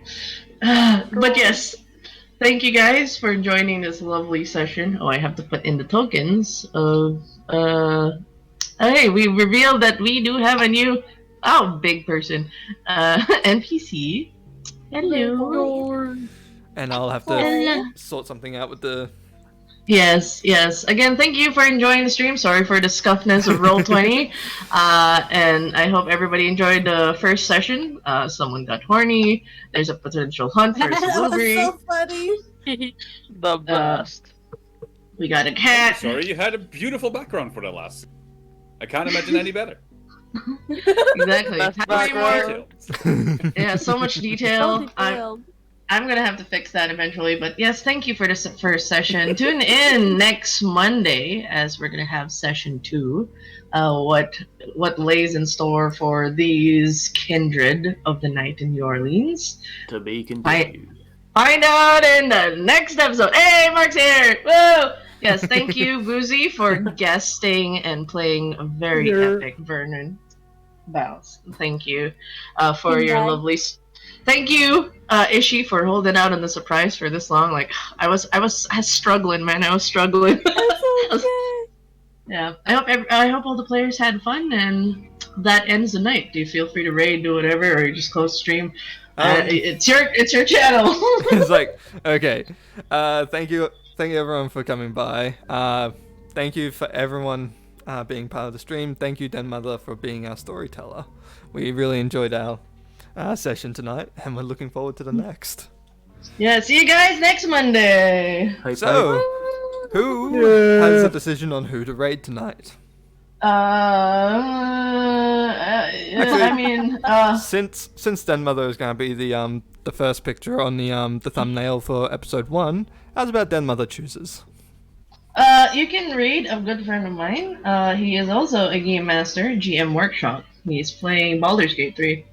Ooh, very That's my nice. Of suggestion. course he is. Of course, he was playing Baldur's Gate. Everyone is playing Baldur's Gate. Yeah, he's a really I'm not awesome playing. game master. Yeah, he's a really awesome game master. He actually plays Dungeons and Dragons with his chat. I forgot what week. Yeah, he implemented it using he uses a software where it's actual tokens. I forgot the name. Spire something. Cool. So he integrated that. So you guys can catch his streams for that. But right now he's playing Baldur's Gate. Yeah, can you put it in the chat so I can copy it? Oh, this is my bad. GM Workshop. Yeah, he also does workshops on creating characters. Like, if you really like all things 5e, he's definitely the go-to guy. Alright. Awesome. Now it will finally be time for me to figure out what the fuck you did with my character. We don't talk about that. We don't talk about what happened to Nico tonight. I'm not gonna say. I'm not gonna say. No. We're not. I don't know. Don't worry. If anyone's gonna stick around for debriefing and XP, we can. And Shoot but the ice. I'm actually about to stream. yeah, go ahead. Yeah, for those Delayed need my to hop on. stream. I'm so sorry. We're so No, sorry, don't Ishi. worry about it. I was It's a so, perfectly good it was reason. so I feel like good. Ishi had fun anyways. I had so much fun. I have a feeling I'm gonna have to write down some new grudges once I watch this. Mayhap. Man, Mayhap. I asked permission. Just let me know that I asked permission. But yes, thank you guys. See you guys on the next night. How Next do Monday we night. spell cemetery? It's 3 E's, isn't it? Yeah, Uh, I know. Cemetery. Cemetery. Yeah. cemetery. I don't know. Cemetery. Okay, Cemetery sorry. The last was an Don't ask You like the the last goblin one's an A. English. whatever. Grave in the grave raid. The cemetery Grave. grave. So yes, thank you all for coming by. Remember, stay hydrated, look after yourselves, and we hope to see you next time on Monday. See you then. Bye. Grave in the grave. Did we end? Oh my god, he has a lot of people. Good god. Oh dear lord. Wow, 340. Look at that party. Okay,